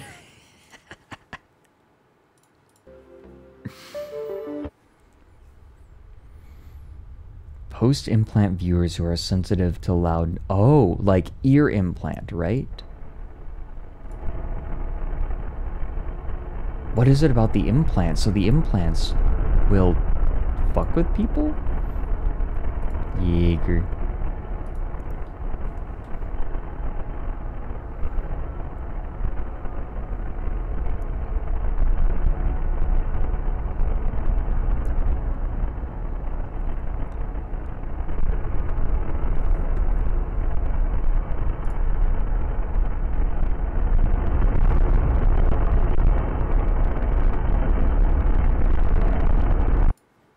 Wait. Wait.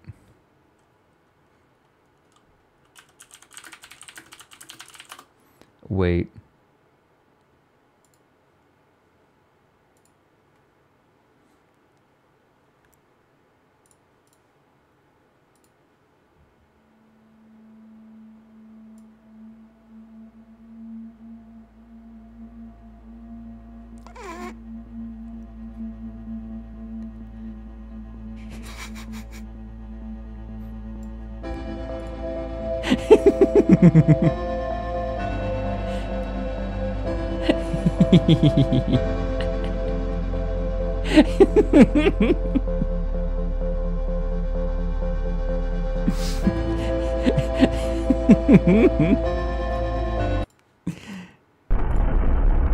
Okay, so yes, the Earth is an egg, and they're cracking it open, right?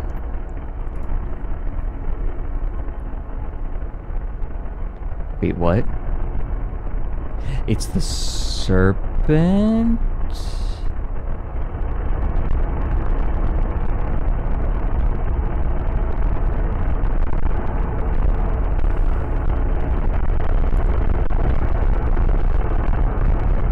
This is what he considered the corner world to be, remember? The web.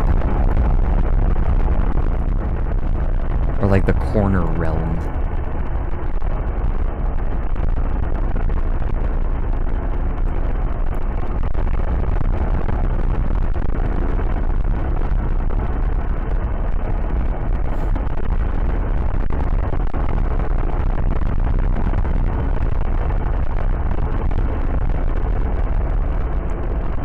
So what is it exactly? Is that the planet?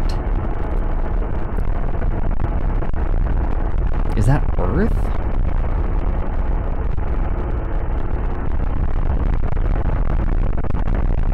How was this captured?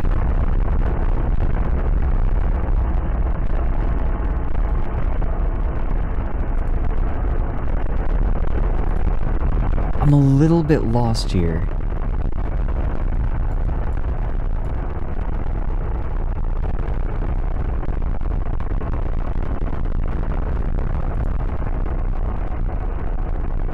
Yeah, that's my question. How do we have footage of this, if this is the Earth cracking open?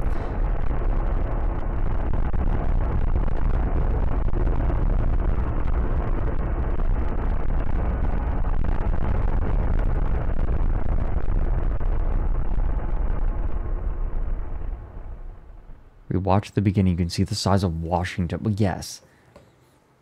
Survivors of the Great Division are known as corner folk.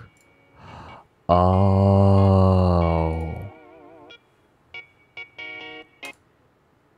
That's why there are people... That's why there are people who are wandering through. That's where Everett's from. That's why they're just humans. Traveling through. That's what it is.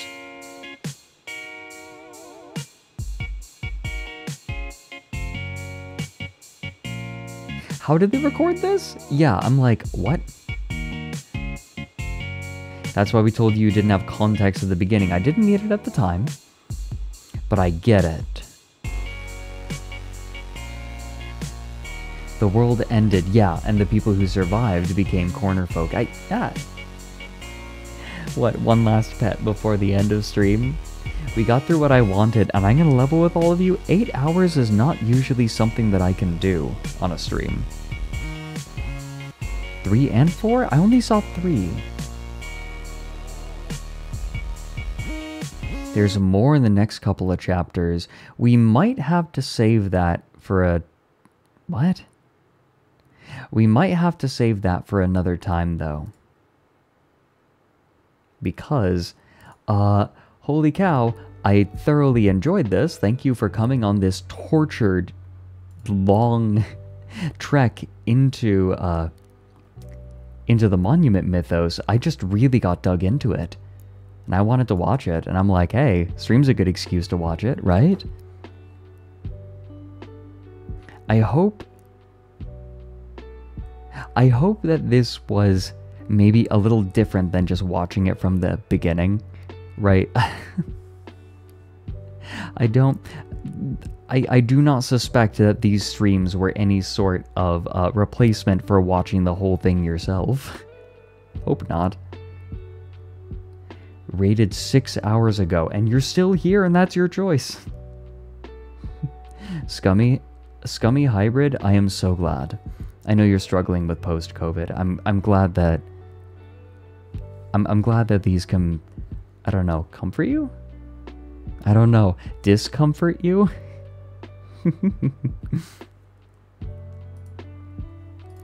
Well, hey everyone. I'm not streaming tomorrow, but I am going to be, next Saturday is my birthday, and I know what I'm going to do for it. I am going to play all 20 digital homicide games in my possession. That's my goal. We'll see if I can actually get through them. I'm going to test them, make sure that they actually work. That's going to take a second. But we've got a few other things planned too. Hopefully they can all come to fruition. But they'll be coming next week. Birthday stream will be a subathon, yeah. I'm figuring out how precisely I want to conduct it though. If I can't figure out precisely how I want to do it, might just be a long stream. A long stream with a sub counter. And we'll call it a subathon. Can you borrow some Giza glass? How about you have this Giza ass? Got him.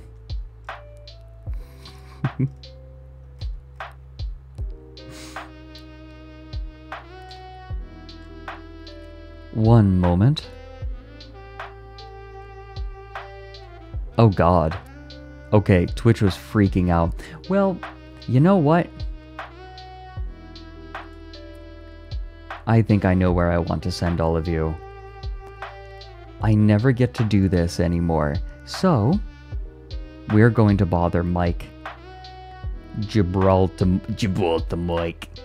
Thank you so much for joining, everyone. This has been a good day. I needed a day like this. I streamed for 8 hours, and yes, I am tired. You know, being in front of the camera, figuratively or otherwise, is a tiring thing. And talking and engaging for all that time. It's a lot. I had like a 20-minute break or something. But I actually feel pretty good. This was nice. So thank you all for joining me on this. However long you joined, or whenever you joined.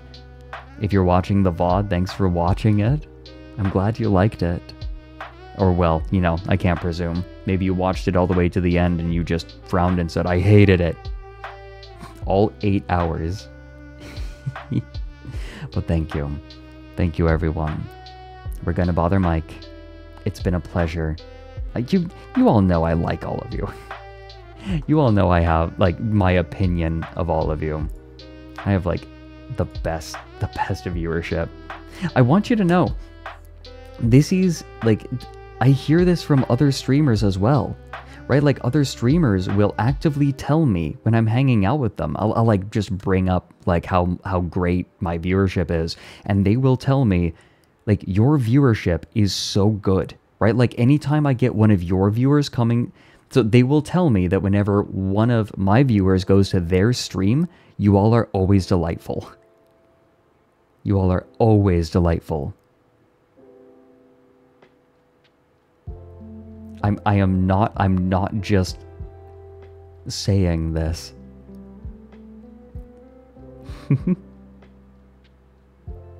I brought, like, it is remarkable. And this is not, it's not common, right? To have such an exemplary viewership.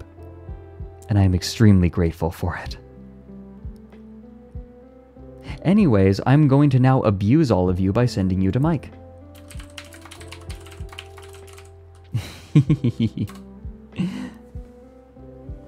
Enjoy, everyone. I'll see you all next week. One of the things we're going to be doing next week is looking at all the bears for Fat Bear Week and choosing our favorites. So you can look forward to that. Give us a message. Oh my god. Washington at maximum. There is nowhere to hide. No, you know what? Washington at maximum is funny. I like just grandpa at maximum. But then again, Washington, I feel like Washington's already taken hold. You know what? Fuck it. Washington is at maximum. Take your pick between Washington and Grandpa. Whichever one you feel like. Grandpa is horny is also valid.